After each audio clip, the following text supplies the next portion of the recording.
Let's actually get into building. We had our fun.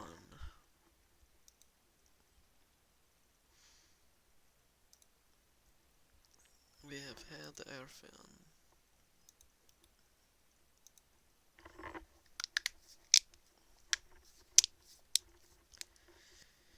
Damn, bro, that was kind of crazy. I feel like this is gonna be a hard map, low-key.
Damn, bro, this shit taking forever.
nearly done.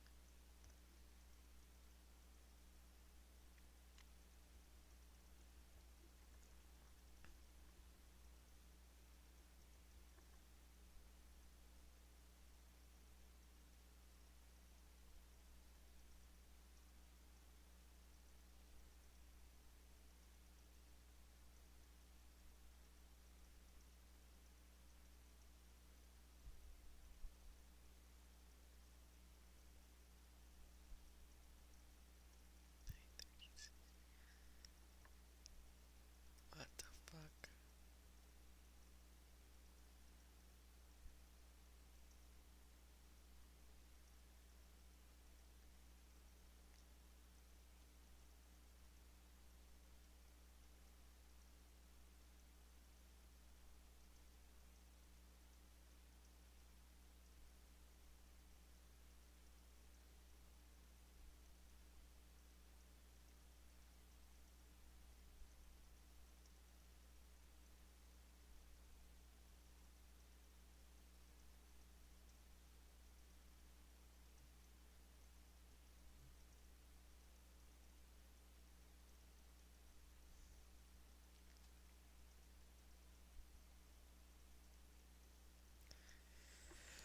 Okay, enough brain rot.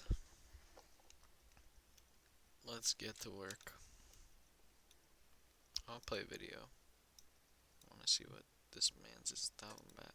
Self a soul. Maybe she is trying to bring back the real Samantha Maxis, but not for the reasons we think, instead so she can take her body. And if you listen to this conversation between Sam and Revanov, the way Sam is questioning him about the real Samantha Maxis, asking him what she was like because she has her memories, she talks like her, but she doesn't know what it was like to be around her, it really does make it sound like Sam wants to be Samantha Maxis. She wants to be her when really she's not. She's just AI based off her brain, but she wants to be more than that. And maybe she believes the artifact will help her achieve those goals, to take her body and be free of the robotic vessel that she's trapped in.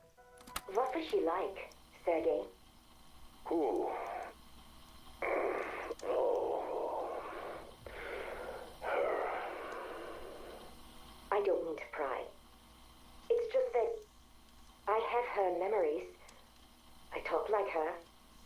But I don't know what it was like to be around her. Short was me. Why do you care? Because we need to understand each other if we are to work together, Sergei. I need to understand how you felt about her. It is complicated. What happened to you after she left? Well, after she abandoned us, you mean? I thought she sacrificed herself. Different words, same outcome. They're not the same. They are. We are here and she is gone. What else is there to say? Sergei, please. This is important. We need to trust each other. Why? So I can pour my heart out to you, and then you can turn around and do the same thing she did? No, of course not. You want to know what happened when Maxis left? I lost myself. The moment after her sacrifice, I turned my back on everything she stood for. Does that tell you what you need to know about me? I'm sure she would understand, Sergei. She would... She would what? You said it yourself. You might have her voice. You might even have her memories. But Sam, hear me when I say this. You are not her. The sooner you come to terms with that, the sooner we can start getting somewhere. Or the third option is, she's actually working for Richtofen. All of this going rogue nonsense and hating Richtofen is a lie, and all of it's a part of her and Richtofen's plan to use the crew to get them to bring the Sentinel artifact to her. When we hear Richtofen saying, if you don't trust me, fine, but don't trust Sam in this radio, could that just be him, like he has many times in the past, manipulating us using reverse psychology, telling us we can't trust her because we know we can't trust Richtofen, so he's lying about us not being able to trust her, when actually we can't trust her, but if Richtofen says we can't trust her, then we must be able to trust her. There's a lot of mind games going on. Or the fourth option is, Sam really has gone rogue, she has turned against Richtofen and she does want to help our characters out, but all of that was a part of Richtofen's plan. Richtofen manipulated Sam to the point where he knew she would go against him. So in the end, her along with the rest of the characters bring the Sentinel artifact directly to him. There are 3 or 4 viable ways this could end up. One thing we do know is we don't end up saving Samantha from the Dark Ether, so that's definitely not happening. We learned that from Modern Warfare 3 Zombies because that takes place in the future. Revanov literally told us that we never ended up saving Samantha. We may try, but we failed. You were part of Requiem. Yes. What happened to them? Maxis sacrificed herself to end the outbreak. We promised we would find a way to rescue her. And when we failed, it was a blow. Some of us took it very hard. We vowed never to let this happen again. So you're 0 for 2 on those promises? And I am still here, am I not, Dr. Jansen? I am still fighting. And here's the thing. You shouldn't be. That was 30 years ago, and look at you. If you just look at the bio for Shattered Vale, it says, with the Sentinel artifact in hand, the crew heads to the remote wooded hills above Liberty Falls to meet with Sam at an old mansion in the forest which has been retrofitted to Redacted. Only with the aid of Sam's synthetic mind can the team hope to unlock the ancient artifact's mysteries and bring back Agent Maxis. What could possibly go wrong? And if you listen to some of the conversations and quotes from our characters in the tomb, you can already tell they're suspicious of Sam. They don't entirely trust it. I don't get Richtofen. Chasing magic artifacts is a long fucking way from controlling the Dark Ether. Richtofen set up Project Janus to escape government oversight. Perhaps only now, his true motivations are beginning to reveal themselves. We have both carried out questionable orders, but doing the bidding of a Project Janus supercomputer feels... I know.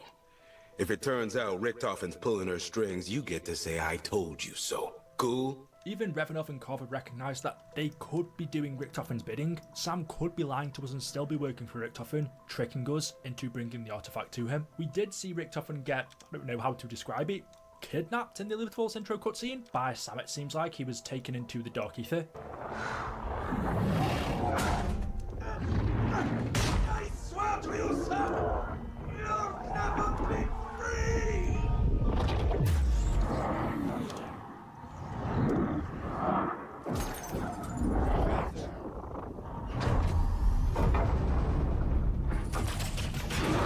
But Edward, I already am. Richtofen says to her, "You'll never be free," to which she replies back, "But Richtofen, I already am." So that does make it seem like they aren't working together, but you never know.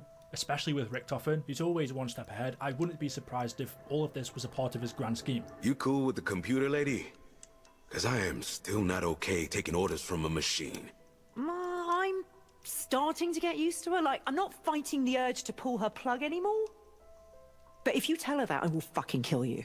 I don't like Sam calling all the shots, but as an intel asset, she's proving invaluable. Yeah, I ain't giving the computer lady her flowers just yet. Took me long enough to trust Maxis, and she ain't Maxis. I know why we want the Sentinel artifact. What worries me is why Richtofen wants it. Until we find him, we'll probably never know. Hell, I still have my doubts about why Sam wants us to fetch it. Sam knew exactly which buttons would get us to go after the artifact. This might all be a bit too easy.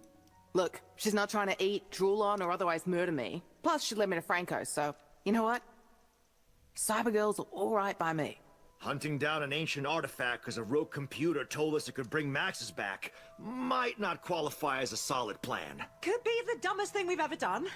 Or a 1000 IQ move. Whether it works or not, we still don't want Richtofen getting his grubby mitts on the artifact. Fingers crossed this isn't a total goose chase. And this artifact can bring back Maxis, just like Sam says. Nah, I don't know. I don't trust things I don't understand, and that goes for the computer lady and the ancient artifact. Let's play this out. Kraft points us at the shiny magic doodad, we bring back Maxis, and then kick down Richtofen's door. What's Sam get out of this? What's her angle? If Richtofen treats his artificial friends like his real ones, maybe she just wants him gone. You can see even after them knowing her for a few maps now, the Tomb, Citadel, Terminus, they still don't trust Maxis, especially Carver and Weaver. They've got a lot of doubts. Weaver doesn't like her calling all of the shots, basically taking charge of the group, telling them where to go, what to do, and how to do it. They're doing everything she tells them without really questioning it. They have no other option though. They don't know how to do it themselves, and they didn't even know it was a possibility until Sam mentioned it to them in Terminus, so they've got no other option but to go along with it, even though they acknowledge it could all be a trick. That's a risk they're willing to take. It's interesting how Gay says Sam knew exactly what buttons to press to go.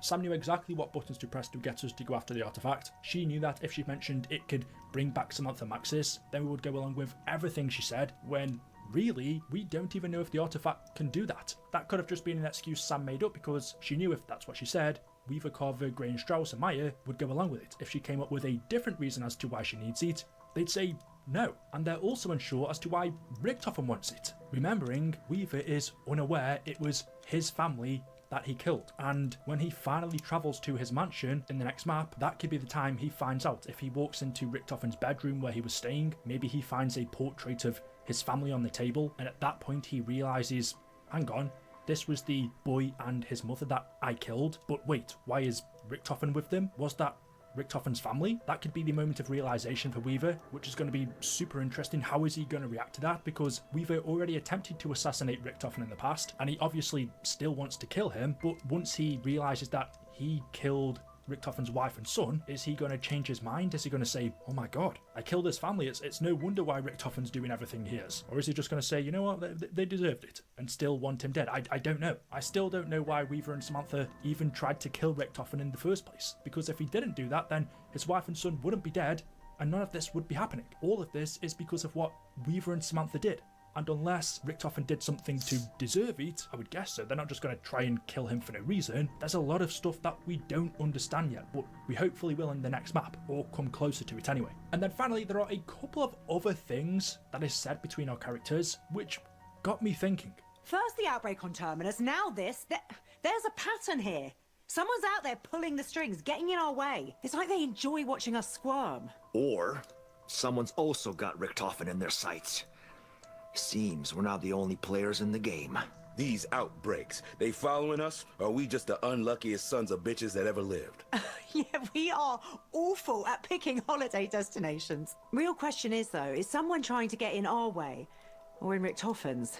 Ah, well, we all got our demons. They start to notice a pattern that everywhere they go, the zombies follow them. So even though the Forsaken, who controlled the zombies in Cold War and the Dark Ether, was contained at the end of that game, the undead are still following our crew around. Everywhere we go, the moment they broke out of the prison in Terminus was the moment the zombies started attacking them. The moment they arrived at the castle was the moment the zombie outbreak started there, and the moment they arrived at the tomb was also the moment the zombies attacked them there as well. Everywhere they go, the zombies follow. And so they say, hang on, why is this happening? Who's sending the zombies after us? Is there someone behind the scenes pulling the strings, wanting to stop us or slow us down? And at the same time, could they be trying to stop us so that we don't deliver the Sentinel artifact to Sam or Richtofen? So are they actually trying to stop Richtofen? If that was the case, I'd then think, could Samantha be controlling the zombies? Because we do hear the Forsaken is still the announcer, but we know the announcer doesn't always correlate to the controller. I don't know. Anyway, there we go. Let me know your thoughts in the comment section below. I'm super excited for the next map, especially for these storyline elements. So leave a like rating if you've enjoyed. Make sure you are subscribed to the channel to stay up to date with the latest content, and I will see you in the next video. Until then, goodbye.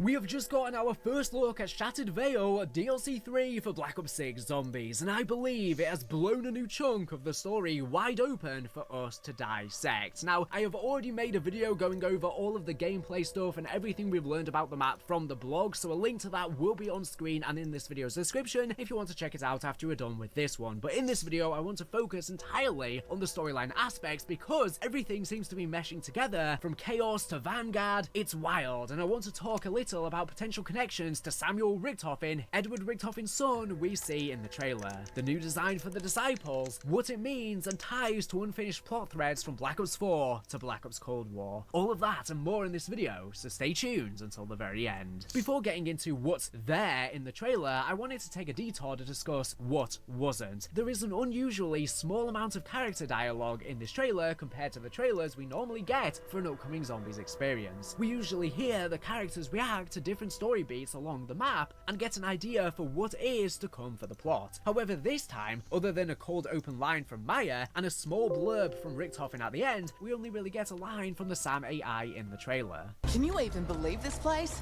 It is so nice to meet you face to face, Slate. You don't trust me, fine. But you cannot trust her. While some people may be quick to say that this is due to AI issues with voice actors, that's almost certainly not the case. The only recast we've ever had since the launch of the game that's confirmed to any degree is Sam's voice actor, Julie Nathanson, and yes, she gets the dialogue we do hear here. Also, with the Season 3 trailer, we've gotten a videotape from none other than Hudson, and he has a new voice actor once again. If you're watching this, guess I didn't make it through. Tough shit. Something stinks around here. I couldn't put my finger on it. But now, the company's compromised. Don't think it's Menendez or the Russians or any state actor. Could be goddamn men from Mars for all I know. They're crafty. Use war and chaos to mask their stench. But once I caught a whiff, they've been in our shadow for years. All through Vietnam. Afghanistan.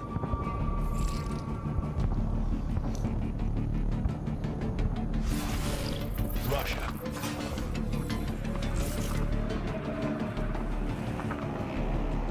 Even the goddamn number station. Whoever they are, they've done a hell of a job covering their tracks. Almost missed them. Almost. Putting together a file. Code names, missing documents. I didn't get the chance to hunt these bastards down. So you're gonna have to clean up my unfinished business.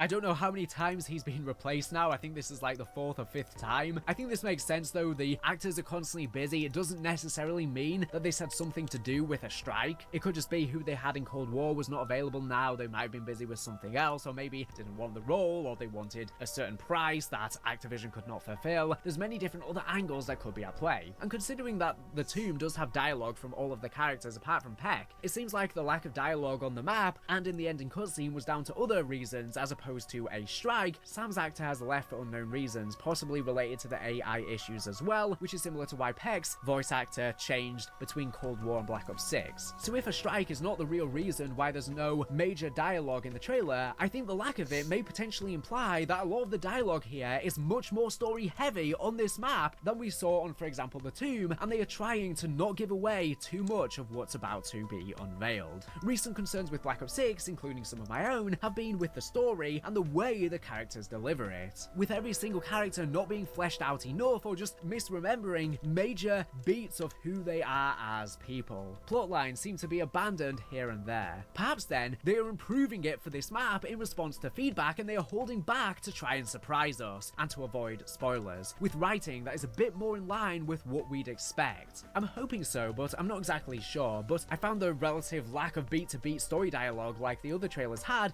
very noticeable and wanted to give my 2 cents on the topic. Another thing we don't see in the trailer is the Pack-a-Punch machine. I won't harp on gameplay for long since, like I said, this is mainly a story video and I've already made a video on gameplay stuff, but I think this may have story implications as well. I think it's quite possible that the reason we don't see it here is that it's not just the traditional Pack-a-Punch machine quest in Shattered Veil. It could potentially be the Chaos Map's Pack-a-Punch machine, especially considering some of the stuff we'll talk about later in this video. And I think this makes total sense because I've seen many people on Twitter asking to see the Chaos Pack Pack-a-Punch on Citadel Daymore and the Tomb, considering they were heavy Chaos-related maps. So maybe Treyarch have responded to that feedback, and they're trying to make this map feel more unique, especially considering it seems to be yet another map that's taking major Chaos inspiration. Or could the Pack-a-Punch be hidden behind some sort of secret door, and they want to let us enjoy that for the first time when we play? Either way, moving on to what is in the trailer, and is confirmed. With one quick thing to note, in the blog, we learn that the Raygun Mark II was outright scavenged from the Dark Ether by Project Janus. While this is likely due to Richtofen also having some knowledge on the weapon's location prior to everything being thrown in there in Tag de Toten, it also opens the doors for them to pull basically anything from the prior Ether story they want out in the future, and I think this is what's been happening in the past anyways. I mean, the Raygun's been there since Black Ops Cold War. It's never given an official reason for why it's there, but we've always just assumed it was retrieved from the Dark Ether by Requiem, and that seems to be the case. So it's good that we're getting a hard confirmation here. We need more of this stuff. Now that we've gotten a chance to see the mansion, Colton Hall as it's officially called now in all its glory, we can really start to piece together the story behind this map. I think the biggest mover of the story, outside of the rivalry between Richtofen and the Sam AI, is going to be whoever was in this portrait. Likely, as I've said, probably Josiah Shem. We saw in one of the earlier Twitter teasers this portrait of a man decked out in the Chaos Cult robes, but seemingly tinted blue. We now see this character potentially returning in the map as the new enemy, the Elder Disciple. The blog states, strange floating apparitions have been seen flitting about the sprawling gardens and rambling mansion estate. Known to some as Elder Disciples, these powerful enemies likely spell trouble for the crew. Elder Disciples gain strength as they empower the zombies around them while summoning more undead to join the battle. Using their dark magic, these fetid floating carcasses can force their allies to evolve more quickly, allowing a lowly zombie to more rapidly transform into a doppelgast or some other sinister form. Eliminate the Elder Disciple before their forces grow too powerful, keeping it at a distance to avoid the scream it lets loose against players who draw too close. The deadly enemy grows more agitated as it takes damage, so try to get the job done fast. The robes being the same immediately draws connections between the two characters. However, I believe we can interpret a large amount of the story that's much deeper than just this disciple is the guy in the portrait. But this disciple could very well be Josiah Shem, and the disciples are Shem's folly. Let's take it back for a moment to Black Ops Cold War. During the ending season of Cold War Zombies, we got lots of intel that I believe was initially slated to tease stuff for Vanguard Zombies. The teaser of interest I want to start with is the note from Spragmos about the Crystal Axe, the wonder weapon for the map that he literally built. It says, the Crystal Axe, forged in the pools of Etheria, two forms the Crystal Axe shall take. The Savager, sharp as the mountains in the badlands of Dipserax. The Storm, powerful as the winds on the ocean of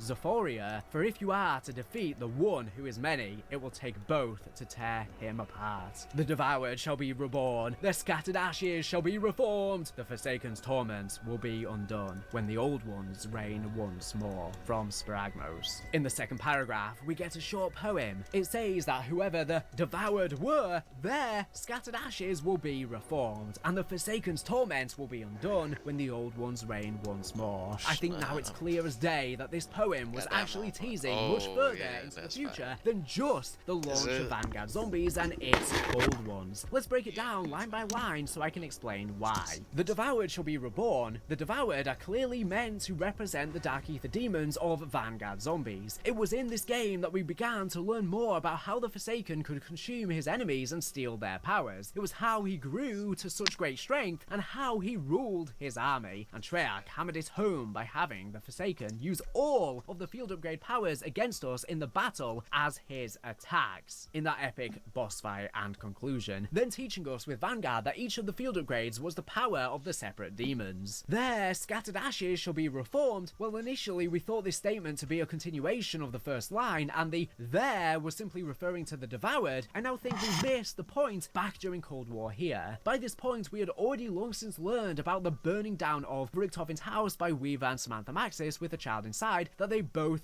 regretted dearly. And we finally had that confirmed to be Richtofen's child and wife in the ending of the same map, Forsaken. And we know if the Vanguard gods were devoured, then they surely would not be ashes. This to me suggests that this line was meant to tease the potential return of the burned wife and son of Richtofen to life. They would be ashes, and the use of the vague there in the sentence is because the wife only retconned into the burning of the house in this season of Intel. Prior, it had only been mentioned to be Samuel, hadn't been named. This makes sense. For example, the burn burn note of Mr. Peaks has burn marks around it. And we even have drawings of seemingly Samuel all over Shattered Vale, as we see in the trailer, and he's got all of these toys, and one of the drawings we've gotten a full res image of that depicts the Liberty Falls intro where they all burn, which is a nightmare Richtofen had, not the truth, when they actually died inside the house itself, which seems to suggest Samuel is haunting him from within the dark ether, his soul, his essence, his ghost. The Forsaken's torment will be undone. This one is interesting because I think the meaning was deceptive. I think this part, and frankly the entire intel in general, are kind of meant to have a meaning at face value that makes you disregard it, but then have a real and deeper meaning later on when looking back, like the Battlefields of the Great War statement in the Origins intro cutscene.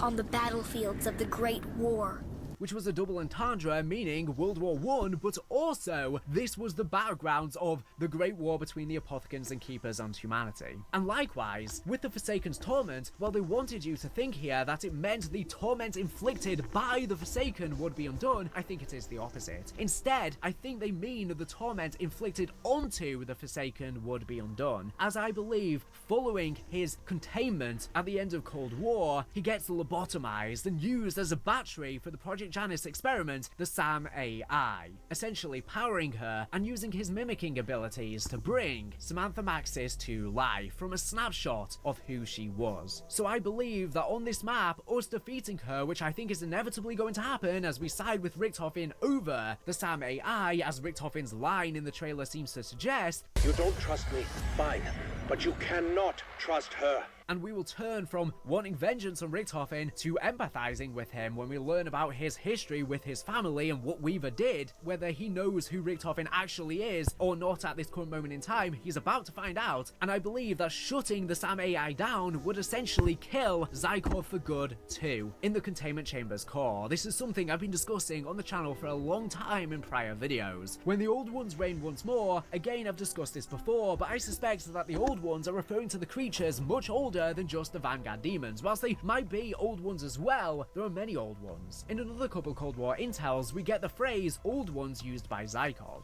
While he's partially lying here, as he is the Forsaken, and not cluing us in to who he actually is at the time, the rest of the intel is still likely true, a half-truth, as across other intels like these, he describes stuff that he does as the Forsaken that is real, and just pretends to be a different person, this innocent Zykov just witnessing the events. Here, he says that the Old Ones are encountered less and less as the Forsaken grows in power. This goes back to a theory I've discussed when talking in prior videos. Could the Shadowsmiths potentially be these old ones? And the reason that we've never seen them is that every game so far was during a period they were relatively in hiding. I think it's likely. The old ones are described as beings who have been at war since near the start of the Dark Ether's creation, which would be an unfathomably long time ago, potentially as long if not longer than the Dark Ether demons from Vanguard were alive. We hear about Cortifex's birth and patricide, killing both his parents to assume the throne of their empire. We learn of the Nether Wars. This suggests there was a pretty large society already in place with the wars long ongoing at the point Cortifex was born, marking he and the rest of the demons implied to be relatively close in age, as much younger than these old ones. For example, even some of the high-ranking Apothicans were called old ones. I assume the Shadow Man was one as well back in the day. But really, the true old ones, or the oldest ones, could be none other than the infamous Shadowsmiths. These mysterious beings, I believe, are about to come to the forefront of the storyline and be set up as the main antagonist after we defeat the SAM AI. And we will side with Richtofen to help keep these evils at bay, beckoning the return of the original characters. So if this prophecy of Spragmos is actually about all of that, it definitely seems like most of the events are about to come to pass in Shattered Vale. We've made videos in the past discussing the evidence for the idea that the Shadowsmiths are about to step into the limelight of the Dark Ether story in Mansion. We know that the Sentinel Artifact's activation is powered by Shards of Tempest, Shards of Time harvested directly here at Liberty Falls' mansion, and we know we are likely about to come face to face with the SAM AI and take her down. This pretty much sets up everything as prophesized by Spragmos. But I think we can go even further than that. I think the largest piece of evidence here is that Josiah Shem actually is Spragmos. Firstly, we know that Josiah was an occultist and seemingly in communication with something in the Dark Ether. We have theorized before that it is a Shadow Smith, and if so, it would explain why Spragmos talks of these old ones so devoutly, and this is probably what Blanchard was referring to I'd like to believe Josiah Shem didn't know what he was doing when he had his flock build the place. If he did, then he got what he deserved. Shem's folly. Ain't that the truth? Shit like that doesn't just happen without other forces at work. Granddad knew that.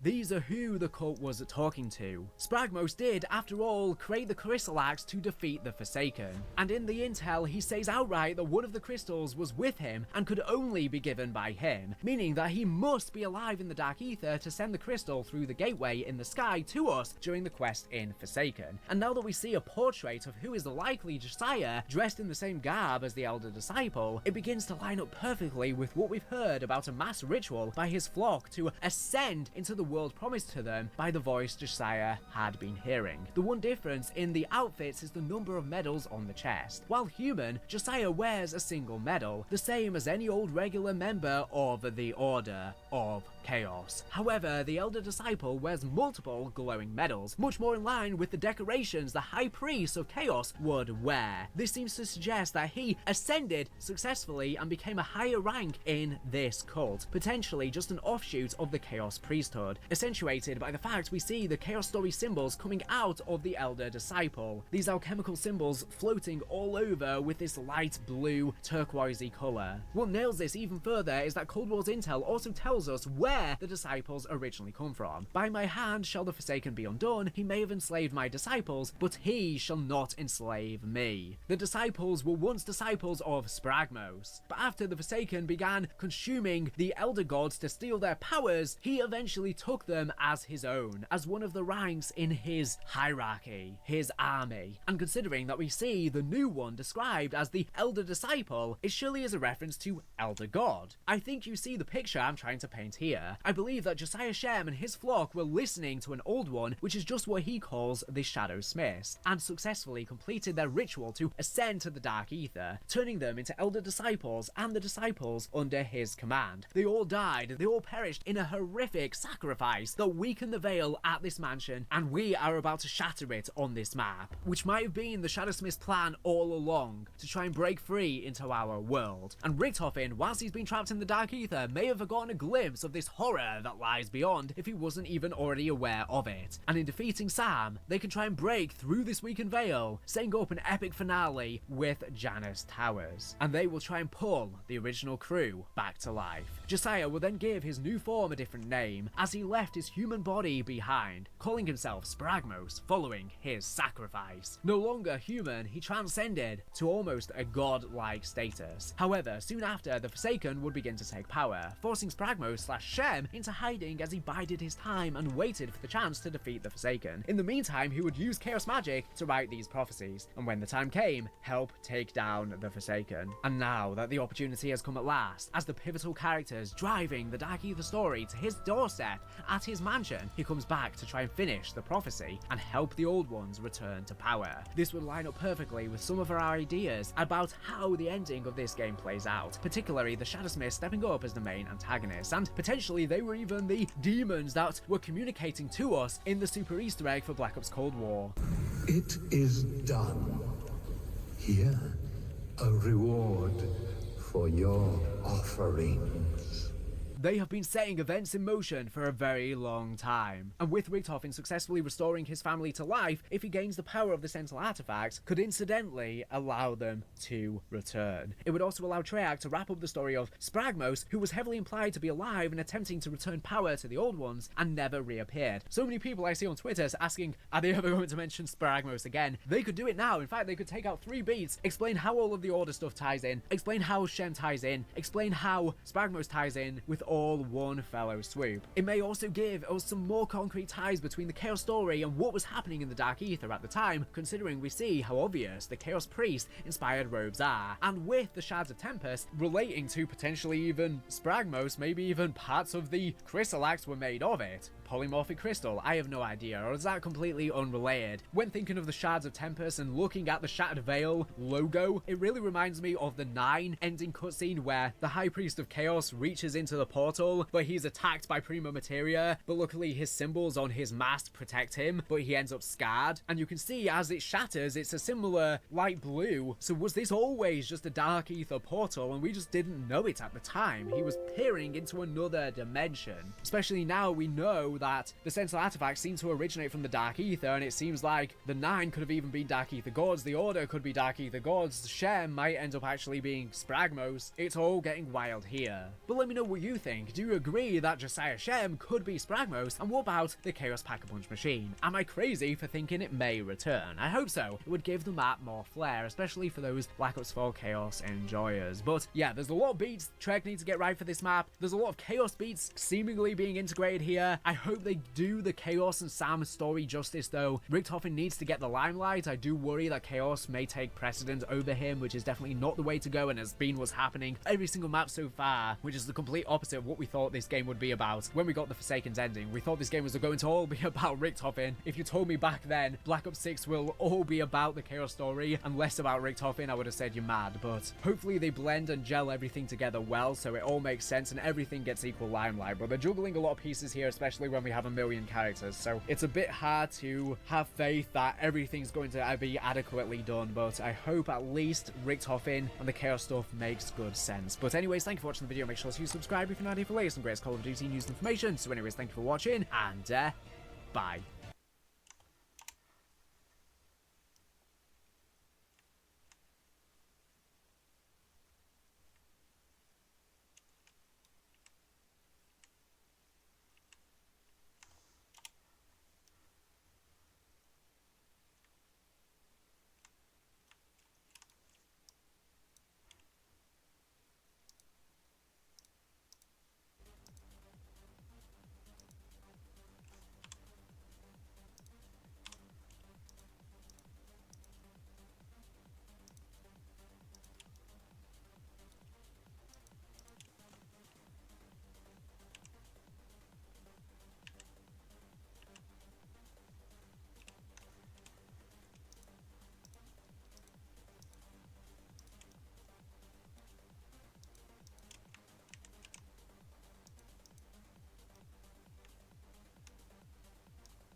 Yo, what the fuck is up, everyone?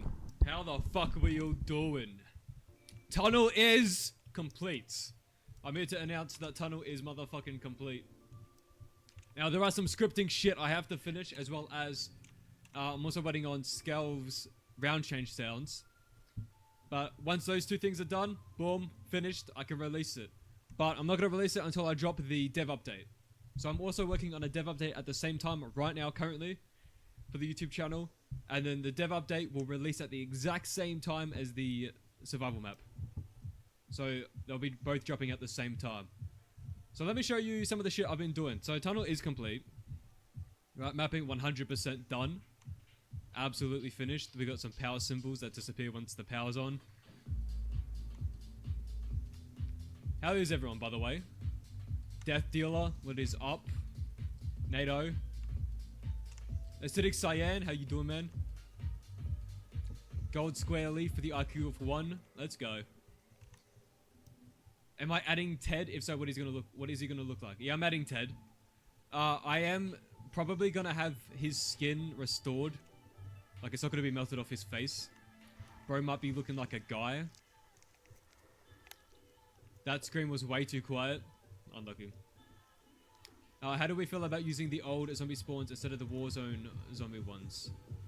How do we feel about using the old zombie spawns instead of the Warzone zombie ones? I don't even know what the fuck that means, bro. John Swain, what is up? Alright, so another thing that I've implemented here. This fan is now a trap.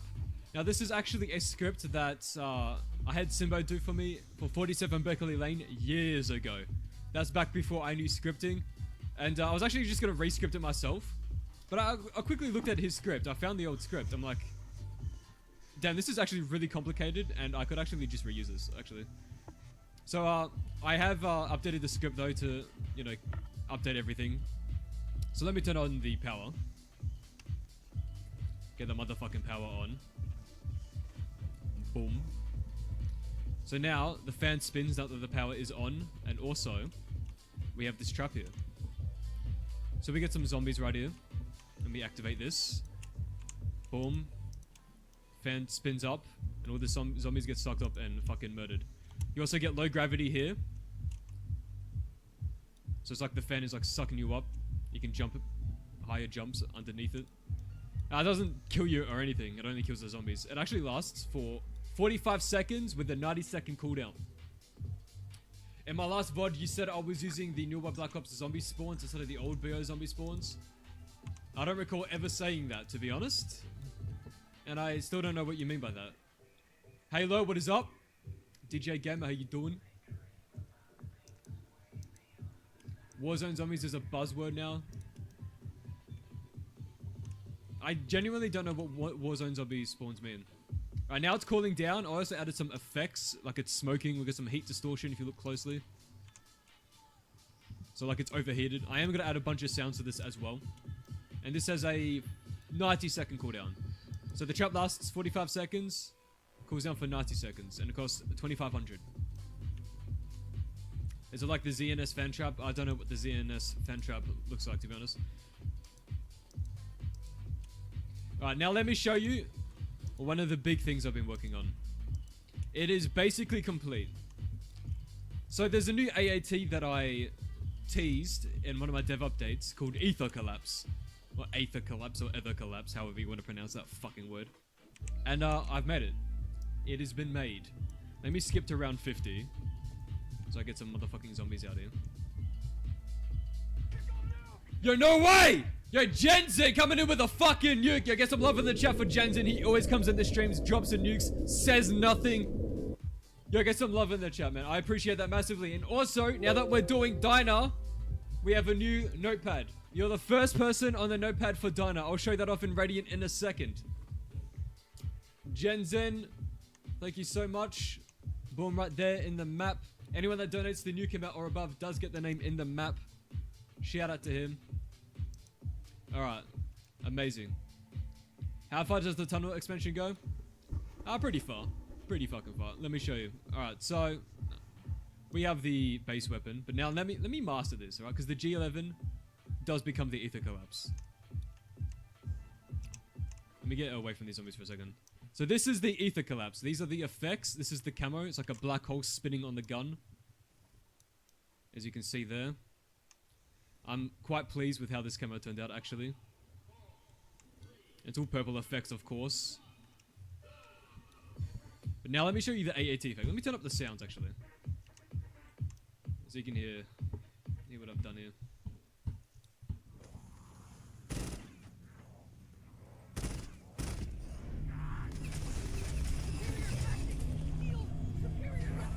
That is the... Yo, no, wait, we got a fucking another nuke! That's the AAT in action there. Yo, Acidic Cyan coming in with the nuke as well. Holy shit, Acidic. I appreciate that massively, man.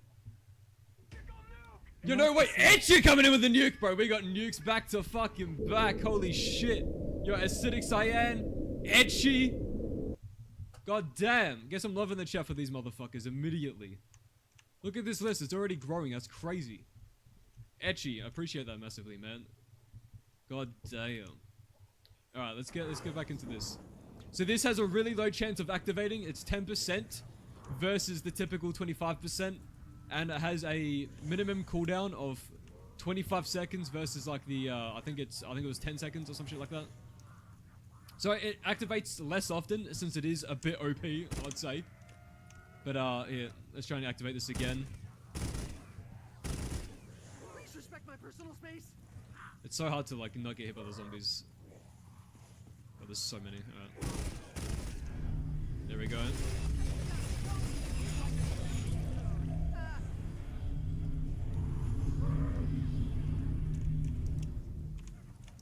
So that is Ether Collapse. And this is available on multiple guns. I have it in the script where it's Sublime. Let me pull this up. So it's available on multiple guns. And of course every gun's predetermined. So you can get it on the Vector, the Galil, the RPD, the Thumper, and the G11. Oh, and the AUG. And the AUG. So if you see it on the Vector here, oops, I accidentally gave me myself the 2 upgraded one.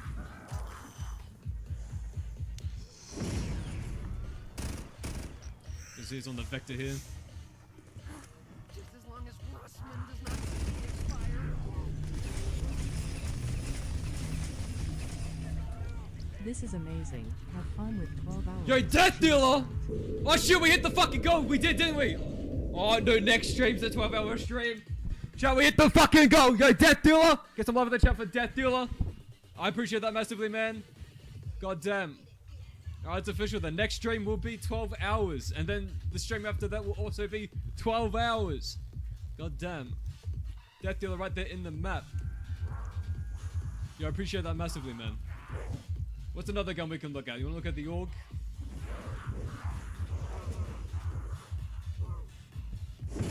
Boom.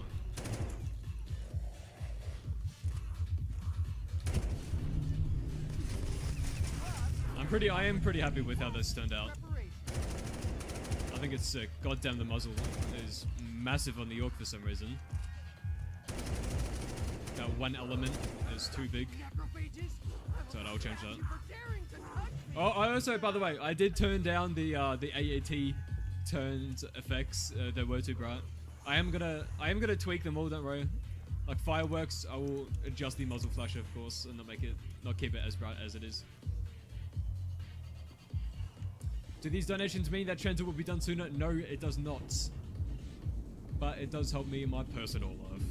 Any plans to make special camos with animations, like for example the Gubba Gum camo that can be bought in BO3? No, there won't be any like crazy like blueprint level shit. I think the craziest camo that I have in the map would be... for this. Yo! We got a 6969? Holy shit, yo, J. Nicholas Low. Get some love in the chat for J. Nicholas Low. The 6969, holy shit. Yo, alright, that is double the nuke amount, which means you do get a fancy Roman numeral next to your name. JC Nicholas... I can't even spell your name, hello? Boom. Alright, right there, man. If I put Boopsy Beans in my map, I'll make a miniature scale replica of Transit. I don't know what that means. This is too broken. AAT. It's epic is what it is. You know, all the AATs are equally broken. Like, they do all deal infinite damage. I gotta stop power-ups from spawning from that. Let's activate the trap here. Well, we've got a bunch of zombies. Yeah.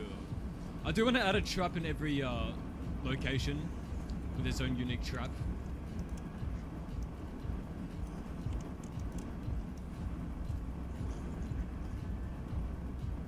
NATO, the amount is a nuke or above, which is $25.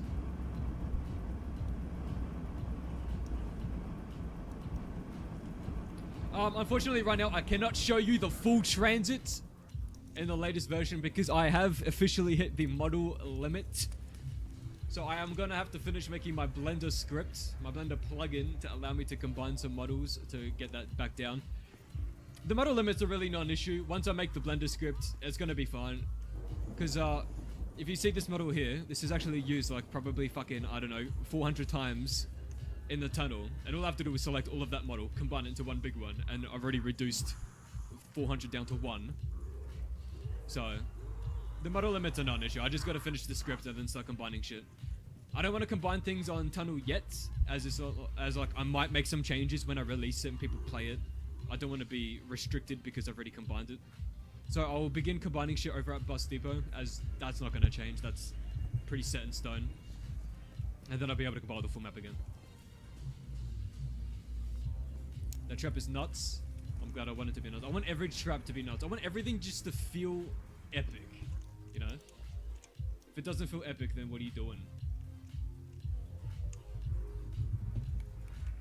Just joined to see the insane trap. Arthur, let me show you the Ether Collapse AAT. I'm going to show this off one more time as people are still joining, and then we'll get into Dana.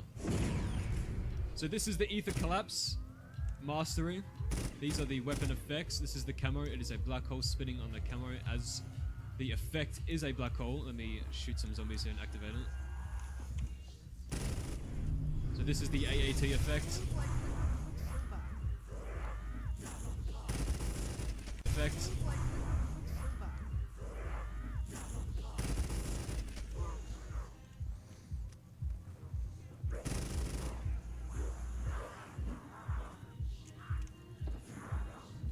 Jack, just keep commenting every day. I swear I'll pay off, I swear.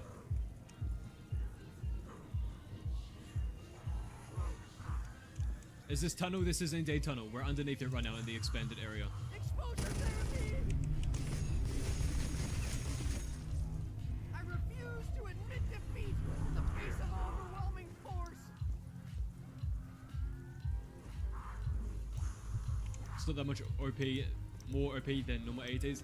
It's because of the effects I do. I like to make it really obvious of how many are dying. Because Deadwire, like, you can't really see it that well, other than like ragdolls happening. I think Thunderbolt can kill 3 zombies at once, and it's pretty common. Show me the RPD, I beg. Okay.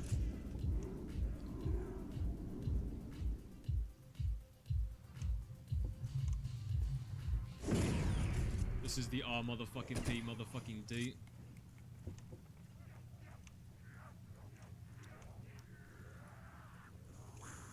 The sound effects are satisfying. Yeah, I always try to spend a lot of time on sounds to make everything satisfying. That's why I'm putting a lot of time into the fan trap sounds as well. What trap is going to be in the diner? I'm thinking having some gasoline on the ground that you can pay to ignite. Like the one trap in Ghosts Extinction. You know the one.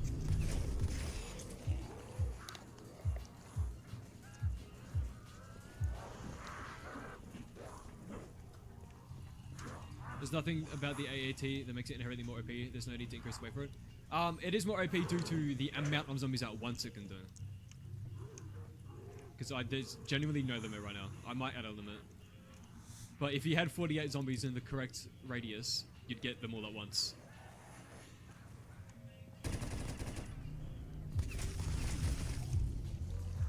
It'll be too easy to get to high runs with this, and I hate easy.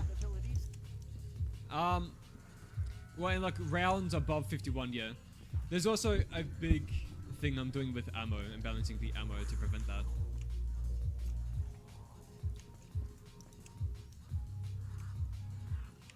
And I also hate easy as well, but to be fair, you do have to get 20,000 points to master it. It's not like the 2,500 that it normally is. And obviously, you know, I'll release the map, and if it is way too easy, I'll make some adjustments to tweak it a bit. It's really easy to balance it, honestly. It's just adjusting values at that point once I've already made it. Shoot the oil on the ground. You should be able to knife the oil tank and dino, let it spill out. Yeah, but that'll be more like a one-time thing, though. I want like official traps, like this one with a switch and everything. Ciao, Roma.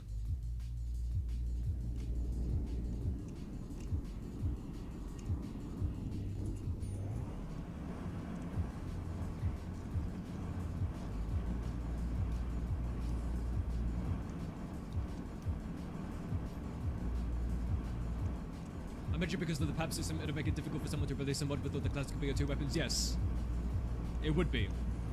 I've made a function in the script to make it really easy to add guns into my system with a mod.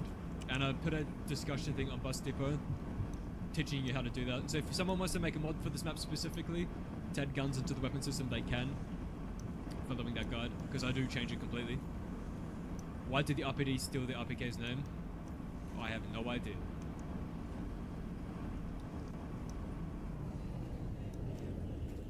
And then now we've got this overheating. I'm gonna add some overheat sounds. I already collected the sounds, I'm just gonna add them now. There's some additional sounds I have to add as well, like the lever coming down. I do want to add the loud, how do you even describe, like the buzzing sounds? Because I swear, in my head, I'm recalling that the traps make a loud as fuck sound when they're ready, don't they? Hawk 1, where's Hawk 2? Hawk 2, hey. Amazing. Brave fast reader.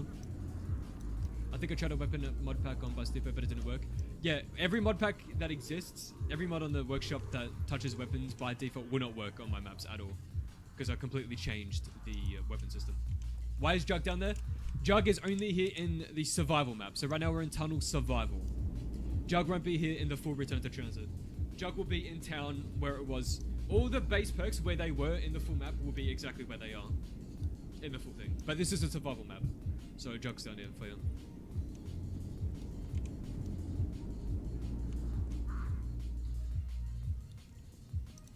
Will Bus Depot have a unique trap? It may indeed. I was in my Discord server VC yesterday with Theorocrafting some things. Some ideas we had were the roller door in the garage closing and opening to kill them, or a car lift. Like, you know the car jacks that are big and hold up in the entire car? That coming down and up really quickly to kill the zombies by squishing them. One of those two.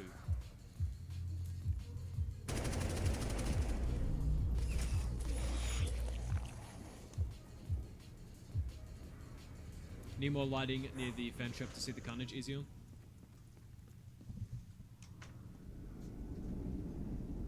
Like on the fan itself, the blades.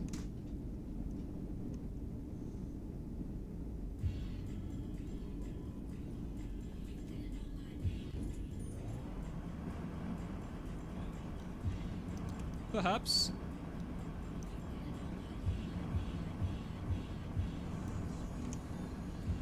An idea I have for this as well, chat. So imagine you're in the full transit. I was thinking of doing a Vista effect of like blood smoke. So imagine someone's in tunnel and you're like over here in fucking diner, right? And you just see like blood smoke coming up because someone activated the trap and it's like all the blood of the zombies going in the air.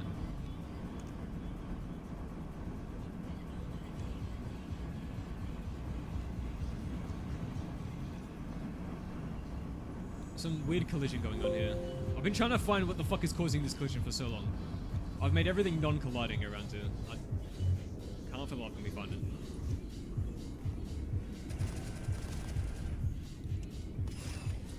One zombie.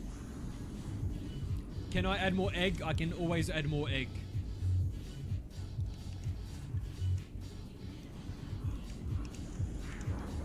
We do have the blue zombie's eyes now that it is past around 30.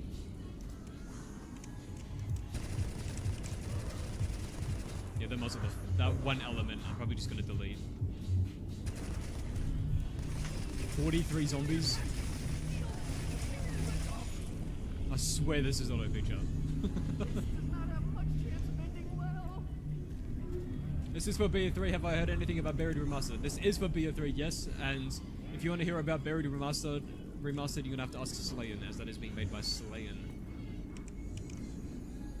Have the sun coming be slightly brighter. This is actually artificially boosted. I do have a pro-brandly light here, but I can make it even brighter.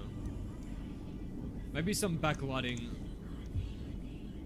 I'd have to think about how I'd add some sort of like directional light coming down at the blades. I would have to make it always no cache though, which would be expensive because it is a script object. But that would look cool. Oh, would I give PhD the slide boost like BO6 so you can move around in the map quicker? That's a cool question. Right now it doesn't. This is I believe Mikey Ray. I believe this is Mikey Ray's PhD script. I think it goes by something else now. I can't remember. But that does not have it. But it does increase your explosive damage, and it gives you the high ledge thing, like that. Did my grenade just activate that? There's no way. Is that a bug, yo?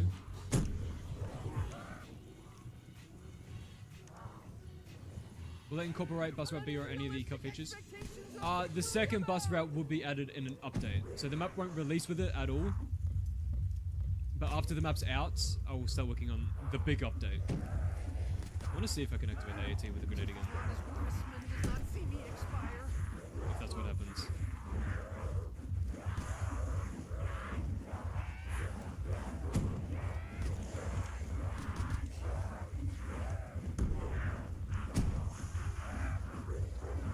Maybe it wasn't the grenade. Did I shoot? I can't even remember, bro.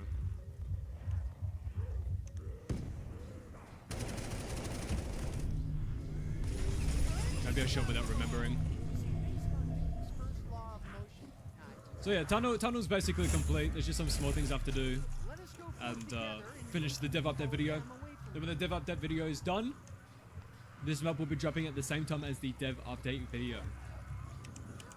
So this is your last chance to ask any questions about tunnel survival before I get into mapping in Diner. Am I in testing phase now? For tunnel survival, I am, yes.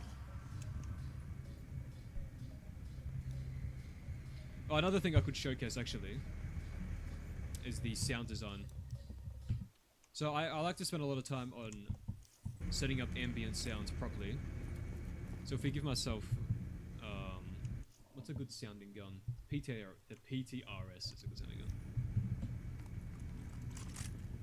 So, setting up reverb is important. Shut the fuck up.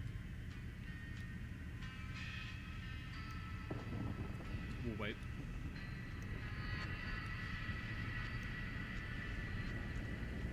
What's this big update you speak of? So after the map's out, I'm going to add Bus Route B, basically, which is going to be an expansion to transit in completely brand new areas. Alright, so the reverb. I like to spend a lot of time on the reverb. So if you listen to the PDRS in this room, then in this room, and then we go into a big open area.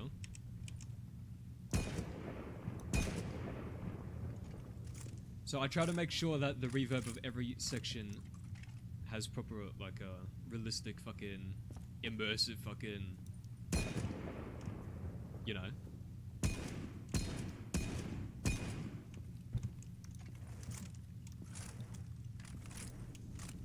Oh, Ivan, I'm not going to be doing that now. Why are these all BO1 weapons? Are you drunk?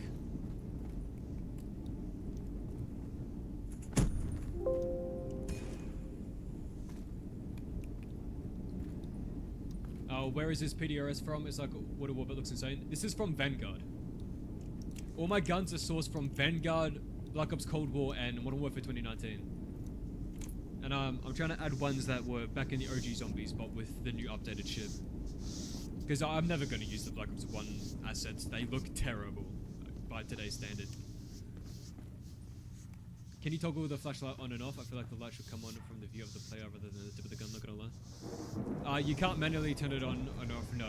I have it so that it automatically turns on in darker sections, like if we stand here, I believe. Yeah, the flashlight comes on. I mean, I could add the manual turning on, but I feel like it's, to me, it's annoying having that. But yeah. Alright, let's get into mapping data, because we don't need to be in tunnel anymore. We can quit this. Let me make sure my mic volume isn't fucked. Assume so. Alright. Diner!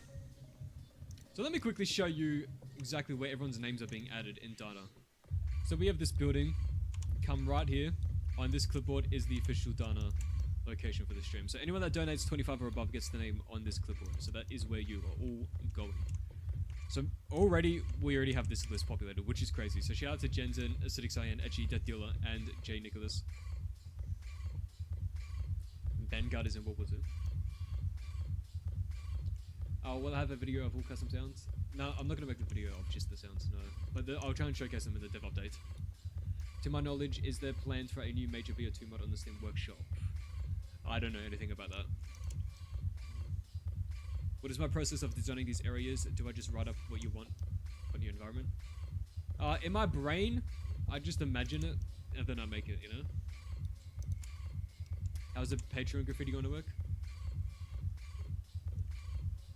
I don't understand the question, to be honest, because the answer is really simple. Are there going to be graffiti names? Yeah, for the patrons. Any new patrons from this point forward, while I'm making Dana, will have graffiti on these walls. The current patrons that have became a patron since Tunnel's creation will be added to Tunnel. And the corridors over here. I can just fly over there since Tunnel is in Dana. As it's part of its vista. So the patron graffitis will be added to these walls. What did I think of the mansion trailer? I don't know what that is.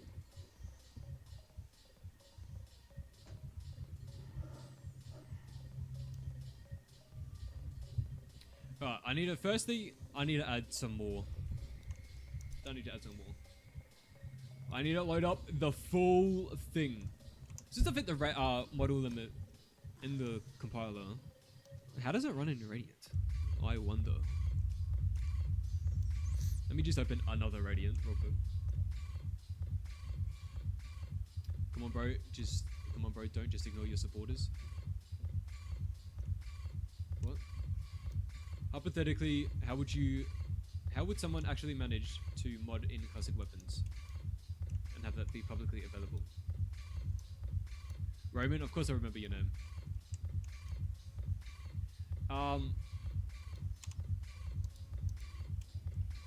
To my map specifically, you'd have to fucking rip the assets from the games. You'd have to port them forward, set them up, make a mod.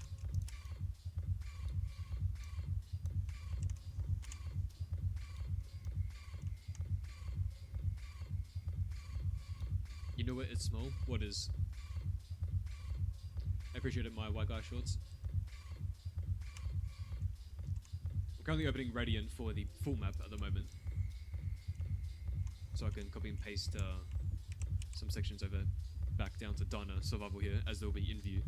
I might have to make the top of the church, or just the church exterior for town, for Dana, because it might be within your view.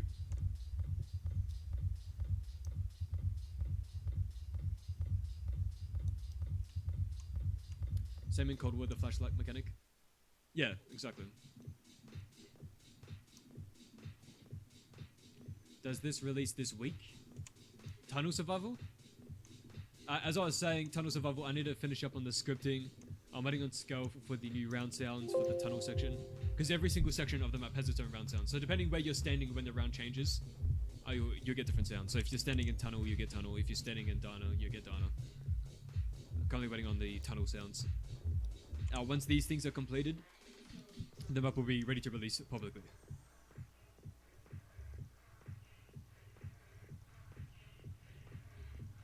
And also,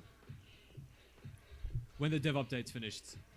When the map's ready to release publicly, I'll release the dev update, and then they'll both drop at the same time.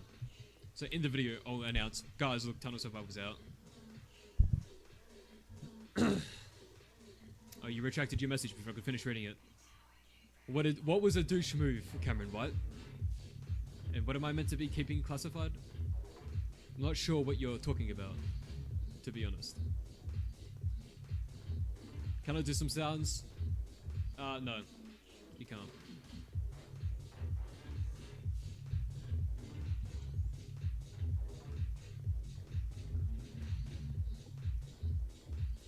Alright. This is the full return to transit. Let me fly over here. Farm, by the way, Dina's like 80%, Farm's like fucking 90%. So once Tunnel's out, Dina's not going to take long, and then Farm will be pretty quick as well. This is all of town. Let me just copy this over. And paste this. Okay. I think I'm just gonna copy the origins of these and make it easier. Let me copy this. This is gonna fucking kill my radiant for a second. As I move everything. Origin, paste. Now we wait. Oh, that didn't take long actually. Just fly on over here. We grab the tunnel, copy the tunnel origin. This map's so big!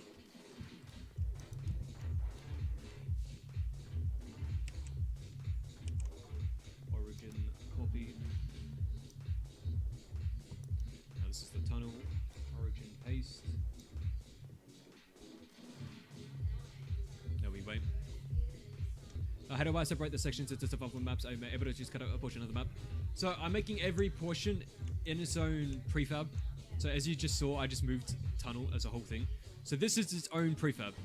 And then in the launcher, right, I just make a new map with my template that I've made for the transit scripting and features. And then I just place only the prefab of that section in there. I thought he was ignoring me because I asked the same question 4 times with no reply. Yeah, if I miss your message, just put it again. Like, no need to get heated over that.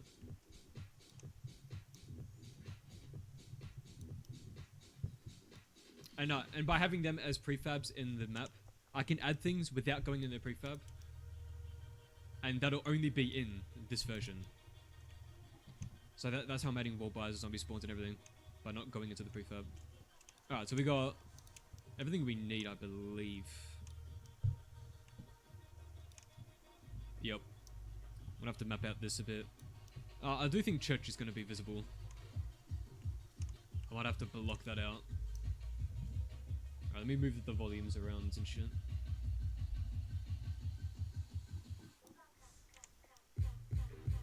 Actually, let me do the sky first. Let me just delete these real quick.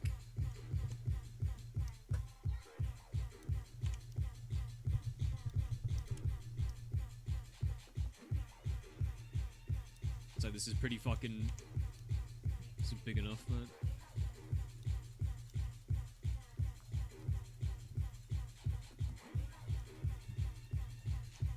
Alright, what grid size am I on? Go down to 64. Selection CSG hollow. No, that's our sky. Give me this volume vista.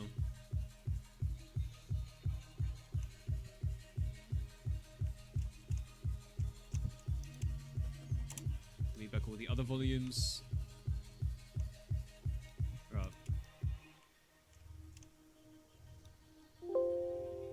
This is, what am I in?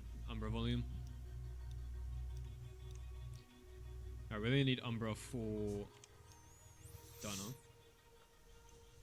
which is over here. Try and include as little as tunnel here as possible.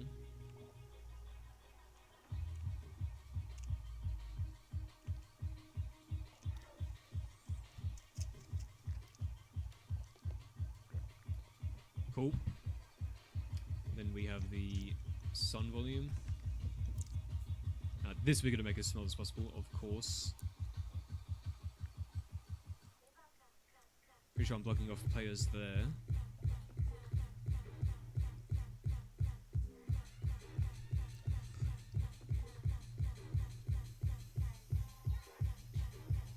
Alright. Then we just have our infinite info volume. So I don't have zones yet in tunnel survival. I mean, Dana survival.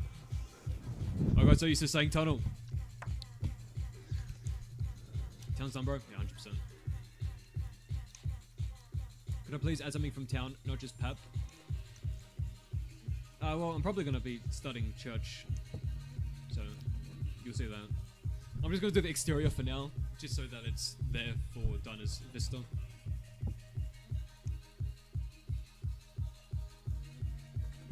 Yeah, like Roman said, sometimes I just miss the chat, so you can...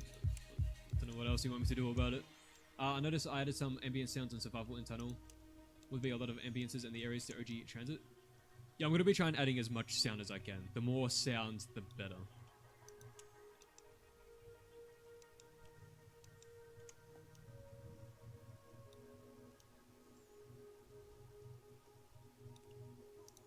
How the fuck do I zone that? I just zone it, man. With great difficulty. And a lot of mistakes.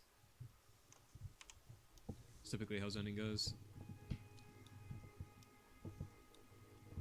Let me move the fucking player spawns into the map. Get this nice and set up and somewhat playable.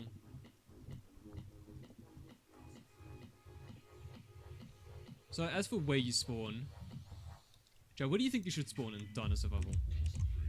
Because Dana ultimately is extremely open. Like it is pretty hard to like make a rewarding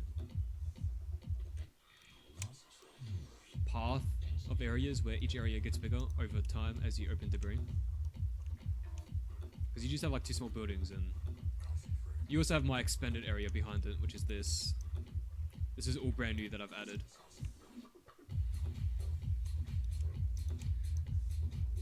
Maybe you should start behind it. Maybe you could start in a small section here, and I block off like... I block off here, here, here, and here, and you just get like this pad.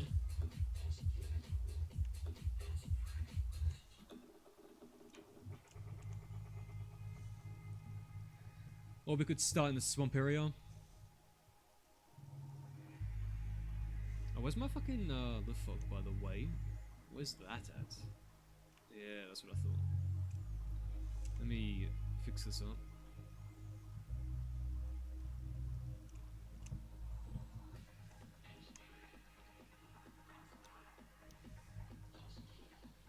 I'm gonna build lights so we can actually see what the fuck is going on. To the gas station. Doing it in the building might be a bit too small. Could start inside the diner. I feel like it's too small, man. Like it's so fucking tiny in the building for a spawn.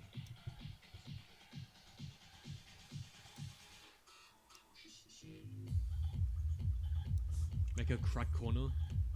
Hell yeah.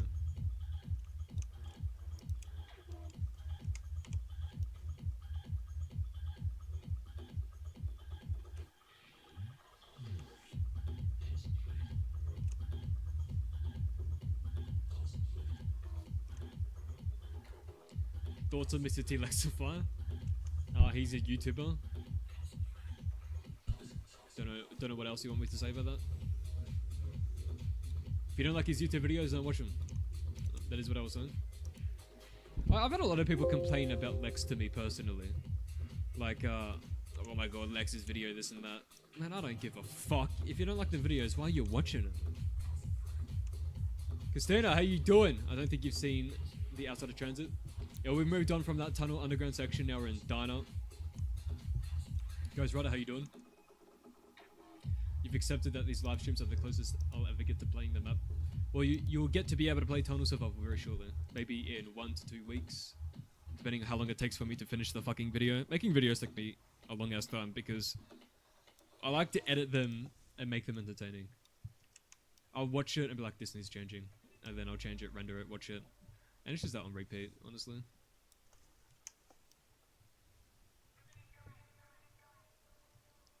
I think spotting in the swamp area. I do like the view from here. Like spawning here and seeing this, like, damn. You know what I mean? Like, damn. It's the controversy with his ex-girlfriend did to ruin his image. I don't know fuck all about that, man. And don't be giving a fuck about people's personal lives, frankly. Is tunnel done? If you go back to the beginning of the stream, I completely go over everything. Absolutely everything. But to quickly say, it's basically done. I'm just doing some scripting things and some sounds. And then I'm dropping it when the video, my dev update's ready. You alright? Public holiday tomorrow? That's good. Does that apply for Australia? I don't even know. Yo, JC Nicholas! Shout out to JC Nicholas for becoming a patron. I just saw that right now on my phone. Do I have a rough idea how many hours I've spent on this map so far? I have no idea, but all I know is that I have over 12,000 hours of mod tools total.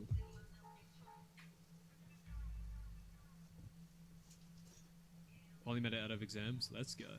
Actually, this building might not be bad. Once I add the shelves, because there is shelving here.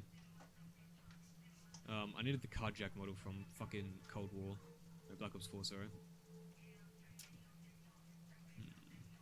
If you start here, like this is closed, this is closed. Maybe this is shut and doesn't open until the power's on.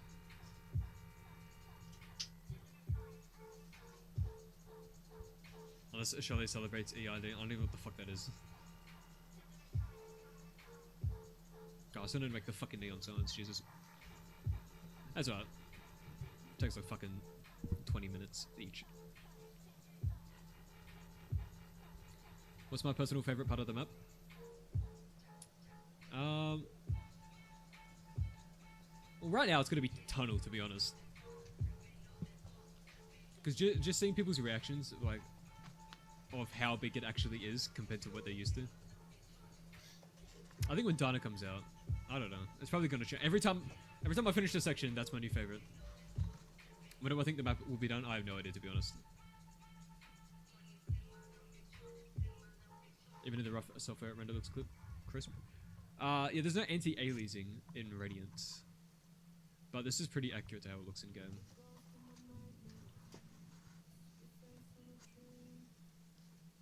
I'm playing music on a speaker. Yeah, I am playing music on speakers. Correct.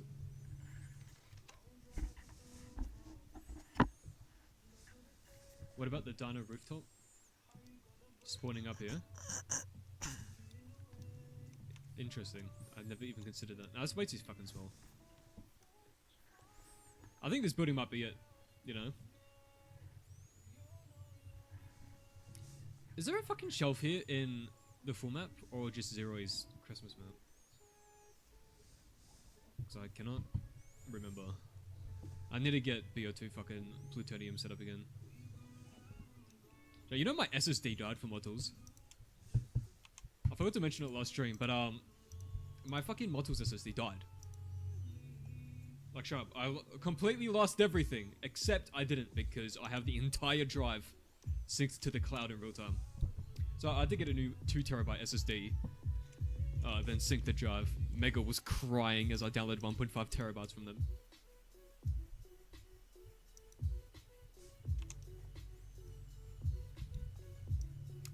Okay. Layers. I hate that I can't see this in unlit.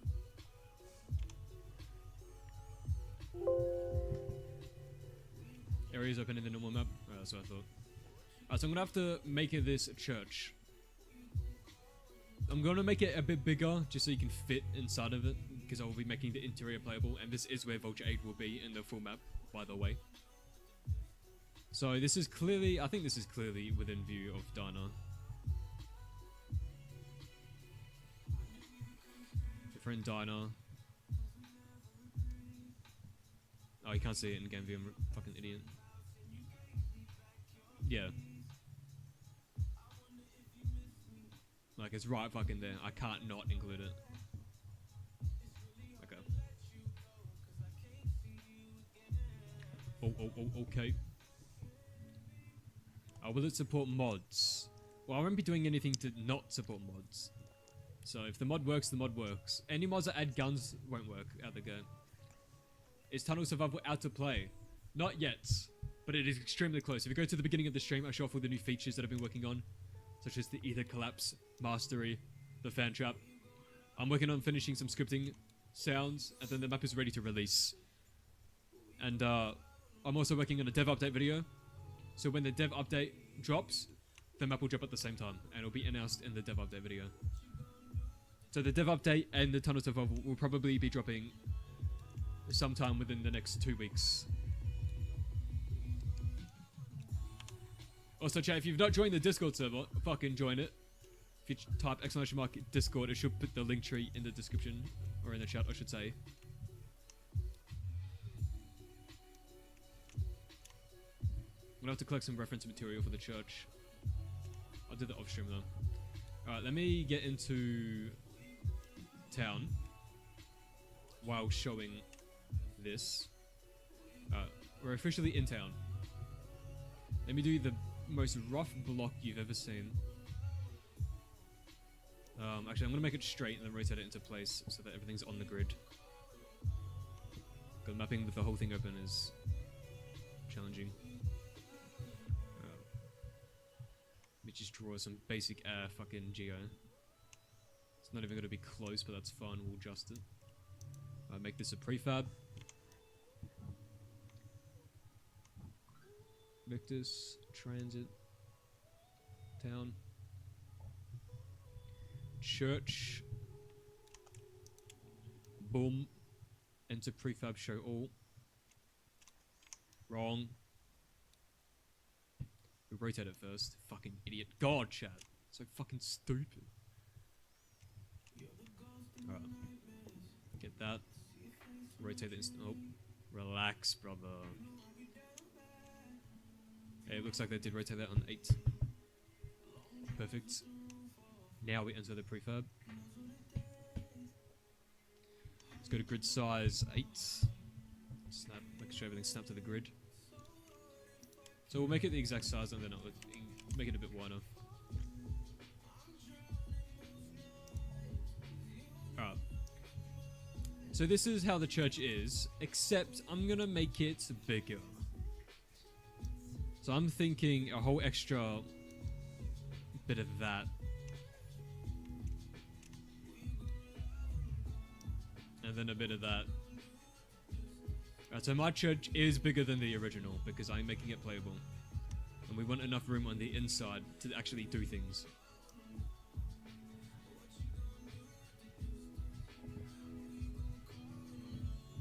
How far am I into development, would I say? Well, Basti Bro's done. Tunnel's basically done. Dana's 80%. Farm's 90%.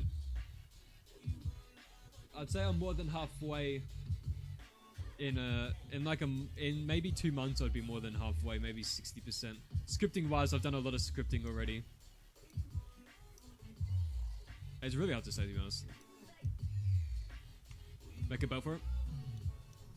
Bell up the top that you can shoot, perhaps. Yeah, I could do that.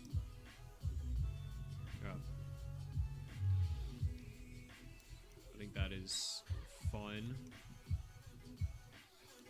I can make the floor out of wood, I suppose.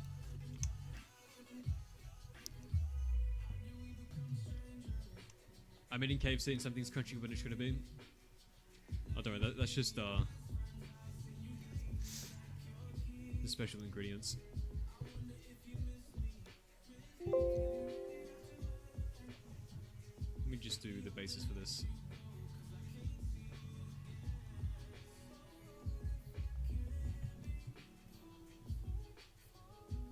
Actually, I should make this 16 thick because it's made out of stone.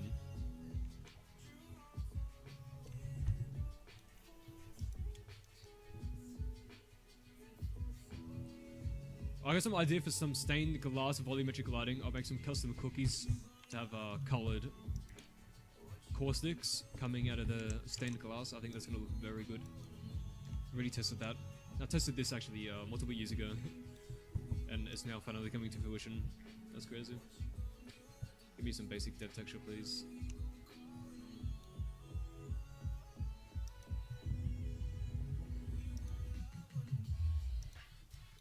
What about the power station? What about it?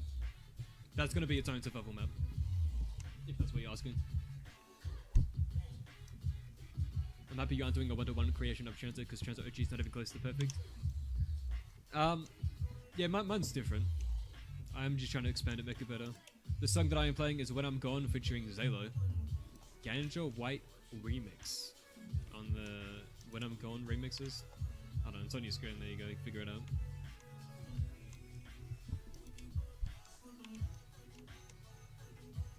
Coming to play this in 2028, hell yeah. But you'll be able to play a ton of Survival very shortly.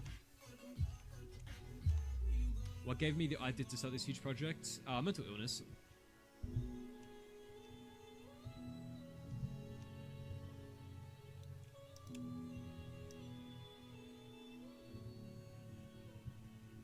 I think the church should have a small graveyard. Oh, that's cool.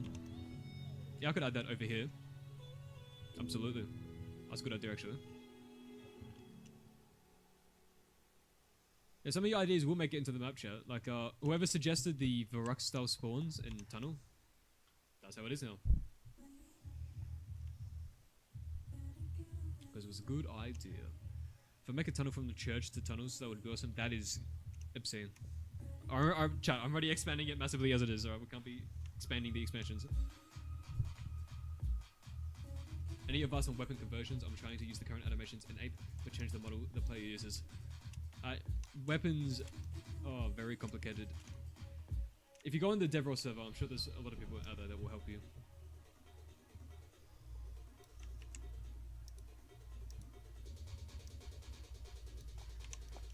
My road is up here. Trying to see here. This would be a harsh cliff edge, which is fine. Yeah, this height is fine. Okay. This will be the floor. Church needs to have a crucifix with Christ on it. Yeah, we got Zack Snyder in the chat, let's go.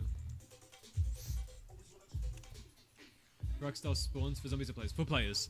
So in Tunnel, you will spawn on either side of the highway, on the M16 side or the G11 side. And then you can link back up together at power, and you're separated by power debris.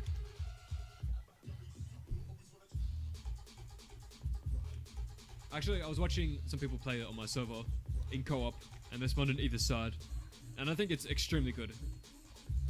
It's an amazing change.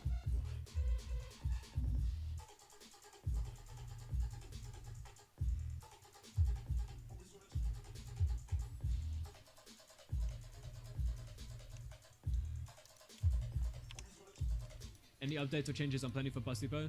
Oh yeah, when Tunnel Survival releases, I am going to go back and update Bus Depot to support all the new things that I have worked on and added.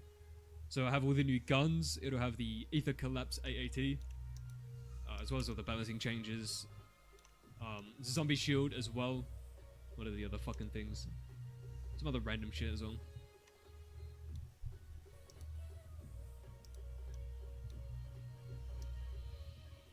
Oh, actually, I don't want a roof like that. You want to see the roof. Let me Google something real quick.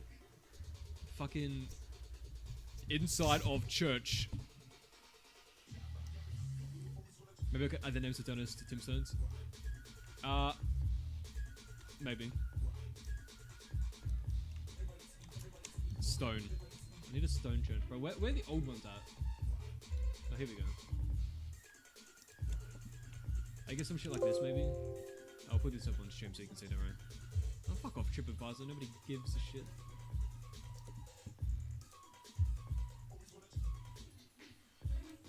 Why is Opera brain damaged? Okay. I gotta stop using Opera, man. This shit's actually terrible.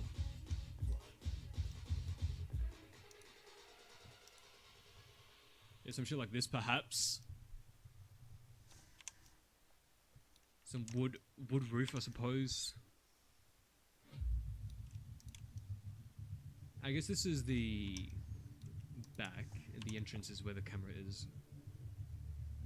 Does the entrance even make sense in transit?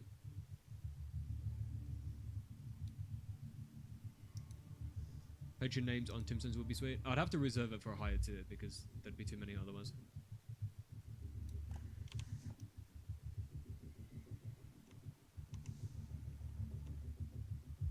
I definitely want you to be able to see the full roof from the inside, 100%. Let me just skip that my other monitor. Making the roof is gonna probably make me want to kill myself, which is fine.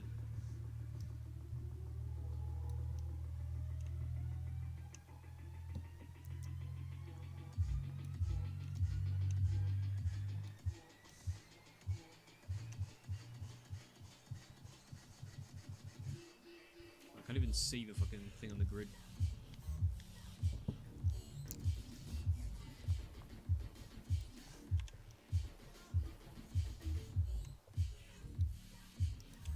So I need to find the halfway point.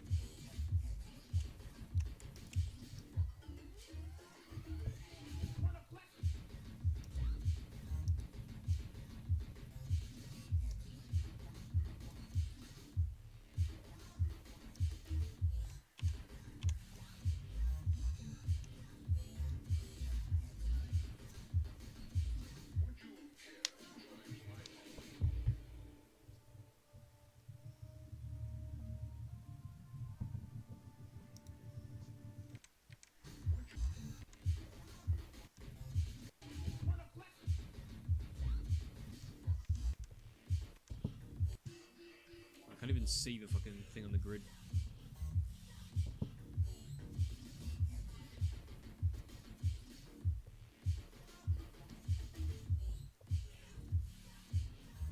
So I need to find the halfway point.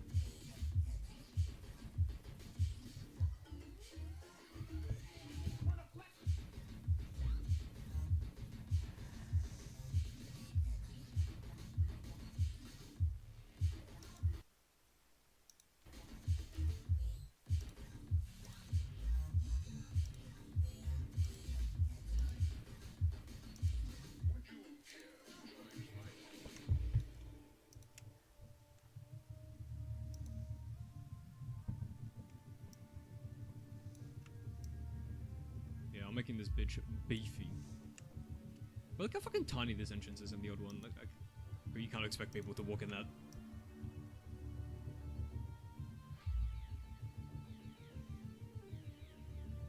Maybe some groaning sounds when you enter it, like faint chorus of children. Oh, some choir type beat. Yeah, that's cool.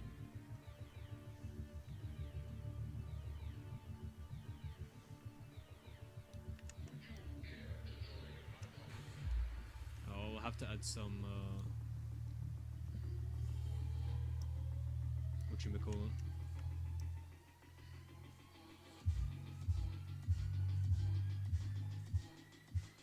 Actually, let me keep that like that. Duplicate this.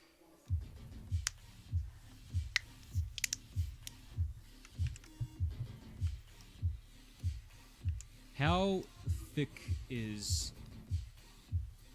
Actually, wait. I want maybe that much overlap. Let's make it too thick. 2 inches, perhaps. That's 1. That's 2.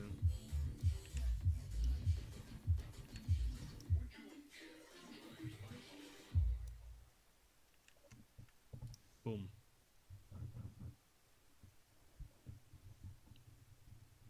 Yep, that's good. I'll make this non-colliding.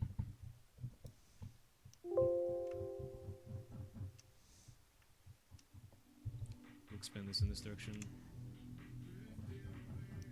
I don't think they overlap that much in this direction from the building facade.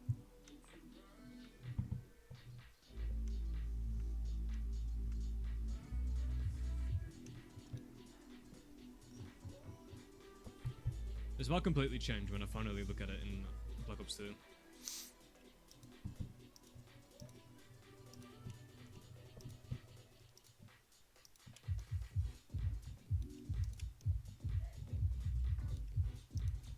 Alright, now let's make this fucking whatever this is. I really don't know anything about churches yet. Have I seen Attack on Titan? No, I have not. Catacombs? True. Hazmat suited NPCs dead in the corner, reference to the hazmats from Nuketown Zombies. True. Perhaps. Perhaps. So this is a tower that you can climb up, right? For what reason? It's a bell tower? Is this a bell tower? Is this what this is? I'm also gonna have to make this way bigger than it actually was, because you'd be able to be inside of it.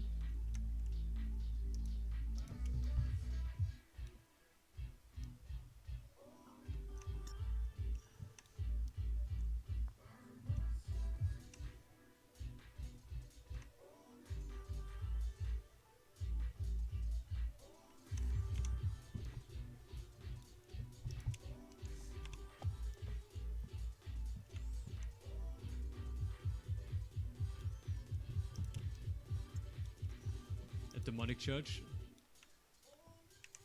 everyone wants me to make this like the most demonic, possessed, satanic thing ever. I mean, I could add some crazy shit on the inside, like a Club of the Dead style.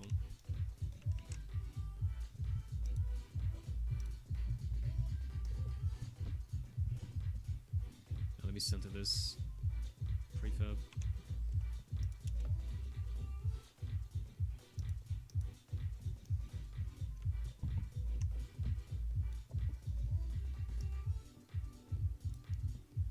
That looks so fucking fat.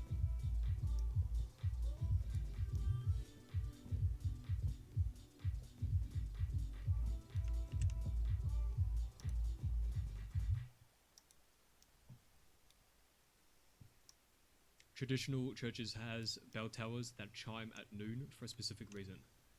Adding an Easter egg to the bells could provide purpose to the church. True. Part of the round change for town should have the church bells ringing. I agree. Smart. I'll have Skulf do that.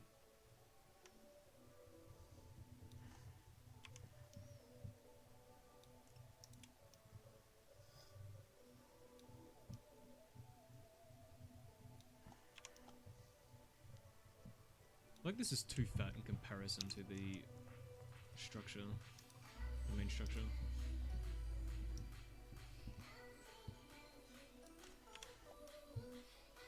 Reduce this by a whole 2.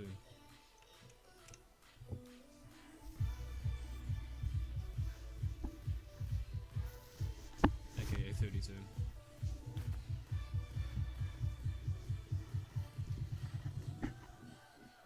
And then I'm gonna increase this. Yo, oh my god! Aqua Label with 100! Jesus, that came out of nowhere. You shout the fuck out to Aqua fucking Libre. Oh my god, 100? Get some love in the chat. I fucking love Verk Zero. I fucking love Aqua Libre. God damn, Aqua. Already at 4. That's so crazy. In Diner. This is the new Diner note. Diner Chefs. God damn. I think Nuketown and Mob of the Dead had ringing. I know Nuketown has it, for sure. A whole 100? A whole 100. How you doing, by the way? Wave up. Graphics look like an untextured Mario 64 right now. Oh yeah, because I haven't made anything yet. Alright. Let me expand the width even more. We're going an extra 64 inches.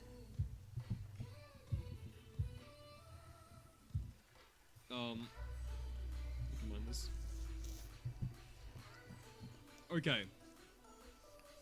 Now this fuck-ass roof, we'll have to, change. This has to be moved by 32.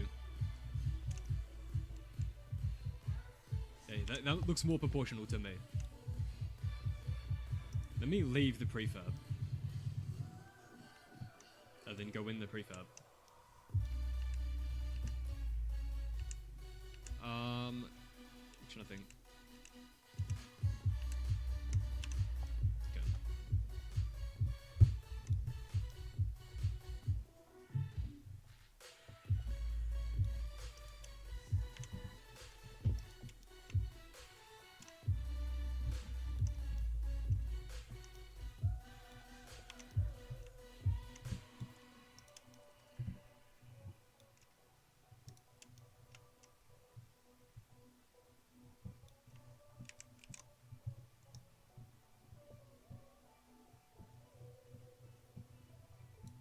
Yeah, I think this is good. Big ass church. My darling, this is not Dana. We're doing this for Dana. This is within view of Dana. So we're setting up the basic block out for the church because you'll be able to see it from Dana.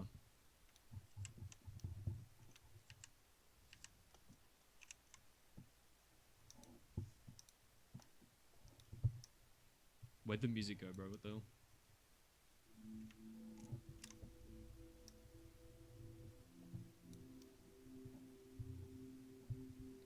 No, I kind of want to make this taller, to be honest, Uchiha.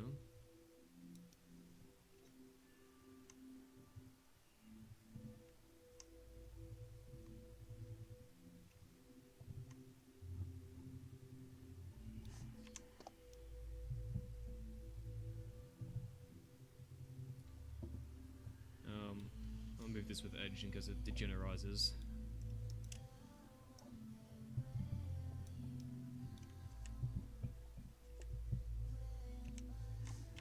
I'll just recopy paste this over.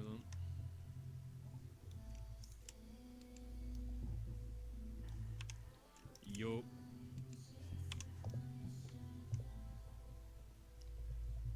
Okay. That's what I'm thinking. Motherfuckers wish the church was built like this. Damn, look at that thick ass motherfucker.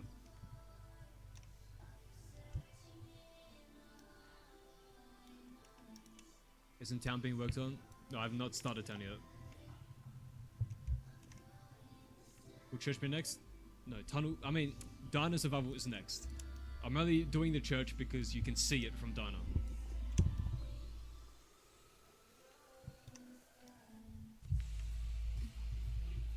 Would stained glass of the Primus characters, Ultimus characters as Saints be a good touch to the church? We'll have to make sure that makes sense lore-wise, because right now they're on the moon when you're playing the map.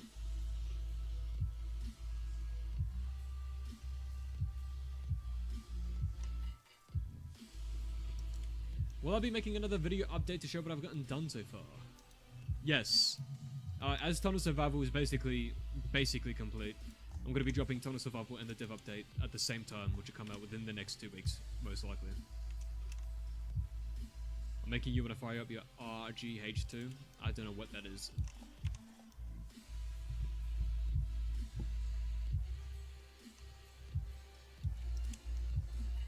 Will Church has its own survival map, or will it be a part of town? It'll be a part of town. And town survival. Yeah, I'll make a part of town survival, of course, why not? Why the fuck not, mate?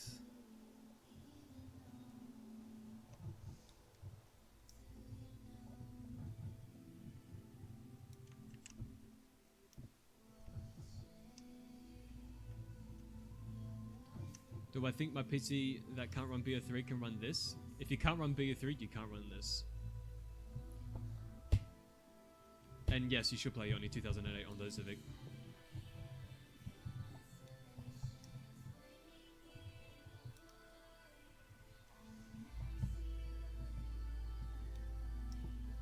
Wow, this is beautiful. Look how beautiful this is.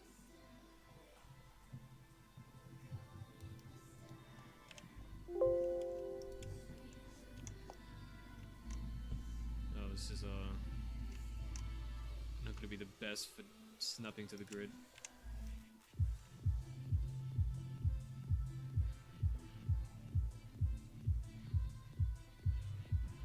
Actually, you know what? for the sake of snapping to the grid, let me cut into it. We do a little overlapping. And then I can control G. Select these as well.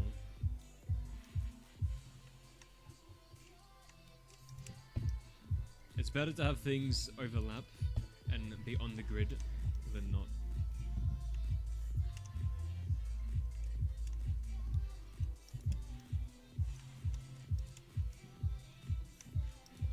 And as for this roof, I can literally just do a basic maneuver.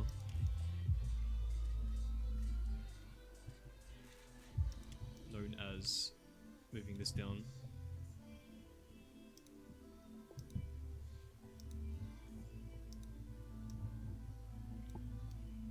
Just follow all the way down.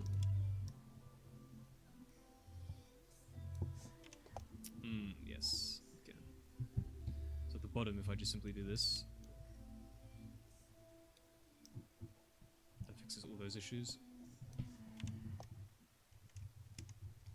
And we just do the same thing over here.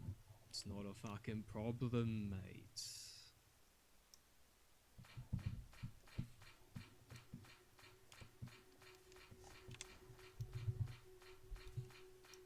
Church has to be better than the Liberty Falls one.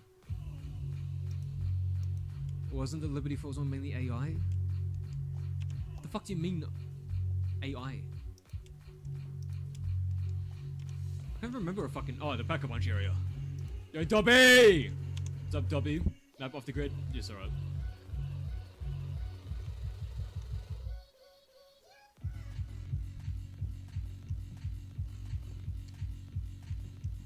Damn. This is peak mapping right here. Like, look at this. Yeah, Dobby, don't show Zella this. He'll get jealous of this mapping. Look at this. Bro, he wishes it was this good.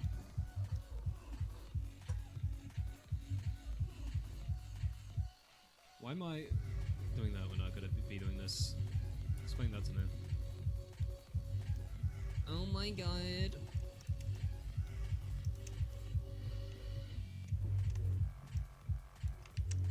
I love reflection probe.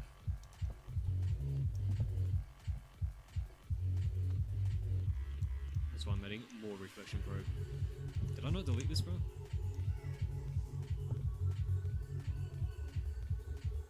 Oh.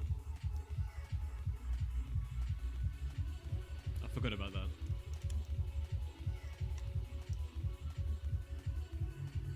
Bro.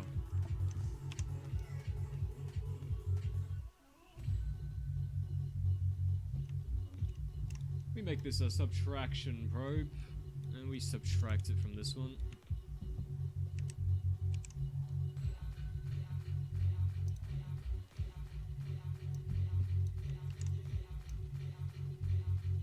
We just... Oh, I love it when it disappears when you zoom in. That is the #1 feature. Get this nice and blended. Okay.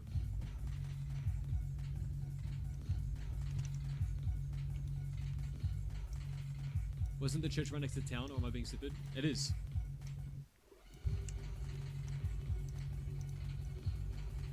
Should have a gravestone outside the map. This is the nicest one.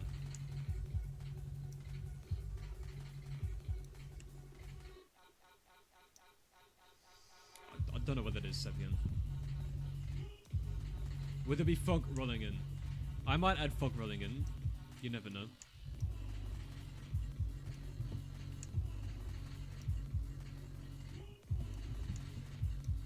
You can never be too sure.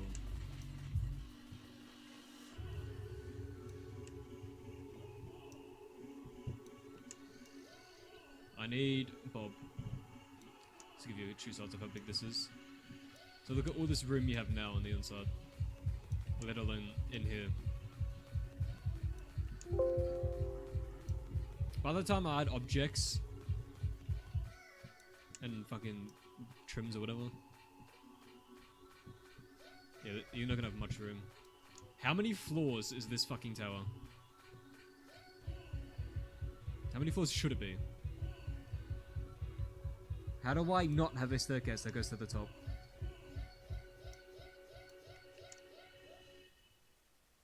How do they normally fucking do these?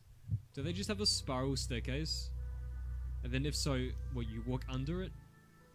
Where the fuck does it even start?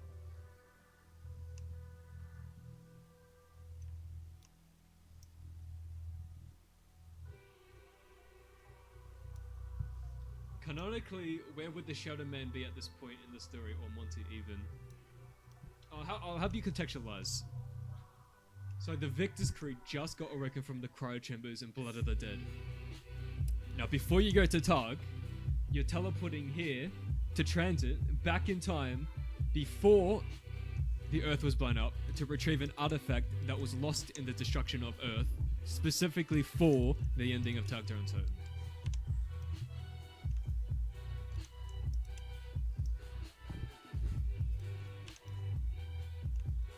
Make the church into a mega church cathedral survival map.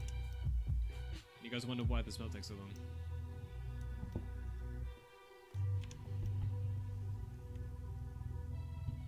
That's a pretty high ceiling if you ask me. Maybe I'll just give you no access and it just magically has floors there somehow. Somehow they're getting up, no one knows. It's a video game type thing. Valve moment.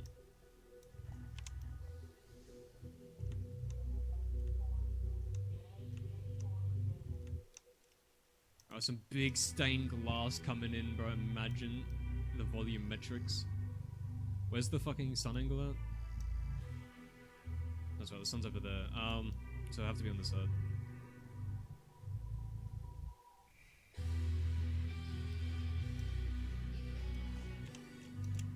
Just imagine for a second with me. Use your imagination. I think I set up some cookies already.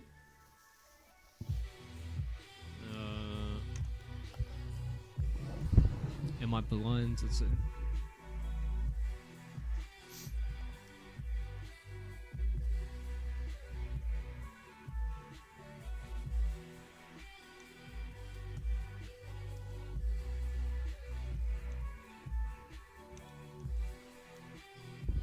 Nope.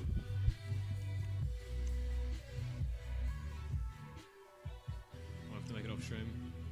I don't even know. Whatever. What colors are they normally? Fucking. Some fancy shit.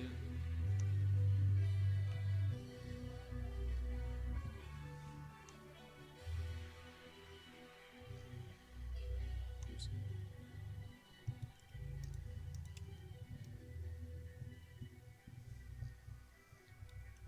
Why is there a Dutch gas station in America? A lot of things of transit don't make any fucking sense. Because it takes place in 2025, yet everything's like retro.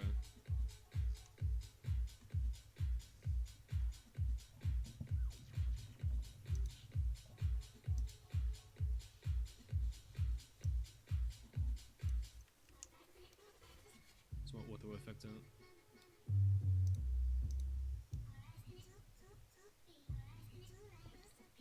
It's gonna be a challenge to optimize.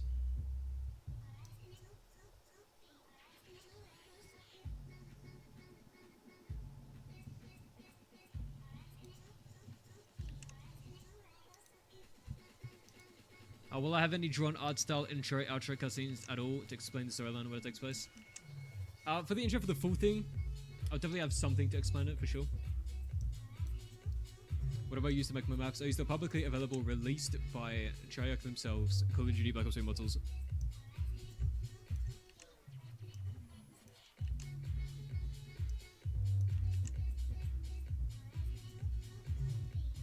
Actually, I could just do some near edge trickery, maybe.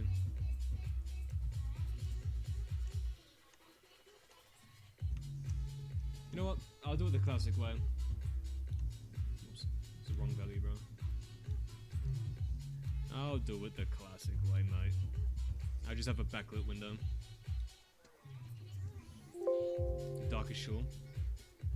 Yep. Let me make this a prefab.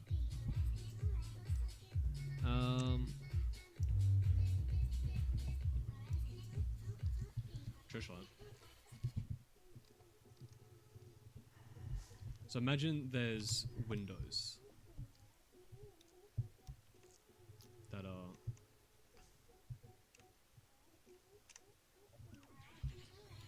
this far apart. And they're all different colors and shit. Do I have a map planned for after transit? Yeah, I got some small maps that I'm going to be finishing after I release transit, which includes Paper the Dead 2, my demastered map, just some small shit. But other than that, that's about it.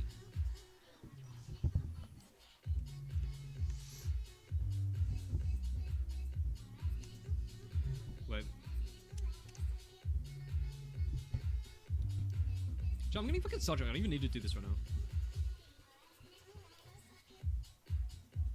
Let's do some more of this. Actually, wait, before I do that. So do you remember when I split all this? I basically did that for no reason, because I have to split this here.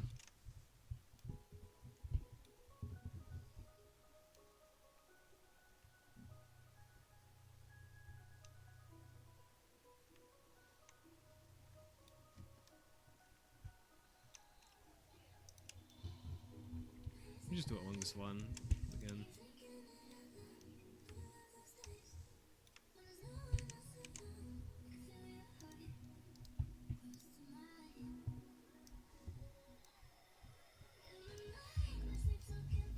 All on the grid.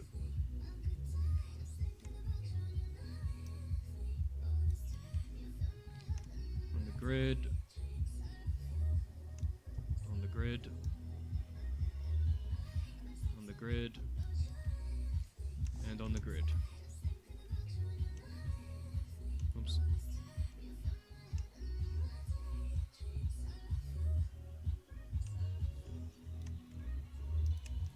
Cool. Jagmean VC. I don't know about that. I'm not too sure about that one. Maybe find 19th century old churches for the textures. I'm pretty sure we've got a bunch of textures already that'll work for it. Like stone. Probably the Dead 2 will change zombies forever. It should.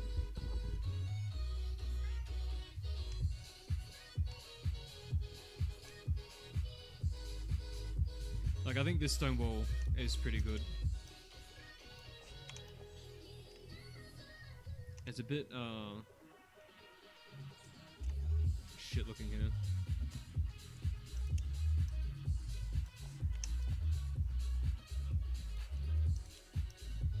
Do they have, like, bottom sections? How do you call it? Bottom fucking... What do you call it? This doesn't look like transit at all.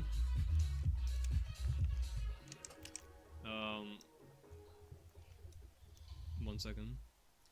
Does this help you in any way, shape, or form? Or maybe if we fly all the way over fucking here.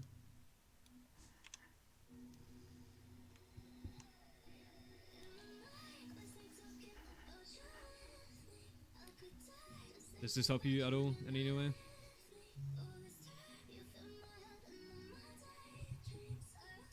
Mr.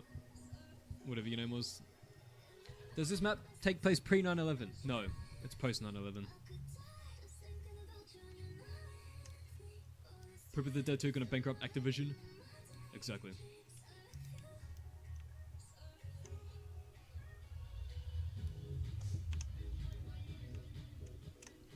Where the fuck is Ape, bro? How's the hided goat going? Maybe I've already added the hided goat, you know?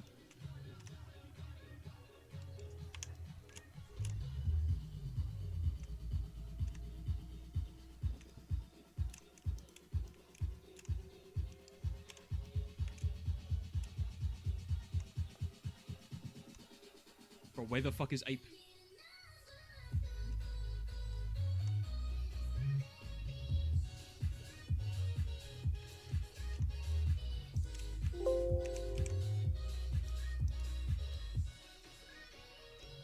Please, man!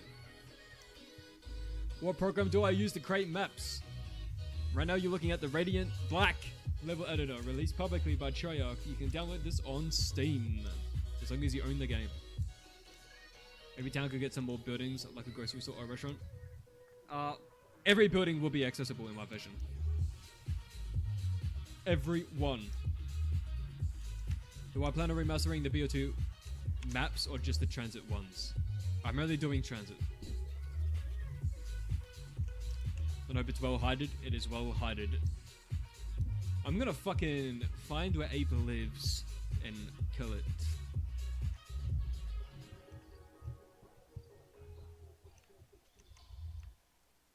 Bro, it's not even in my fucking task manager. That's crazy. Let me close this.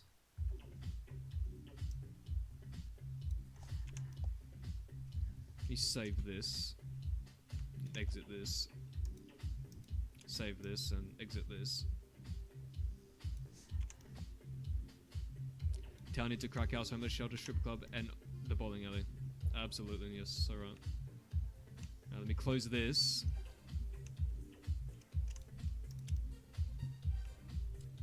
And then let me open Diner once it closes.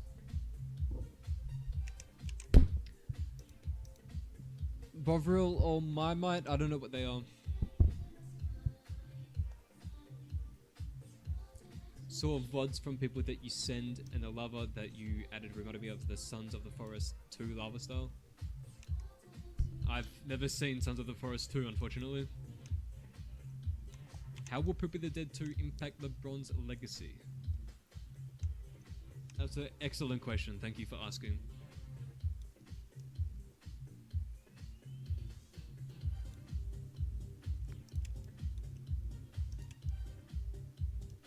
Will Poopy the Dead have a tunnel update? Yes.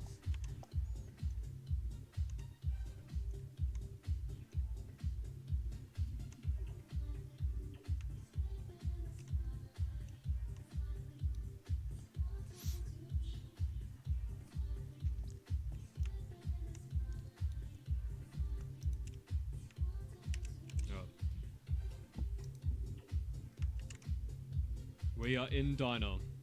And as you can see, church is there. Oh, I didn't export the fucking lighting. Great. Temporarily, let me increase the sun volume size to include the church.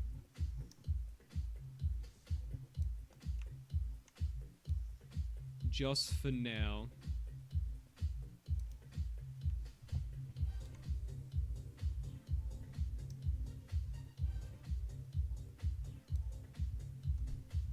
Grandma done, I'm sorry. You should be. Am I working on this with Zella and Dobby, or is this an individual project? This is an individual project. My transit has nothing to do with their transit. These are completely separate projects. However, Zella and Dobby are extremely talented and amazing people. You should support them as well. Are we gonna have a Gold 2 memorial? No. We should be celebrating his demise. This isn't a diner. Where's Waffle House?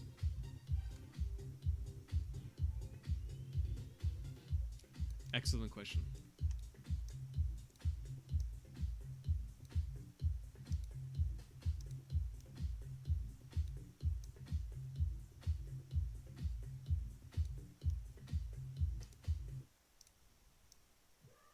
I appreciate it, David Hurst. This is pre-recorded. Lexifi's working on this by himself. Thank you,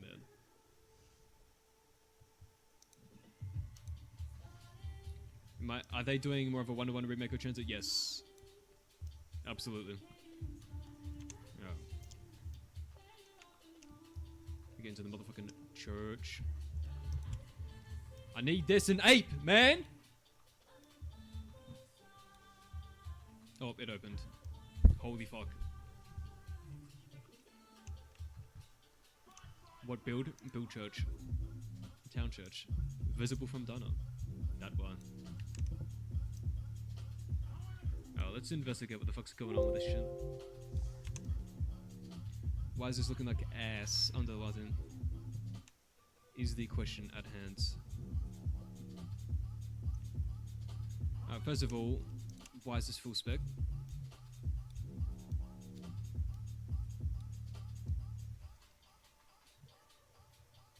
Only needs to be plus, because we only have a gloss map.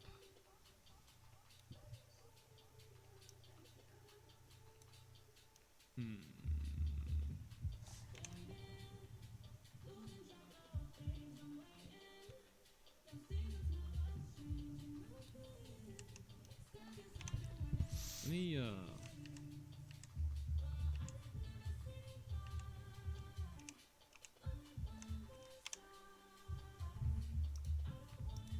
I need a tolerable stun.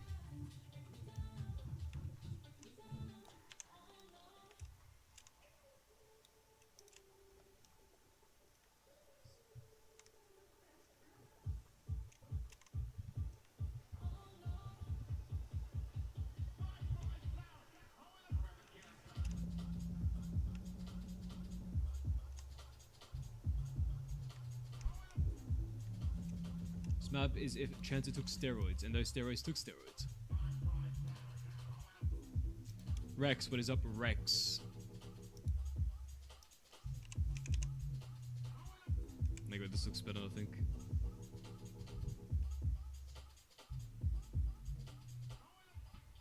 Cool. Cool. Let me change the tiling on this, to this.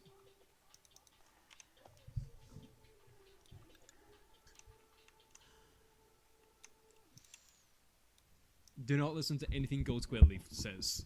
It is all misinformation.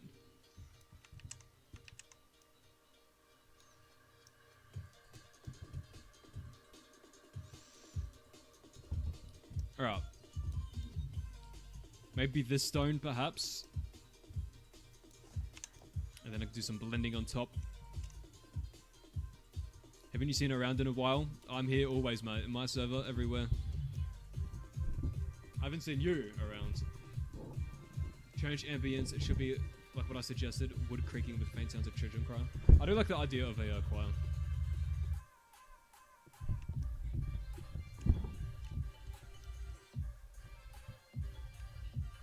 There's this one shingle roof fucking looking Will this map ever release? The full thing and the survival maps? Yes. Tunnel Survival will be releasing within the next 2 weeks, most likely. Bus Depot Survival is already out. Dana is already at 80%, so Dana won't take long either. I've accidentally hit the wrong button. Okay.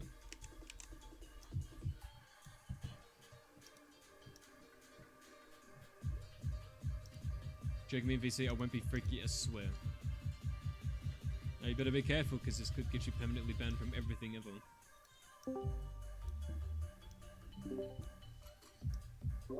Hello. Hey. Welcome to the stream. Just joined the server. Alright, let me verify you. Have you never been in my server before, or is this a new account? Alright. Church rounds change with the choir. True. True. Man, shut your bitch ass up. Come on, bro. We all know he's breaking the trends. Do you have shingle models? What do we have here? I don't think this roof makes sense on the church. Why did they angle this? When we can angle it ourselves. What shall we do today? We did anal last time.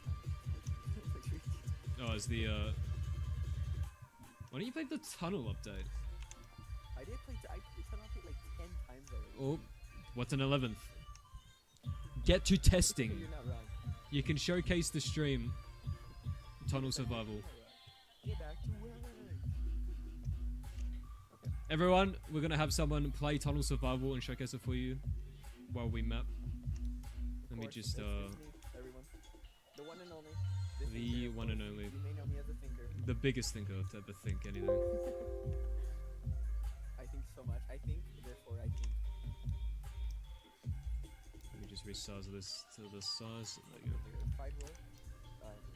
Verified role is for people that are notable, so they can't be impersonated. I should be verified then. You are not notable. I'm so notable. You're so I'm unnotable, literally the actually. faker, Rico. You might be the most. You might be the least notable, ever. That's insane. What do you mean? I'm so notable, dude. Make me just scratch, right? Do you know why? Because I'm not notable. Because you're not notable. Crazy. Like what do you mean? Like I'm so notable. Me and T-Lexify actually work together. We're actually cousins. Mm-hmm.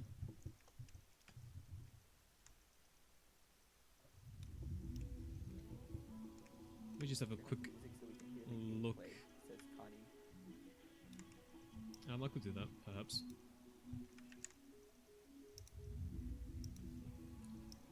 I could do something like this, perhaps.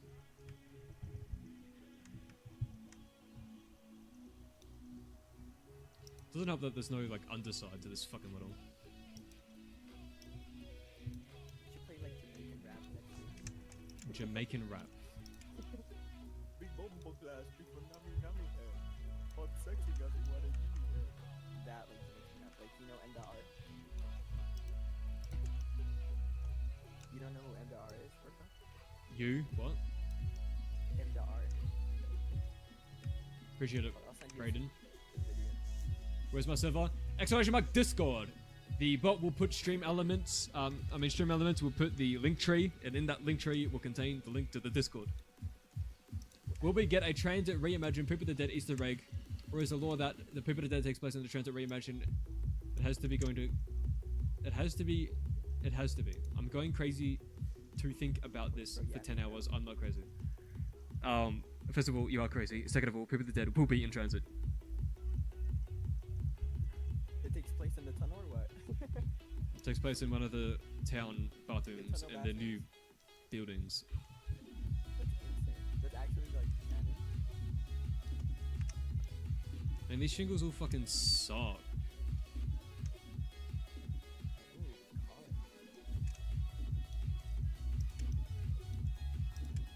What am I supposed to do with that, bro?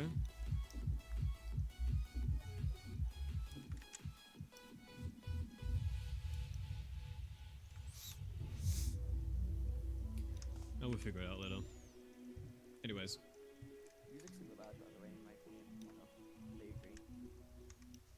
There you go. We have game audio from you now. Are you playing back my stream? Am I playing your stream? You were. Yeah, I was just, sorry. I was liking the music is loud right now.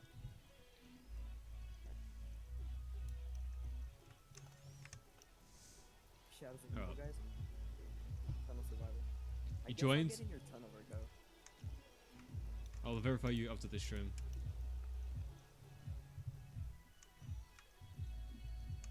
Rico really wants me in this tunnel. I mean, he's been in this tunnel like 11 times. He loves me entering this tunnel. Yeah, once the church is done, I think that'd be a very good vista. Vista object. Who the fuck just joined? Here's Corny Cat. Actually, yeah, I can verify you right now. I need more monitors, bro. How much monitors do you have? I've only got 4. Oh, okay. Yeah, bro needs a 5th. Crazy. Yeah, I want a 5th and a 6th, but I need a second like graphics card. No. Absolutely not. He needs his room to just. He needs his room to look like a freaking FNAF office. That got like 20 screens in it.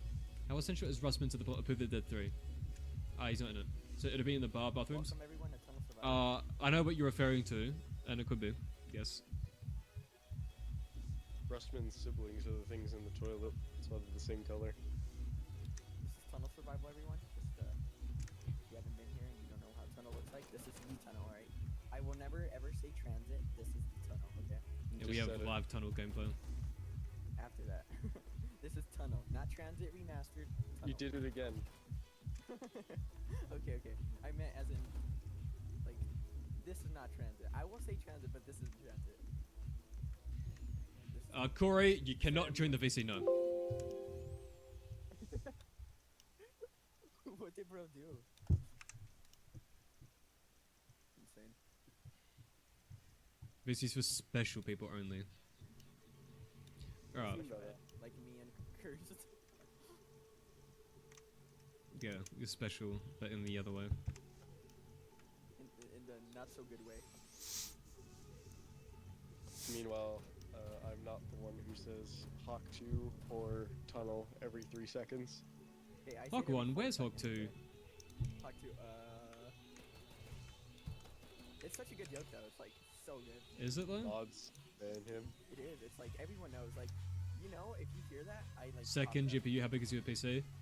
Well, that's the thing. So if I wanted to add a second graphics card so that I can have Beyond Full Modded, is because for some reason there's an artificial limit in NVIDIA consumer graphics cards. The only ones that don't have this is like the Quadros.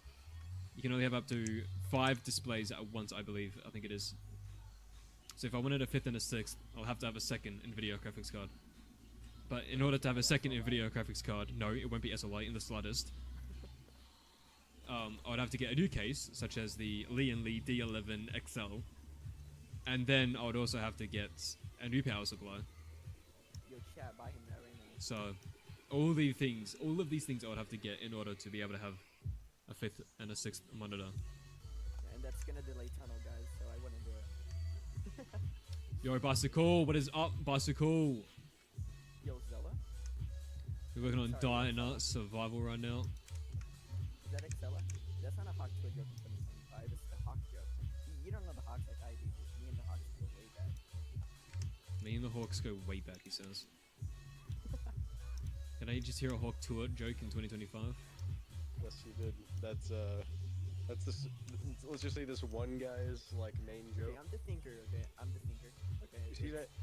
You see that gameplay in the bottom right corner? That guy. The Subway Surfers gameplay. I'm trying to figure out if I yeah. should get a weapon or not, or if I should just keep killing zombies. I think I'm just gonna keep killing zombies. My knife, dude. I knife him. Origin challenge system in transit. Make bust the challenge box. Oh, I know what you're talking Holy about. crap, I'm about to die. I could have Ted just give you challenges. Stay on the bus for 10 consecutive rounds.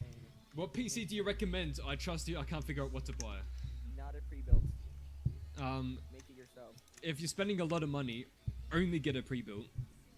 But if you're budgeting, don't get a pre-built.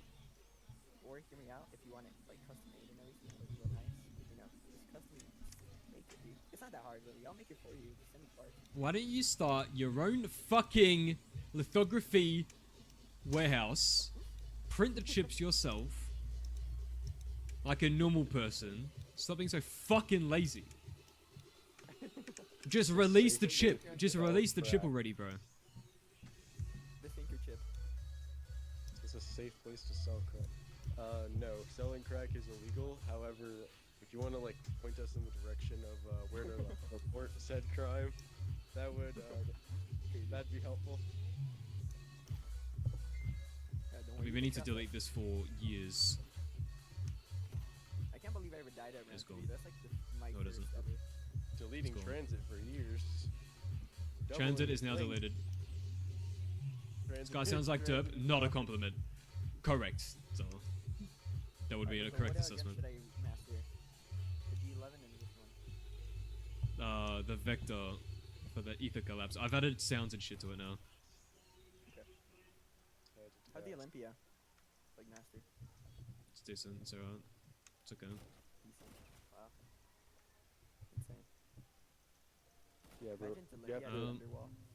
you have to stay on the bus for 10 rounds, and you get a guaranteed Mark II. Guaranteed. Have you guys done the Every wheel time reset you yet? complete a circuit on my transit, the wall buy on the roof will upgrade to a better one. And then the last one will be something very good like that. This guy sounds like derp. Emox! Mad gas though. What's that? What's a derp? You, Excella. do these cycles have to be consecutive, or can you do them at any point? At any point. And do you have any idea what you'd have it like be upgraded from, or just the vague idea?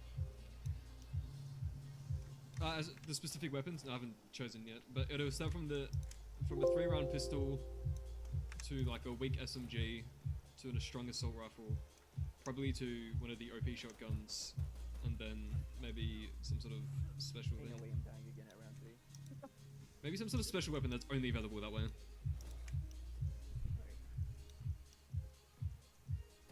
Some kind of like special, like semi-wonder weapon maybe that looks like it's made out of the same parts Ted's made out of. Yeah, I could just pay someone to make that for me. Junk Why do you have gun. such a delay on your stream? The what gun? Junk gun. The junk gun. True. I don't have an artificial delay on the stream. If it's delayed, it's just delayed. I can't use the ultra low latency That's how mode because YouTube I'm streaming at works. 4K 60 FPS. YouTube doesn't allow over 1440p ultra low latency. Yo, where's my 16K streams? So real. YouTube does not support that. Some of us have 16K TVs, okay? If I'm not literally watching the stream higher quality than you're seeing it, then there's a problem. Exactly. I mean, technically you are. My monitor's only 1440p, but I'm streaming at 4K. Why would I do that? That way you have higher bitrate when YouTube Oh, transcodes it back to a VOD. I can turn it up higher, although mine's only at 720. The Wii Sports If you use only 4K, YouTube uses a different codec than the traditional one. Instead of the VP9 cringe, it uses some other shit, and it looks way better. I know that YouTube has started using AV1 in places, but I can't figure out what makes it happen.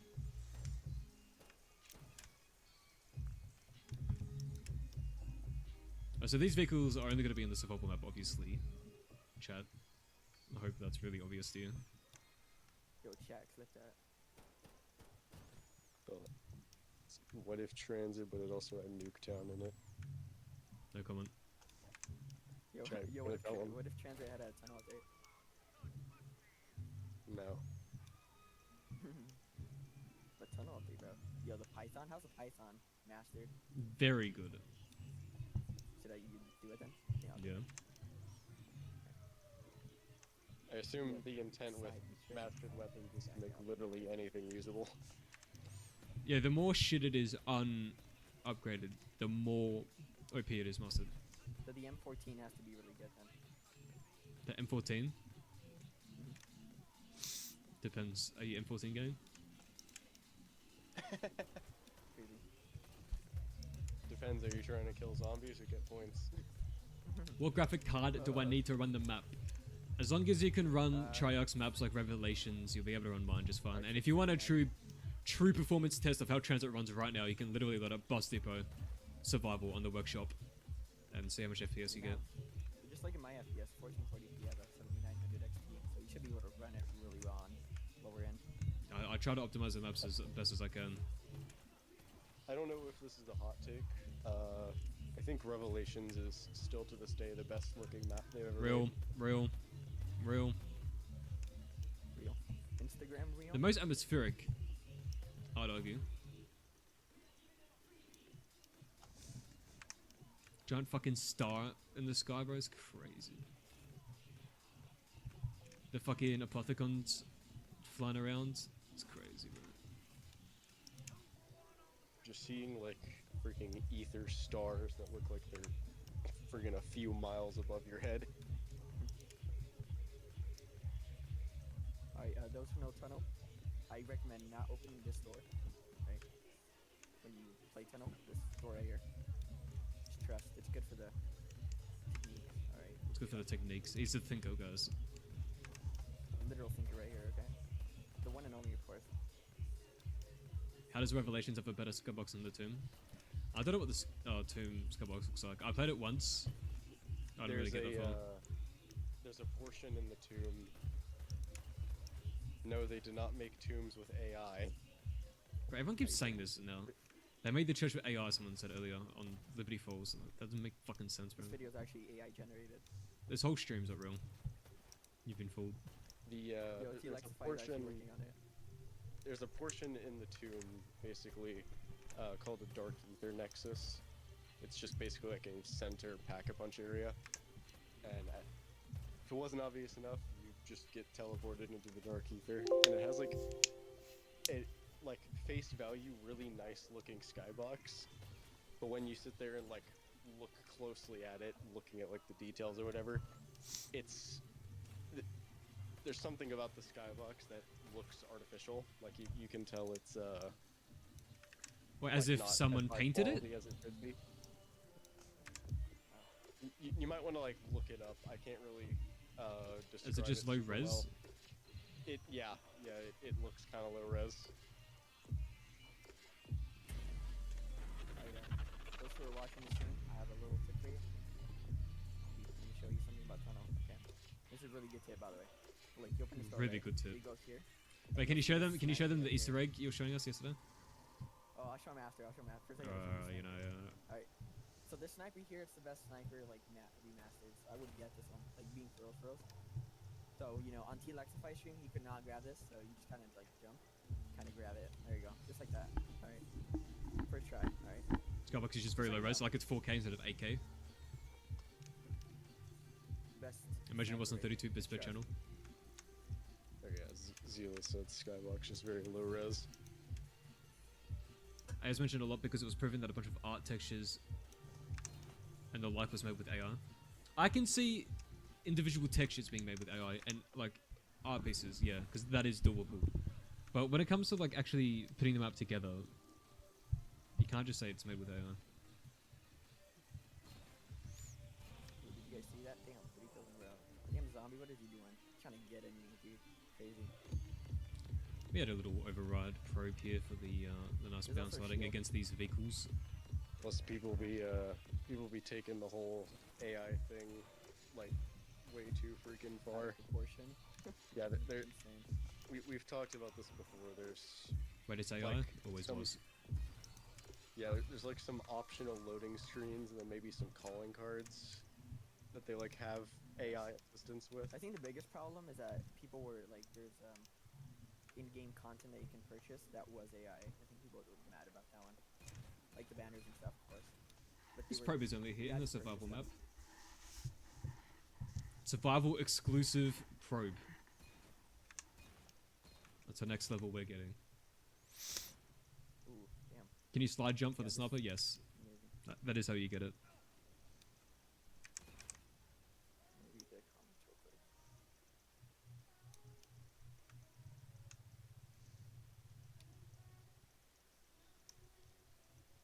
So what percent of Them what boys percent are of your AI transit what percent of your transit is made by AI and what percent's made by Lex?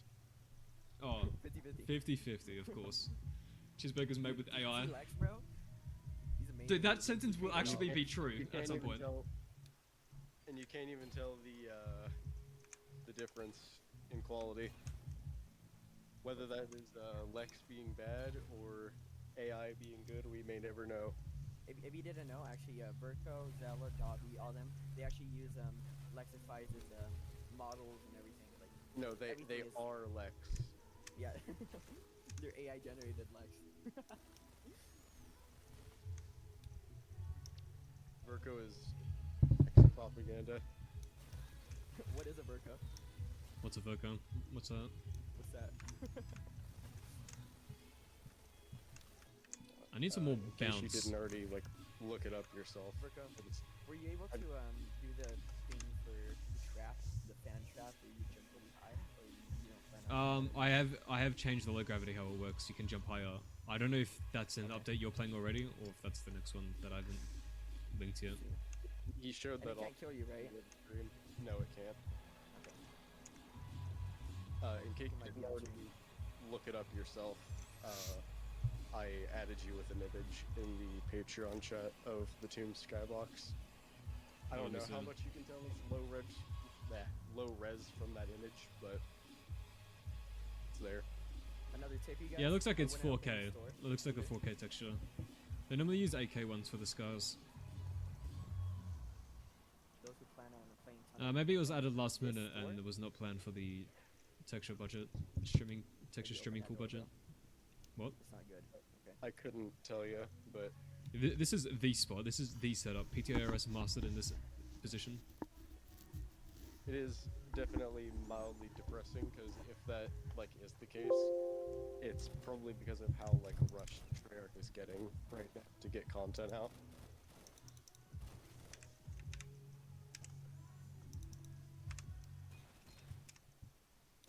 I wish you Like, could people have have a been specific complaining- light exclude specific models from shadowing. That would be good. Add that to People been, T11 Radiant. complaining for several years about like the game's lack of double tap. Now they're adding double tap back with the mansion, Shattered Veil as the map's called. And I'm just waiting to realize that it does not solve high runs at all. What doesn't high rounds at all? Like double tap being in BO6 won't fix high rounds in the slightest.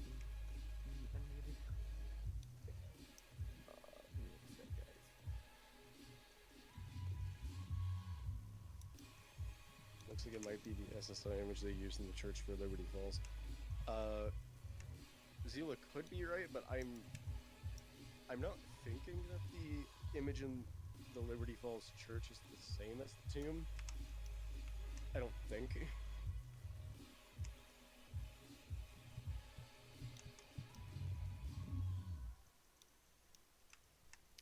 Also, we need separate shaping for volumetrics specifically, separate from the light casting as well. Get on that track, thank you.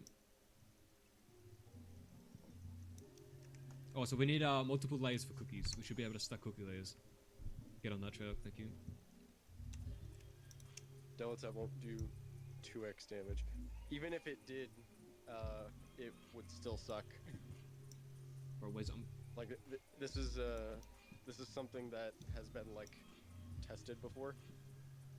The weapons are like weak enough to where even accounting for the 33% damage increase and the double damage of double tap 2.0, if that were to be added into BO6 exactly that way, so DPS being increased by 266%, doesn't do crap.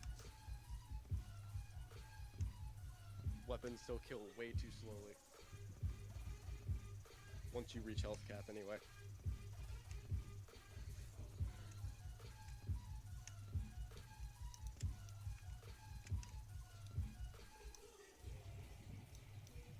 You'd still be forced into using either Mangler injections or just any other kind of support weapon. Just like Cold War, except Cold War you also have the option of Ring of Fire, which is itself probably also not getting added to BO6.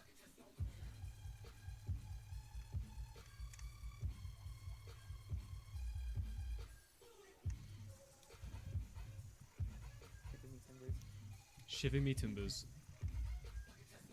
For this map, I'm not gonna use that. Timber me shivers. The map have what? Gay balls. Gay balls? If you're playing.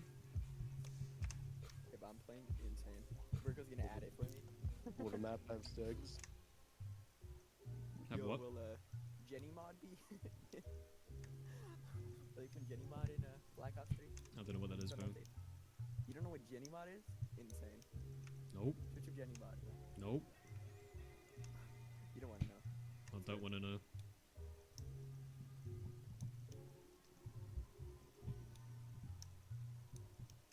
Bro, why is my Logitech like pure?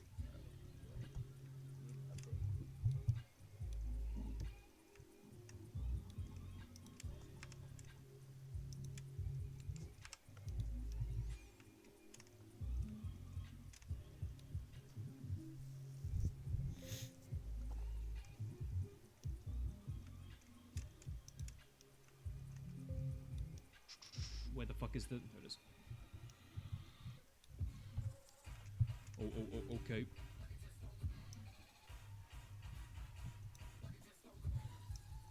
Hi guys, comment in the chat what's your favorite soda? Vika standing like at Division right now. Get on that track. Exactly. Get back to work! Will this map be out before my death? Yes.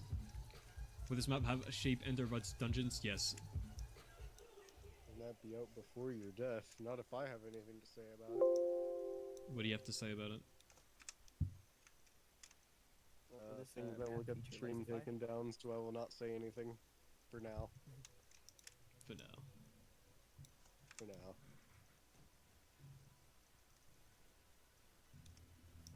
Will any of the older gen guns be around Nuct POY? Oh yes. That is the whole point of me adding those like World of War classics recently, because I plan on having the guns in the exact same spots as they are in Nuct. So the sort of shotgun, the M1 Garand, the Kar 98K. And it'll be like that for the survival map as well.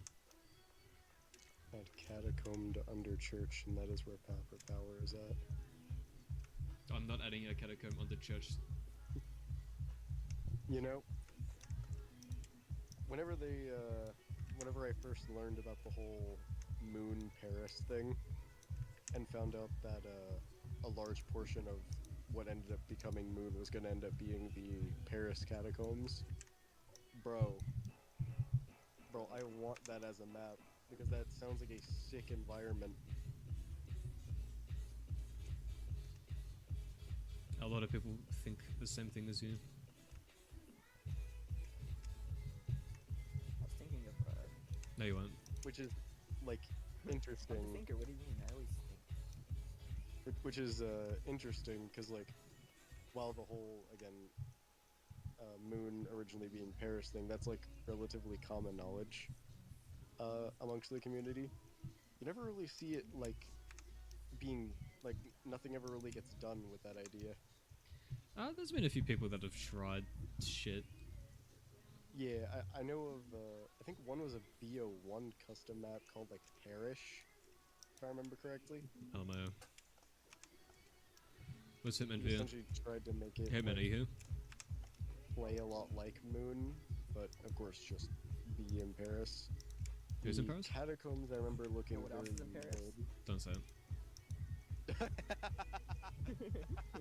what I'm talking about? I won't say it.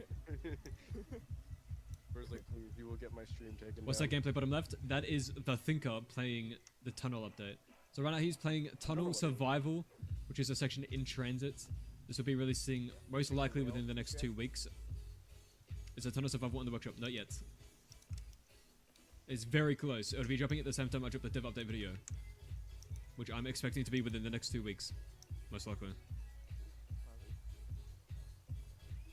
On April 1st, you should just post Tunnel tomorrow. Yeah, I'm the thinker, by the way, everyone. Welcome to the stream, and we're gonna be trying to do the whale Easter egg. Yeah, you have to show them how to do that. Tunnel update. I didn't know Virgo added your mom in the map. That's a good one. That's a good one. I don't have any comeback for that one, actually. Unfortunately. Bro, what am I looking for? I'm looking for something. I just don't know what I'm looking for. Should I get speed? Yeah, probably get speed. You were already sped.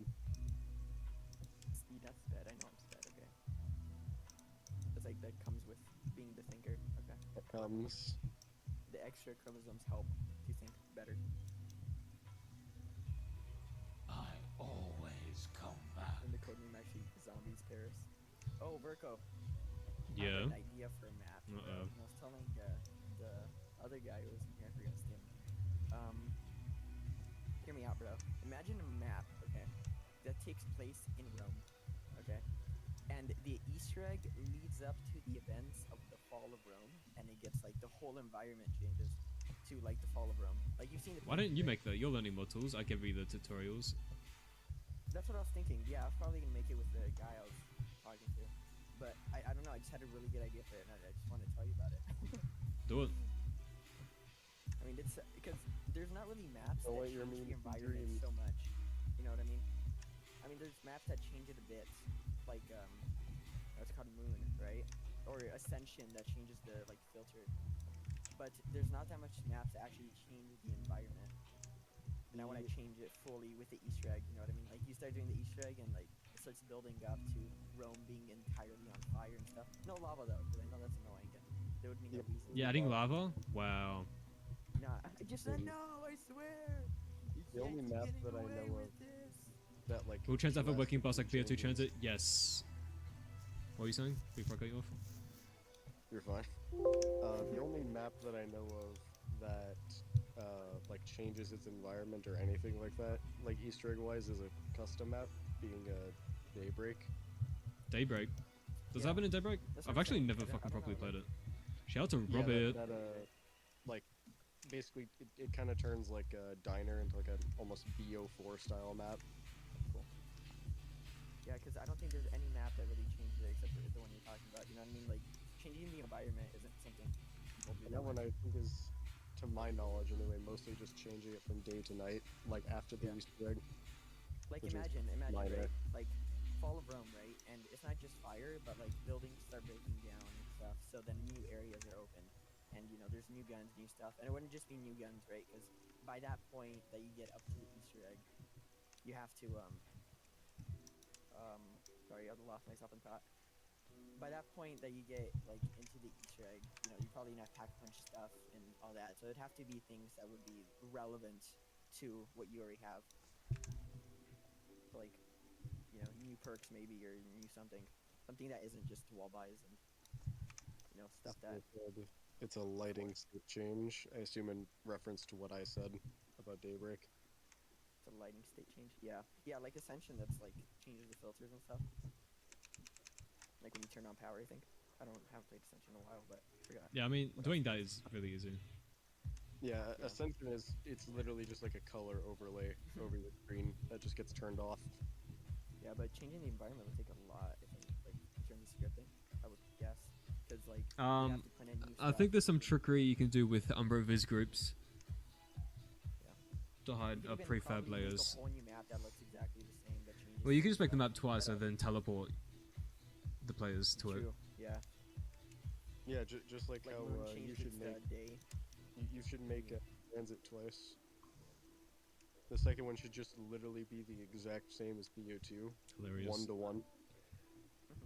So did Dobby tell you what I told him for my concept at all? What are you referring to? Well, I'm clearly being vague for a reason. Like, bro does not want to tell everybody else. Alright, so you will spawn in the garage in Dino, confirmed. It's official. Let me steal I'm gonna show you guys how this is pack punch right now. Should I do? Which pack punch is not that good, but you know what is good? When you master them. Actually, let me Oh my just lordy move this lord. over. It's easier than. That's fucking chat room. I help. Okay. God, look at those clip brushes. Makes it look like a race track or something. Imagine somebody made a Breaking Bad map and it's just Mexico and like America, and then the filters change when you go to Mexico. It just becomes straight yellow. Yeah, just fully yellow. Everything's yellow. That'd be so funny. Almost died. That looks like a spot for quick revive if I've ever seen one.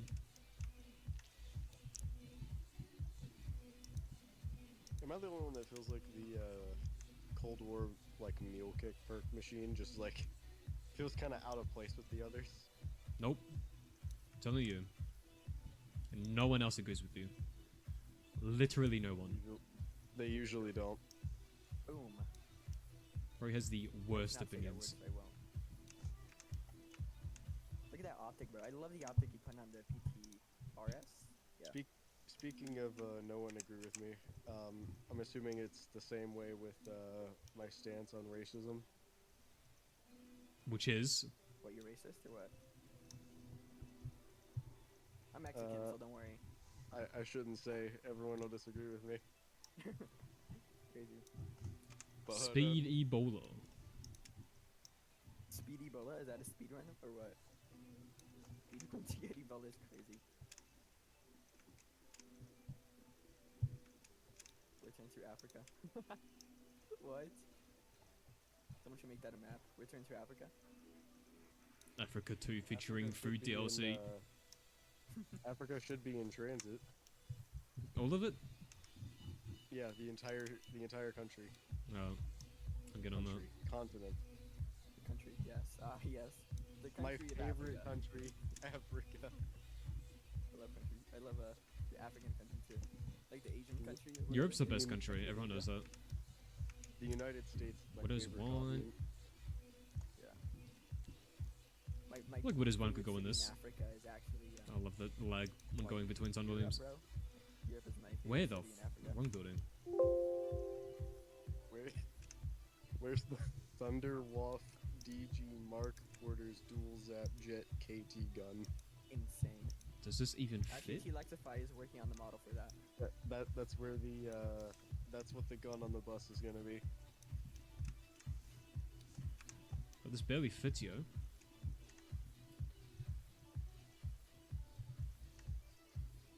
Like, what's called a waiver colt. Whatever you see on tunnel is what's like the models. It's gonna be in transit. Pretty sure. You know what? What's the question? I'm quite. Like the perks models. They're gonna be in transit. The ones in tunnel. No. No. What is bro? The listen, the survival maps have different perk locations because the fucking survival maps. No, not locations. Like models. Oh, the models, yes. In the full map, Jug will be in town only, and Speed Collar will be in Dana only, and Double Tap will be in farm only, etc. Yo, Virgo, I had a friend play this, bro. He said it was hard, bro. I don't believe him. I too am hard. I mean, that too, but I meant like the map, you know. I'm not sure if that's what you meant. We may never know. It's part of the whale Easter egg. If you complete it, you'll know. The Untoaster wants you to check. I gotta do the whale Easter egg soon. DMs, Virgo. This round, I'll show you guys the whale Easter egg. You just gotta zoom in so you guys can take notes. Virgo about to check his Discord DMs and find like a Cornhub link.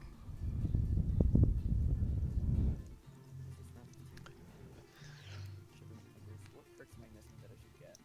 I mean, I could get ICU, but I have 2 perks that I could get. So I get speed, I get all the main 4 perks. Honestly, that's really all you need in zombies. The main 4 perks. Maybe stamina if you want to include it. I can add a small thing. I can't do something crazy like that, though. Don't touch though. What is Bill talking about? About adding a taco country? What? I don't know. You said you can add a small thing. Something small. Did he suggest adding like another Nocturne Totem or something? Will that make BO4 maps for BO3? Absolutely not. Yo, when was Alexify gonna join the VC? You know, you promised me, Virgo. That I didn't promise shit. Tunnel update. People, I think everyone in here would like jump Lex. I see why he doesn't like talk with the public. Wow. What do you mean? I want to meet the creator of Transit. Okay. Transit remastered. Man. You know, Lex.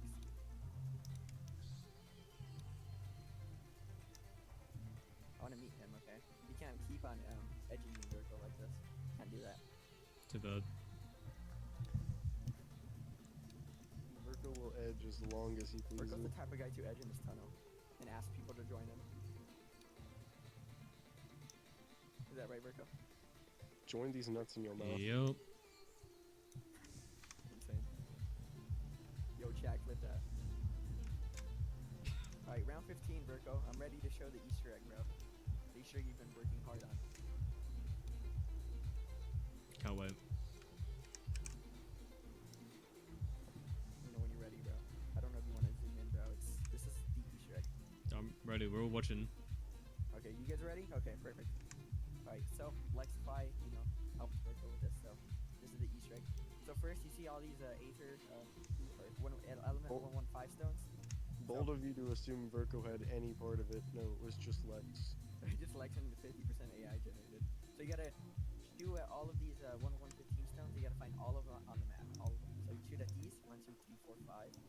You gotta shoot at them like you can't miss, because if you miss, then you gotta redo it all over again. So you gotta make sure you shoot the blue part. Alright, so like there's one down here. You have to be very careful to shoot at it. Right there, you see it? You shoot at that. I always miss. Same. There's Especially one when over it here comes to and one women. down here. So there's one here, and then there's like 3 more here. So 1, 2, 3. All right, perfect. So we've shot at all 3 of them, and then there should be more over here. Make sure you guys are taking notes because this is very important. Is anyone taking notes? Hold on a second. Just port the BO4 maps over really quickly, please, man. People have tried. It's easy. It's really easy. You drag and drop the executable file into Radiant, and it's done. And you gotta make sure loads you up. shoot at that one. And then after you shoot at that one, you should As be well good. as, Okay, perfect. So after you shut out all of the 115 stones, you'll go over here where power is at, and you'll see something light up like electricity, and you'll know it's working if it's lighting up. If it's not lighting up, then it's not working. Right, so I'll show you. I think 5 and Buried next. 5 is being made by Boris. Buried is Right being here. made by So you see how Slayton. that's like shocking? That means the generator is working and you shot all the element 115 stones correctly. Okay? So you got the first part of the Easter egg. Okay? The second part is you have to find these lights here. So the red lights, these red lights, you have to find them, okay? You have to kill 5 zombies. You accidentally did the round. But you gotta kill 5 zombies near these red lights. And after you're done with that, you have to wait till round 30 to do the next Easter egg step. So I'll show you how to do that, guys.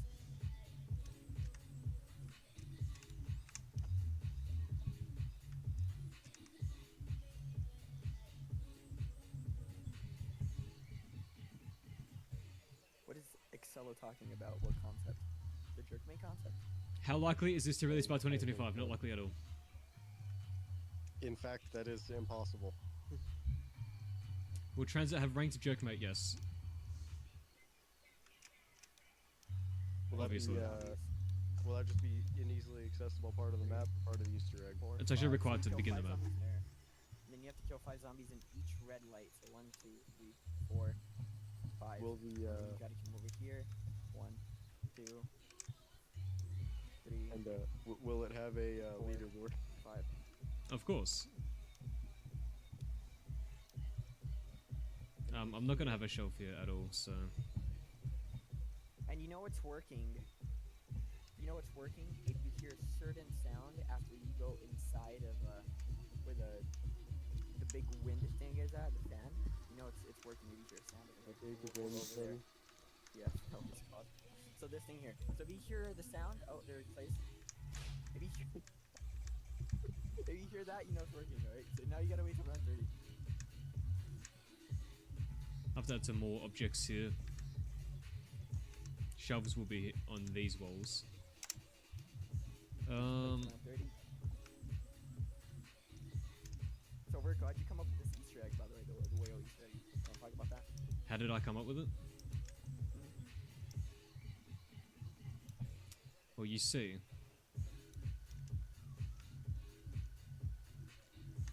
Excel's opinion of Invictus, I've never played it. I've only seen some other people play it very briefly whenever people play it in the VC. The scripting looks very impressive. That's all I'll say. People seem to like give it quite a hard time because of its like lower quality like visual assets and stuff. I don't think people like realize how large of a map it is in Call of Duty Black Ops 3. So? Black Ops 3 couldn't handle stuff like that very well. They can. That's why I'm making transit. Dude, while laughing at Excel's comments, I literally spilled all my Dr. Pepper on my desk, bro. And Victus is also probably several times the size of your map, at least currently. Victus bigger than transit? Victus. Probably. Like, Isn't it just a bunch of open desert? I don't Yeah. feel like that's hard to detail. I think it's based on Cold War. well, Something. yeah, it's based off of Outbreak. Not that's pretty fun when I all of played it it. I is liked like empty, because there's of course stuff like. I don't whether that think be, like, people are original areas criticizing or- the individual buildings themselves. Not. Really? And isn't there just like floating shit everywhere? Yeah.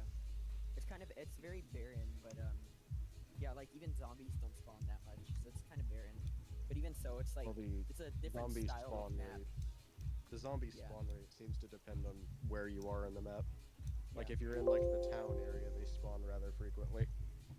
And then they give you a little like less points if you think they give you, but it's because of the way the map is built. Like it's a style of it, you know what I mean? Yeah, that's just because of the like objective-based crap Yeah. like Outbreak.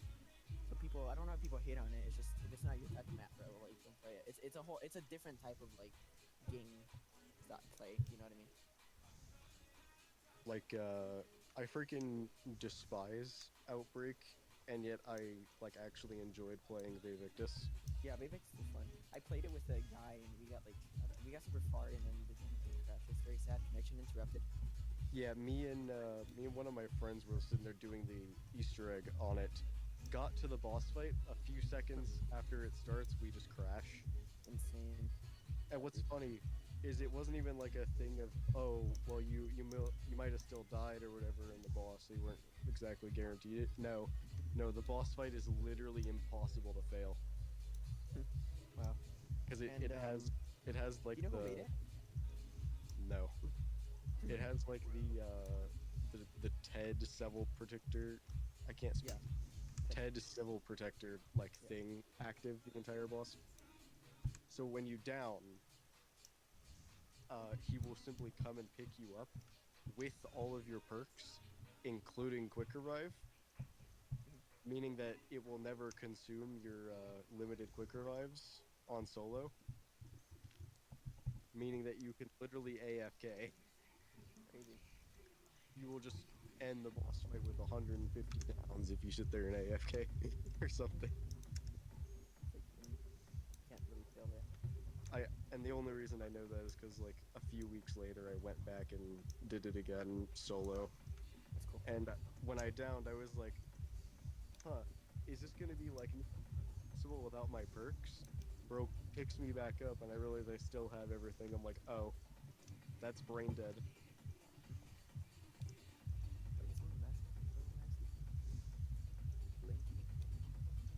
Blanky, the one and only. Yeah, Blanky's the guy I was telling you that I was thinking of doing that Rome idea with later on though. I saw you show earlier that each survival area has separate prefabs. Would I keep survival saved in one like BO2 did, or separate subscriptions like your Bus Depot? There'll be separate maps on the workshop.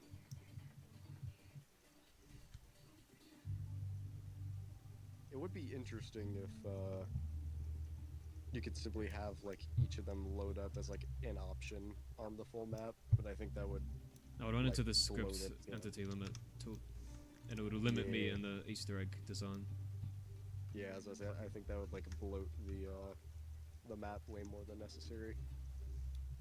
GK Commando 06, yeah, the map's gonna be finished I think in 2028 if I'm correct.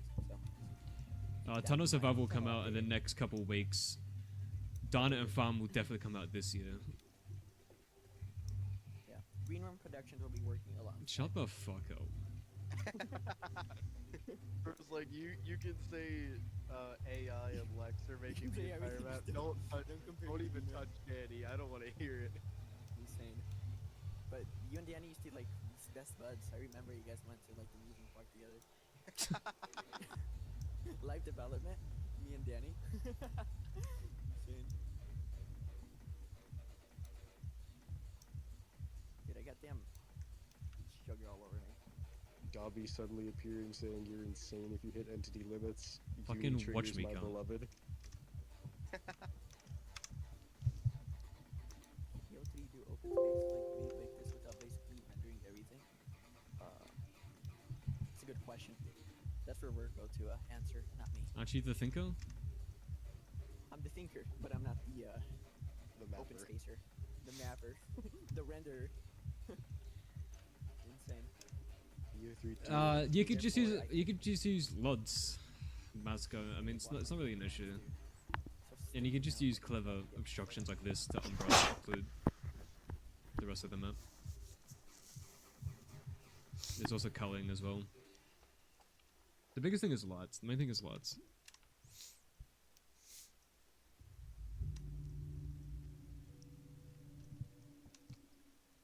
Now, what else can we add to this?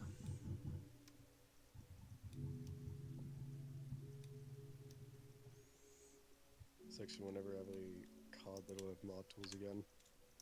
It's very unlikely, yeah. Vigor Yo, Rush. so we got Zella and Dobby on stream, bro. Like, when is It's Bro's gonna, like, appear, bro? Like, I'm literally his Oh my disciple god, the even fucking now. oil off.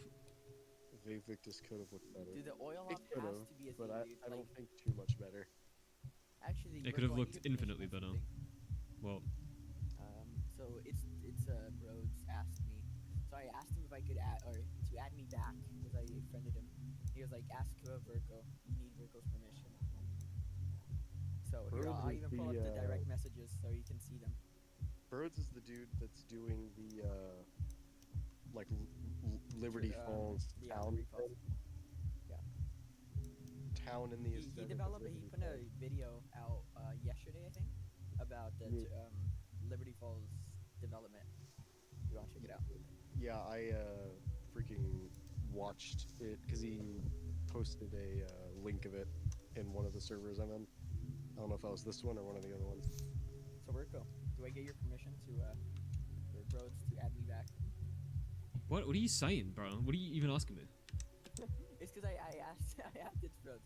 I told him add me back or I'll touch you, and It's Broads said you need Virgo's permission. I'm not sure if he's asking for the touch or the friend, like me friending him or me touching him. I'm not sure which one he's asking for, like for permission. That's excellent. Just say yes, though. Just say yes. That's so great. NATO. I would assume Victus can't run mods well because who's this child in your VC? Yo Dobby. That's the thinker. Yo Dobby. I'm the thinker, the I one and can't. only. I can't English. Yeah, I was gonna say Esther. I think Dobby's talking about you. Hey, I am no child anymore. Actually, I technically am, but You were still a minor. bro. Dobby. I think the reason Victus can't run mods well is because of how much stuff from like base BO3 it's like completely changing and overhauling. Yeah, I built Obviously, the fact that it's not like it's not round based. It has a bunch of its own enemies, a bunch of its own weapons, a overhauled PAP system, blah blah blah blah. Like it basically doesn't play like BO3 anymore. Excel, I'm a whole independent woman, okay? Whole independent woman here, okay? You're not a woman. I'm a whole independent woman on the weekends. Only on the weekends, though.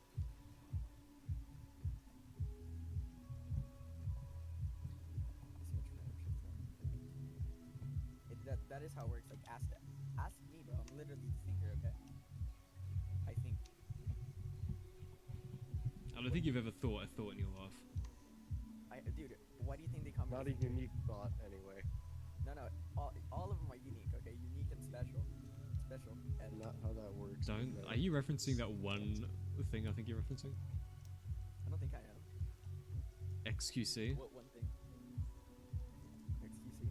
Yo, XQC and his Pangea. Okay, he doesn't get it. Yeah. Real ones know. Oh, also goes to content. Real ones, no. Insane. They truly do. I'm gonna have to add some fences, I guess, on this, perhaps. Yo, Excella, join VC, bro. You wanna fight or what? I'll fight you over Lexify model rights. Although.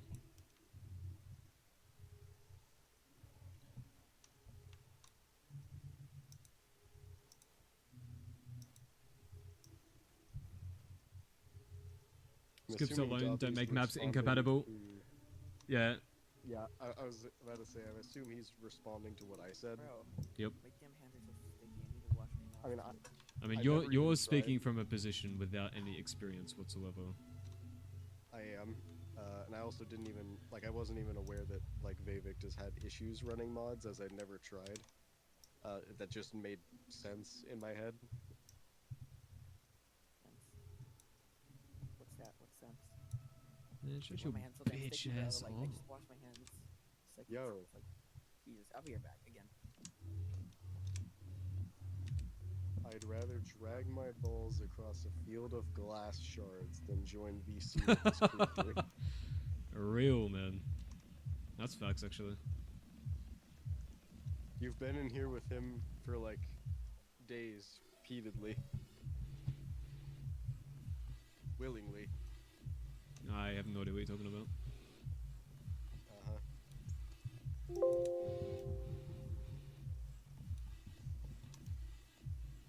Well, Dobby, since... The thinker has arrived yet again. Shut He up. thinks is now here. Get out! Well, Dobby, since you tend to be most people's script guy, what do you propose it is that makes Vavictus not run well with outside mods? Yeah, let the script talk now.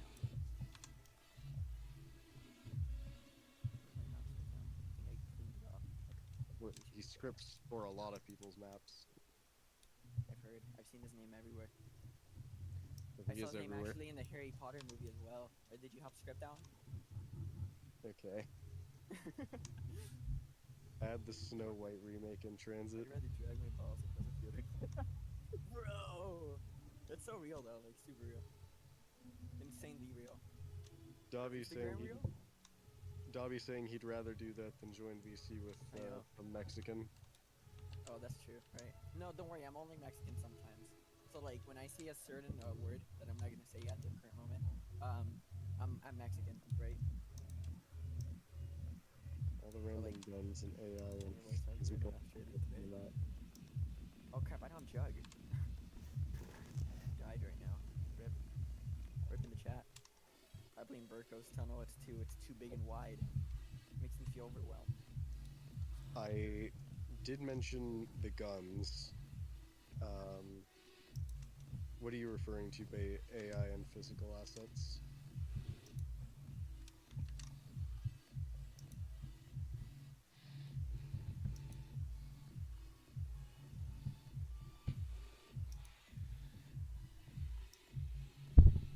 Danny, your voice sounds weird and Australian today, mate. Fucking kill yourself. That's a joke, by the way. Alright, so I'm gonna end the stream here. I'll be streaming again. Probably not next weekend, because my sleep pattern will not be aligned whatsoever next weekend. But the weekend after that, it will be a 12-hour stream since we did hit the goal. I'll be straight working on nothing but fucking Diner. So that'll be fun. We'll be working on that Diner update. But I appreciate the support massively. Aqua Liba, J Nicholas, Death Dealer, Etchy, Acidic Cyan, and Jensen. Insane support. I'll see you all next time.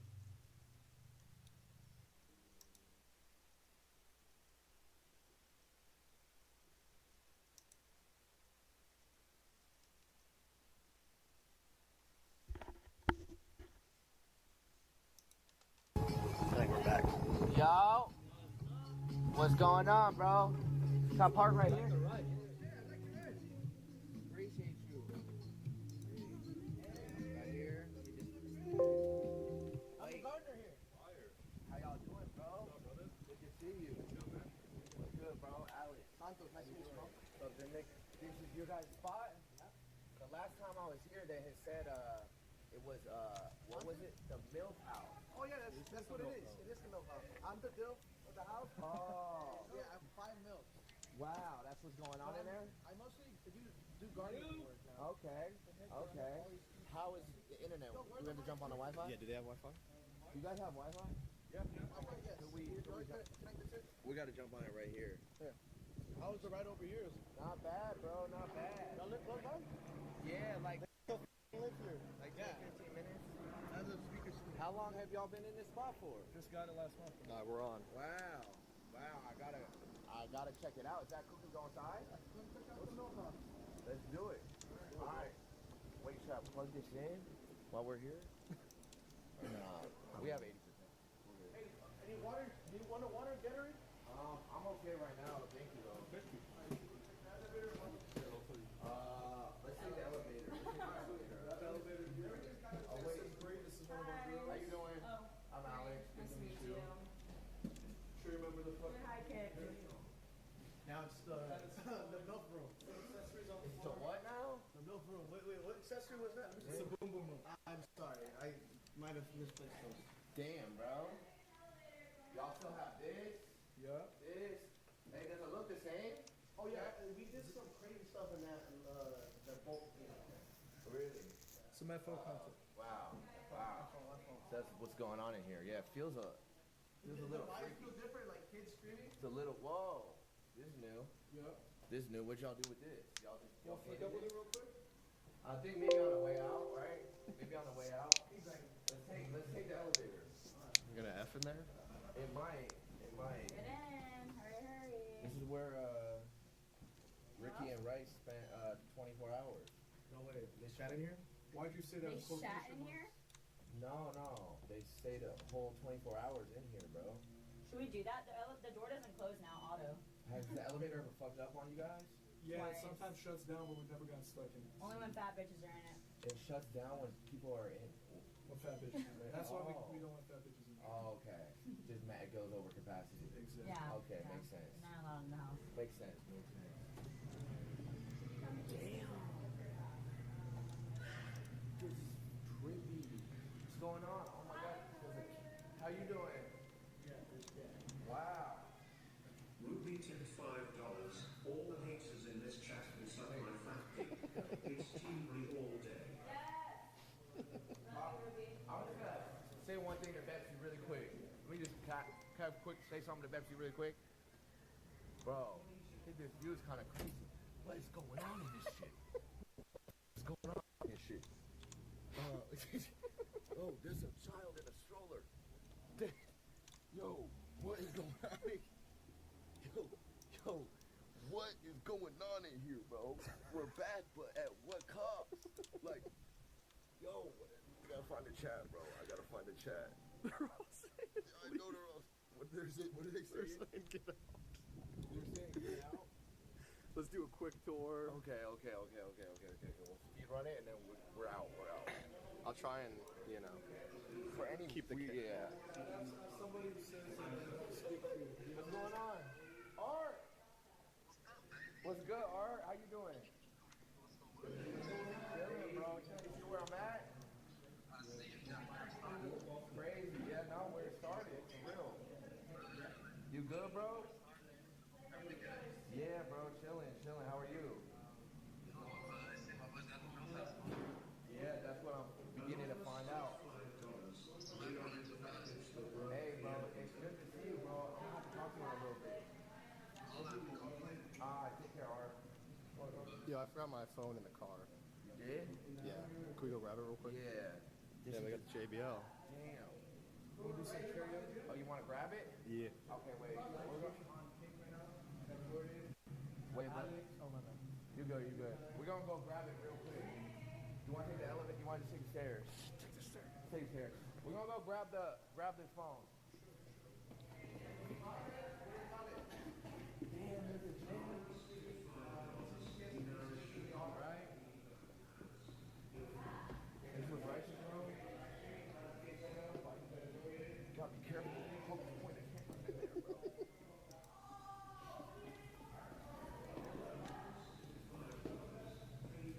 We're shaking, right? Oh my God, they got everybody pulling up. They got the whole roster. All right, bro. Gotta evacuate.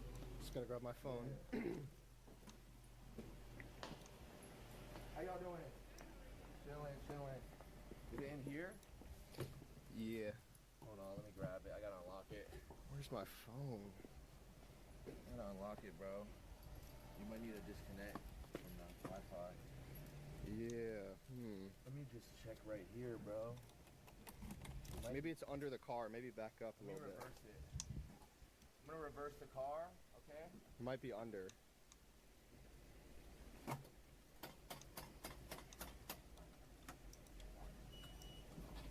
check to see if it's under. Damn. Is it under? I don't know. Maybe it's still under. Maybe back up some more. Here. Maybe it's right. Is it? I must have left it at the bottom of the hill. It's at the bottom of the hill, right? Yep. We gotta fucking go, man. We gotta get out of it. We gotta get the fuck out of there. What was that shit? What the fuck is going on in there? Here, bro. Play up the stupid ass song. We are gone. They all started firing up their streams. I heard a TTS on a Bluetooth speaker saying, all the haters can suck my dick. Bro, there was a baby in a stroller. I didn't even show it, bro. We walk up, there's like one of the girls has a baby in a stroller. I don't even know if it's effing or not, chat. We had to get out of there. Bro, we had to get out of here, chat. Did not know. We do not associate with any of those people. I'm off all of that. I don't know what was going on in there. We're gone, bro. We're gone. The MILF house, the DILF house, I don't know what type of freaky shit they got going on. But I am out, bro.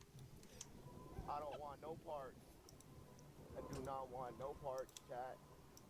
I had no idea what we were walking into, bro. I thought it was just gonna be the dude there. Yes! Bro, when he said the video was just an empty house. It was just him, an empty crib.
In the summer of 2017, Treyarch released their Zombies Chronicles DLC for Call of Duty Black Ops 3, containing ground-up remasters of every Black Ops 1 DLC map. Except for one. Call of the Dead.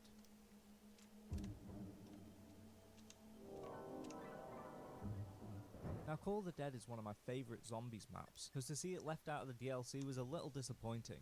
A year prior, however, Treyarch released mod tools for Black Ops 3, so players could create their own zombies maps and upload them to the Steam Workshop. So seeing as they left Call of the Dead out of Zombies Chronicles, I decided, you know what? Why don't I just make it myself?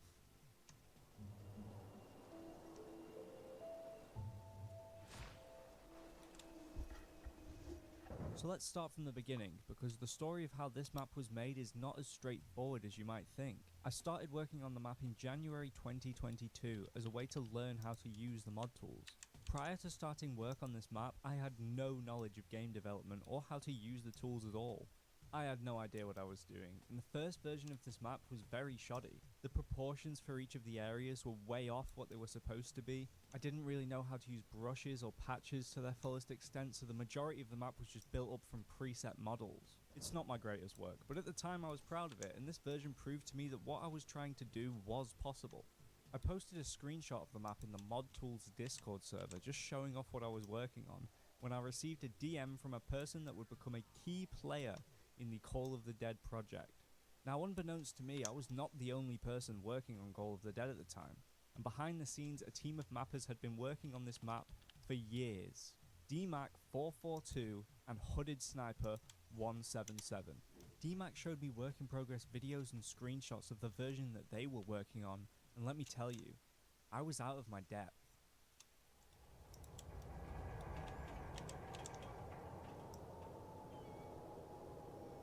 Their version of the map was rich with detail. It truly looked barren and desolate like it was supposed to. It blew what I was working on out of the water. So at this point, I just thought, well, that's it. These guys have clearly got it on lock. There's no need for me to bother. I'll just pack it up and leave it at that. There was just one tiny little problem. Hooded Sniper had all of the map files, and he was nowhere to be seen. This absolutely beautiful version of the map had been completely inaccessible for months. No one was working on it, and so DMAC had approached me to help restart the project. So I scrapped the version that I was working on, and we started again. From scratch. It all started with the lighthouse. This is the first area we worked on as a team for the new Call of the Dead remaster. During this time, DMAC taught me a lot about mapping and how to use Radiant more efficiently. Up until this point, I had just been going in blind and teaching myself slowly by just clicking things and seeing what they do. DMAC taught me how to use patches, prefabs, selecting individual faces, a whole host of techniques that I still use today. He taught me how to rip models from other games, how to use geos to get the proportions of the map correct, and how to light scenes more naturally. We spent hours and hours just messing around in Radiant and working on the lighthouse. While I was working on the main lighthouse, DMAC was working on the living quarters and the bunker. We actually worked on a few different projects together during this time, including a remake of Firing Range. However, they all fell through because as the Call of the Dead project started to pick up pace, it very quickly consumed both of our lives. There would be days during this time where we literally didn't do anything else. We got up, worked on Call of the Dead, went to bed. And because the coronavirus was still very much at large, we didn't really have anything else to do. After finishing the lighthouse, it was on to working on the boat. DMAC tackled the front half of the ship while I focused on the back half. Now it might seem a bit strange to be jumping around like this, but DMAC still had some of the prefabs from when he was working with Sniper, and he wanted to get them out of the way since the boat was easily the most time-consuming part of this entire process. It took around a month to complete, and the back half of the ship was the first area that I worked on alone. All of the skills that I'd learned from the lighthouse had been put into practice here, and I was very proud of how this turned out in the end. If you compare this to the version that I'd done just a few months prior, you could tell that I was improving very quickly, and it got us excited for what was to come. We started talking about ideas and what we actually want the map to be, whether we wanted to do it one-to-one exactly the same or change some things around. Now the original plan for this map was actually to do a sort of alternate reality version, where you were playing as the Ultimus crew, similar to the mobile version of Call of the Dead. We ended up scrapping this pretty early on, but it was the same idea that DMAC had with Hooded Sniper, and we actually made mock-ups of what this would look like. Sniper made a loading screen for it and everything. It was clear this is not the direction we wanted to take the map though, and favoured a more faithful remaster. The only key difference really being the addition of Gobblegums. We wanted to include them as they're included in every single Black Ops 3 map. And since this remaster was going for a Zombies Chronicles style, we wanted to include them on the map. They also just add a lot more variety and replayability to the maps they're featured on. It was around this time we started to get other people involved in the project to help speed up production, and for the next few months we were absolutely flying. DMAC created the spawn area while I worked on the rest of the mountainside all the way around to Speed Cola and Stamina Up. Now this original version of the mountain was not particularly great. I actually went back and redid it later on down the line. I just wasn't happy with the way that it looked. It wasn't formed very cohesively, and to be honest it was just a bunch of models thrown together into the vague shape of a mountain. And when I went back and redid it later on down the line, I put a lot more thought into the structure of it and the way the paths flow down the mountainside. And it looks a lot more realistic. I'm so glad I went back and redid it later on. You can still see the original mountainside in old promotional videos that we released for the map, as well as Conjura's Custom Zombies reveal event. Speaking of which, it was around this time that we started posting teasers of the map on Twitter, which in retrospect is kind of ballsy considering the map wasn't actually playable at the time that these teasers were going out. In fact, many of the areas hadn't even been clipped yet, so you could just fall through the terrain at any point while playing. And none of the map's features had been scripted yet, so this was essentially just a Call of the Dead shaped sandbox that we were promoting. And it was around this time as well that things started to go wrong with the project, and we didn't even know if we were going to be able to finish it. We had posted that this map would be out before the end of the year, and it was around June time where DMAC took a step back from the project to focus on some stuff in his personal life. This meant that for the rest of the development I was now leading the project by myself. And with only a few months of experience at this point, this was no easy feat. The map was still in no way fit for release, and I had an absolute mountain to climb if I wanted to get this out before the end of the year, and the first big hurdle was the map's scripting. Neither me nor DMAC actually knew how to script at the time. We got help from some of DMAC's friends for the Wonder Weapons and George, but as for the rest of the map, I was on my own, and so I had to teach myself how to code very quickly, otherwise we were not going to be able to hit this deadline. The first thing scripted for the map was actually the flinger. I chose to do the flinger first because it's something that has quite simple functionality with not a lot of different variables that can go wrong. I actually still have the first version of the flinger that I made for Call of the Dead on my test map, and as you can see, as a first attempt for scripting, it was not particularly well made.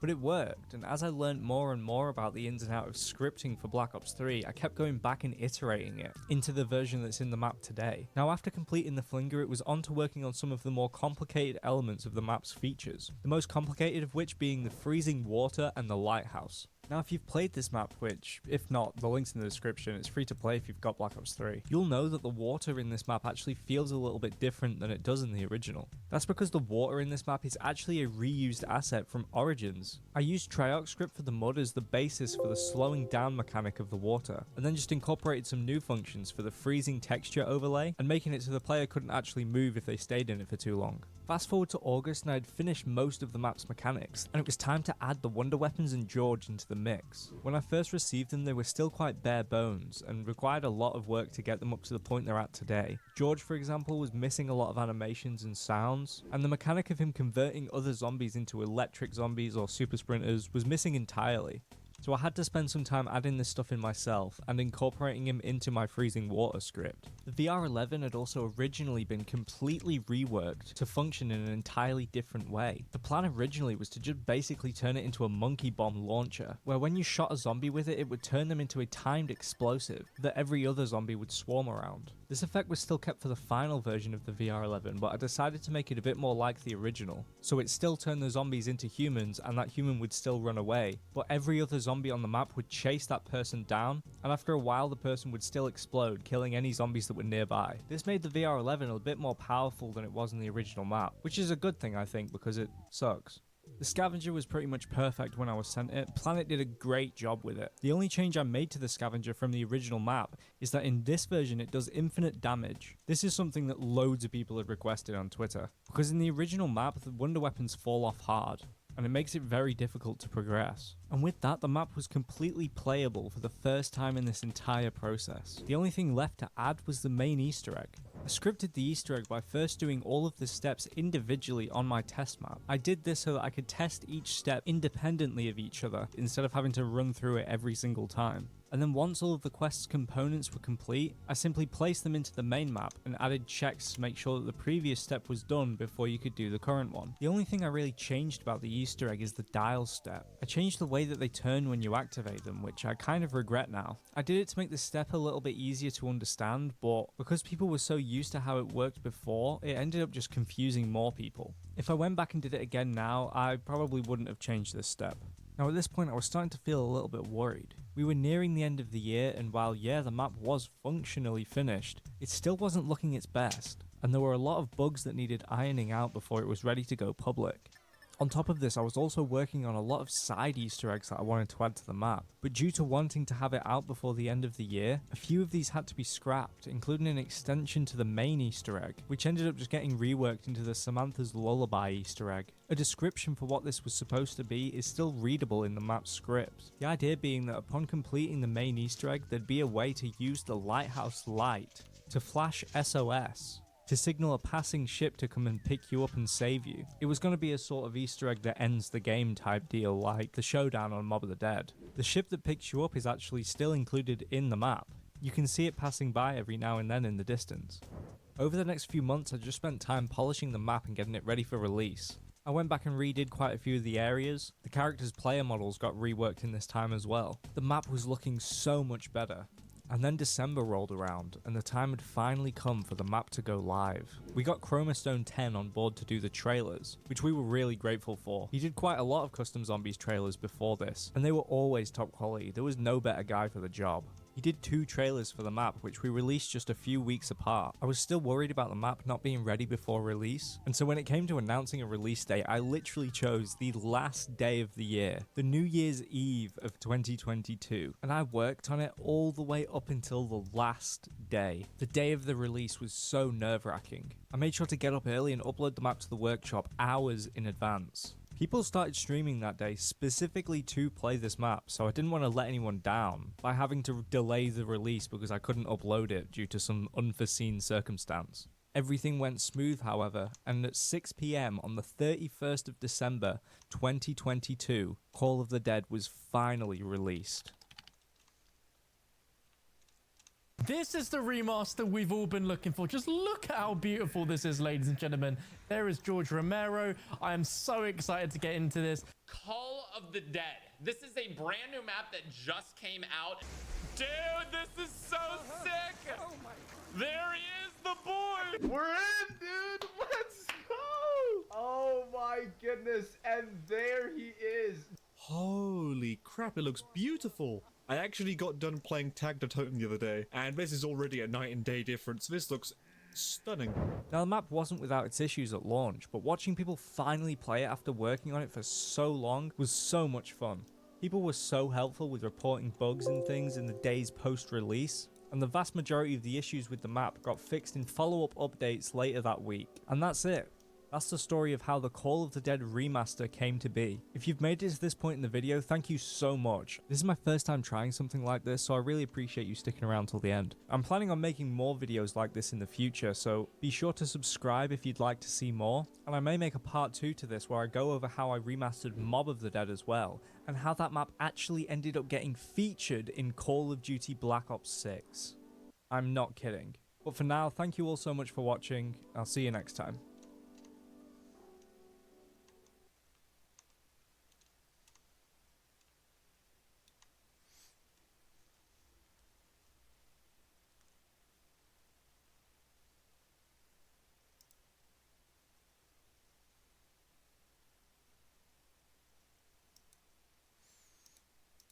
Rolling 60 member go off on Brick Baby for comments he made during his first video from the feds. Brick doesn't necessarily address his case directly, but he addresses it in a roundabout way. So he starts off addressing the hate he believes he gets. And he believes the hate that he's getting stems from the murder of Nipsey Hussle.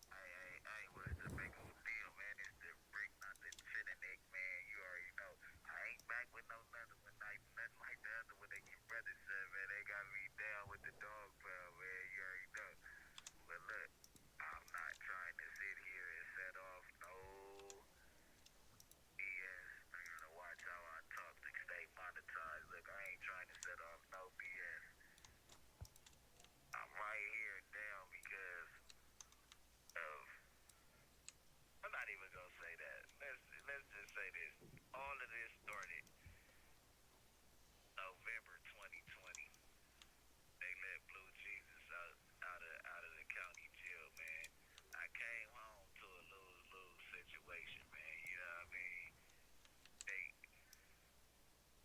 One of my best friends, coming up on the day of all the stuff that's happening, I'm sitting back on my bunk and I'm sitting there just going through stuff, and one of my best friends and my brother got into a mean incident that turned out crazy, man. And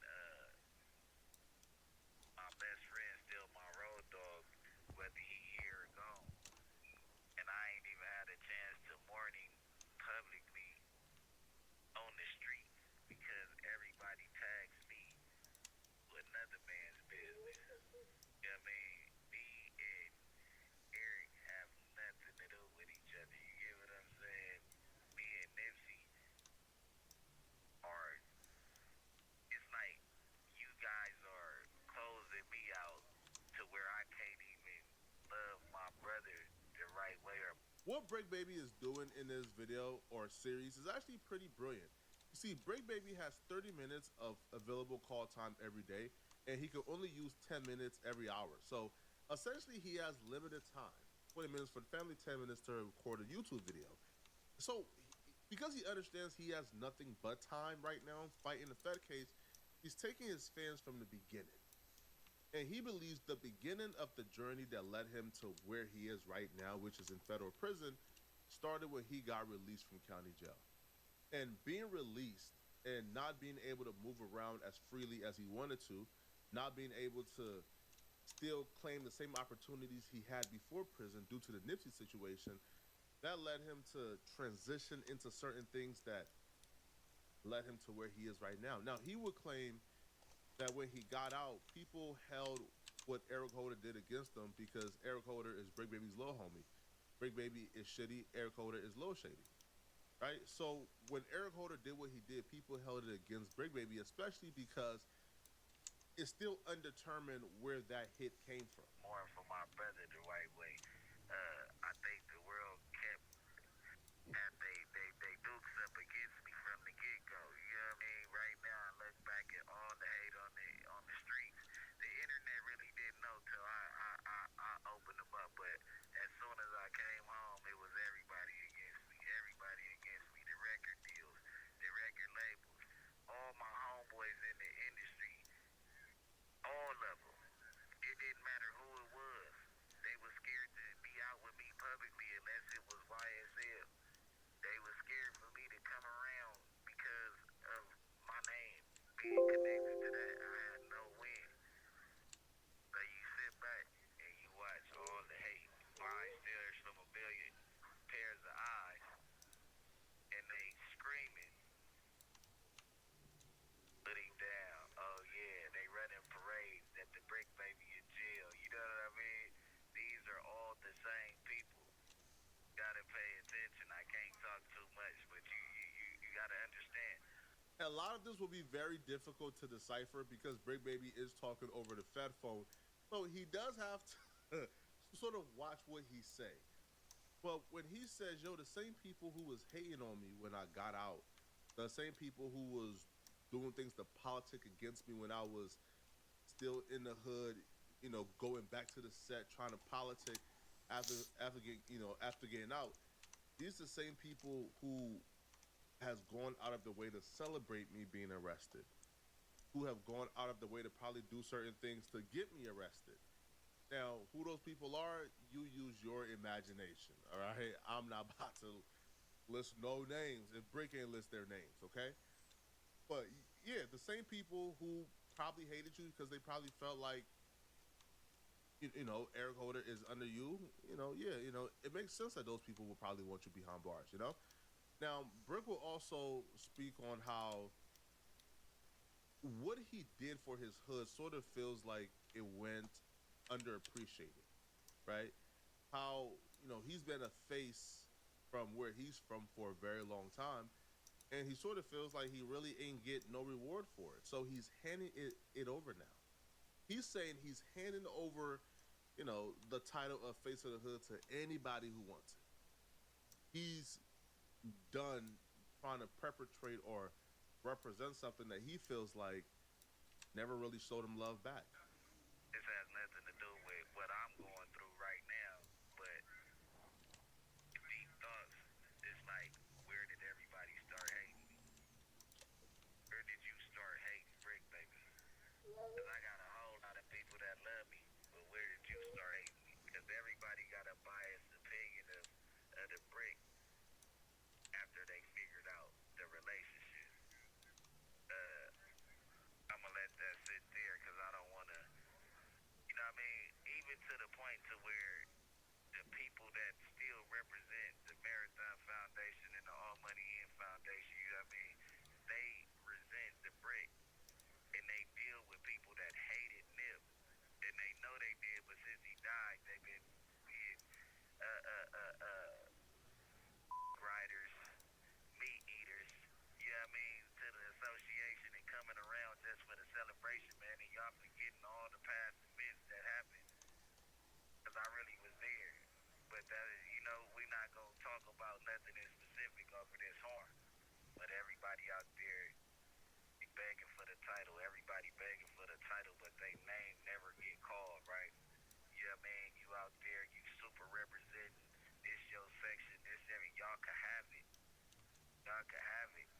I'm just trying to figure out why they name don't never get called. And the real ones don't never catch no break like you dudes that say that y'all real ones. Y'all tack on a million different extra joints a year. Just be right there, you know what I'm saying? Everybody want the title, you know what I mean? But the name never get called, man, you know what I'm saying? Like, you can't help it. That, you know what I mean? You just can't help it, man. But you know what I mean? Everybody want the title, but they name ain't never called, man. It's crazy, you know what I'm saying? Everybody say they the face, man. You know what I mean? Why don't you trade places with me since you the face, man? You know what I mean? It's the brick, man.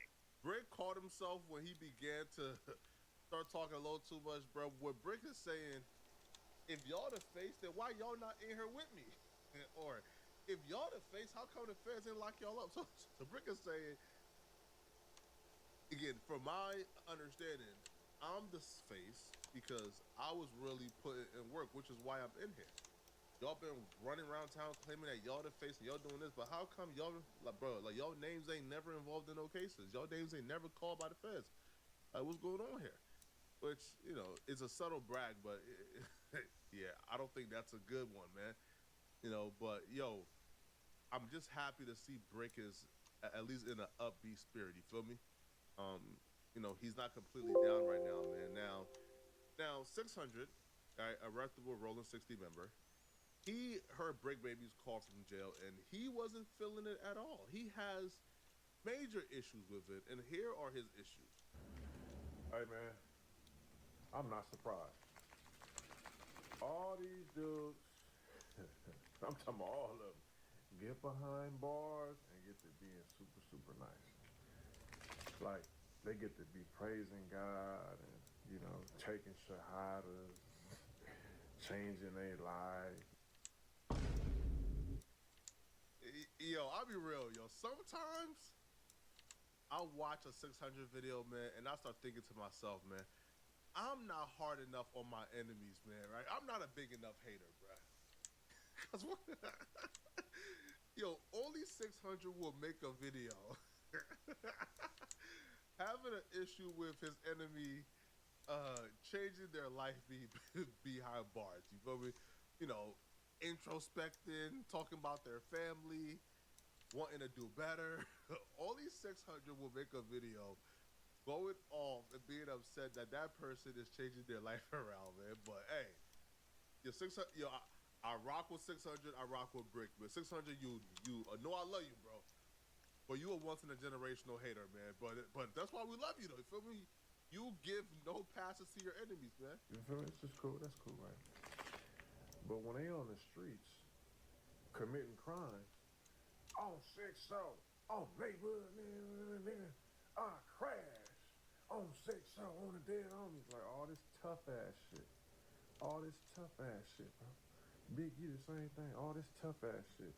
You on your way to go turn your in, you snitching and throwing niggas like, well, where's all this tough guy shit you was just talking, bro? Because you was just talking tough. All this tough guy stuff, bro. You get in there, get the snitching and seeing who the feds should go pick up. And Brick Baby, when you was on the street, it was 6-0 this, 6-0 that. Now you in jail, you telling everybody know I'm a family man. Everybody know what I'm doing for these kids. Like, bro, that's Buster shit, bro. You wasn't pushing that line when you was on the street, bro. Every 2 seconds. On neighborhood crib. On 6-0. On the dead homies. Like, wait, you didn't say dead homies not one time, bro. So the dead homies don't matter no more? Because there was a topic of your conversations on every interview, every vlog. 6-0 this, 6-0 that. But now, that was one of my observations, but I would say it was one of my positive observations. If you watch Brick Baby over that phone call, Brick Baby seems to be sober. He seems to be in a clear state of mind. We ain't here on 6-0 on the dead homies, which, why would you say that over the Fed phone, right? Obviously, even if that's still in your vocabulary, you might want to just leave that, you know, in the dorms and not bring it to the Fed call, right? So, yeah, that to me was a positive observation that Brick Baby ain't say on the dead homies or on 6-0. Not once. So shout out to Brick for that, man. But 600 believes that actually shows that Brick Baby is scared. You know, how it only takes a little bit of federal time to do a little bit of fixing. And he believes that, yo, if you go to the feds, or, you know, like one way, you know, you should leave out the same way. You feel me? If you gangster, but to me, being gangster is what Brick is doing, man, which is, yo, taking care of your family, being more concerned now, man, with your family dynamic, with like trying to come back home to your kids, wishing your son happy birthday, you know, being very regretful and, you know, and remorseful to your family for ending up in a position where, you know, they're currently in, which is looking after you while you're in the feds. You get to talk about, man, niggas mad at me because of my name and the homie day coming up and I couldn't mourn. Nigga, you wasn't mourning when you was fighting Black Sam at the shoe convention. You wasn't mourning him when you just said that Black Sam ain't got no goons. You got to keep that same energy, man, or we're gonna be laughing at you. Just stay off the phone. I'm talking about all of them is calling in spooky. All the tough guys is calling in spooky. I'm a family man. I'm for the kids. He ain't saying he humble. Hey, listen, man. I aspire to be the hater that 600 is, man. Yo, I ain't gonna lie. Yeah, this is a once in a generation type of dude, man. You're going off on somebody for being humble while in jail, man. Y'all let me know in the comment section, man. What do you guys think about this, man? Do 600 got a point, or do he not got a point? And what do you guys feel about the Brick Baby phone call from prison, man? Let me know in the comment section. And if you're still watching, click on this video here somewhere on my screen to find out why Angela Yee just exposed the Breakfast Club and Just Hilarious for tricking us and deceiving the fans, okay? Click on this video right here to find out what I'm talking about. Out of here, folks. Peace.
Now, George Romero has tons of quotes in Call of the Dead, but I feel like you rarely ever get to hear any of these. So I got a bunch of the more interesting ones and compiled them all together. So if you're not a fan of quotes, skip ahead, but there's a lot of really cool ones that you really never hear in game.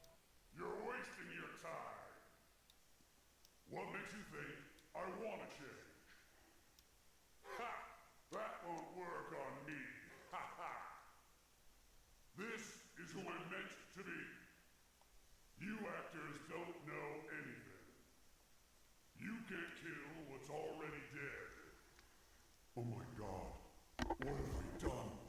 Please, forgive me. I didn't know what was happening. Am I dreaming? Why can I taste blood? Did I do anything bad? Where am I? I'm the zombie granddaddy. I'm just not feeling this scene. That all you got? And they call you talent. Get 'em off my set. The curtain falls. I'm going to recast. Your part's been cut. You've been recast. Welcome to the cutting room floor. Also located next to the trapped door, there is going to be a poster on the wall that is also a little Easter egg referencing Avenged Sevenfold, who also did the music Easter egg on the map, and the music Easter egg on the map is very easy to do. All you have to do is find 3 115 rocks around the map. The first one is located in spawn, the second one is located next to PhD Flopper, and the last and final one is located on the ship right here in the booth. And once you do that, Not Ready to Die by Avenged Sevenfold will start playing, and of course, that's really copyrighted, so I can't let you guys listen to that. Now, speaking of Easter eggs, as you do the Easter egg and as you are communicating with the gang that's trapped behind the door, they will also have a ton of extra dialogue that's not really used in the Easter egg. That's just miscellaneous stuff that you could hear as you're walking next to the door. And there's about 5 minutes of it, so if you're not interested in dialogue, go ahead and skip now. But in my opinion, some of this is really funny. Some of this you rarely ever hear in game, and there's a lot of good, juicy storyline information in this, so I highly recommend you just sit here and listen to all 5 minutes. Hey! Hey! Is anyone out there? We're stuck in this room! For the love of Richtofen! Just because the lights ain't on doesn't mean I can't kick your ass. Now get your finger out of mine! This force field is good for something after all. Keeping me separate from Mr. Touchy-Feely over there. At least there ain't any fucking zombies in here. Feel like I'm on vacation. Butt maggots? Nah. Freak balls boot scrubber. Nah, that's lame. Zombitch? Use that one already. Oh, brain dead ass fodder. Seems more like a catchphrase for Richtofen. Wonder how they'll get that bottle in here. Oh, you know, sometimes I feel like I can't remember a time before the zombies. Wait, really can't. Maybe it's the vodka, or maybe not. You know, Tech, between you and me, there's just something off about that guy, you know? Oh, crap, my head. Now I get it why Nikolai never sobers up. Okay, put this piece there, that piece here, hit this. What am I, a fucking knob jockey? Wait a second, why the hell is anyone trusting me to repair this thing? Oh boy, let's leave just to go on another wild goose chase. Only we're the geese, and the zombies are... well, they're something. Wait, there's a saying in here somewhere. Isn't there? Little help? Hello? There is a Russian stuck in the room. This is not good. You know, I kept the power off for my entire first marriage. First wife looked like Nikolai too much. Yeah. I can break these force fields with Russian head strike. Oh, shit. Bad idea. Wait. My eyesight is clear. My hands do not shake. I can form coherent thoughts. I'm sober! I smell vodka and it's close. I need that bottle. How will they get it to me? Everything is right again. Here, Takeo, you cannot handle your vodka. Here, have some more. Here, hang on to your vomit. There's vodka. Everyone else is done drinking? Hey, more for Nikolai! You know, Takeo, you're such a great listener. But you still fat monkey. I hate you. He's going to be sad to leave this tiny, tiny room. Richtofen, I hope you're leading us towards more vodka and less zombies. Excuse me, is there anyone out there that would be willing to help? Hello? It's so dark and quiet. Anyone up for a game? It's situations like this that make me wish I hadn't erased their... I mean... Fahrspiel, stuck behind the Fahrspiel. Do you know that tune? Remember, if you have to go to the party, I have designated this corner the party corner. Meaning that if you have to party in a corner, this would be the corner that you would party in. Number 1 or 2, it's acceptable. This is my personal hell. Stuck in a room with these three, and no zombies to dismember. I hope they can figure out how to use that tube. One more piece after this. Just one more piece, and the world can be mine. Oh, I mean, Fahrspiel, I'm not stuck behind the Fahrspiel. They sound like they're having so much fun out there. Oh, I just want to see one zombie die.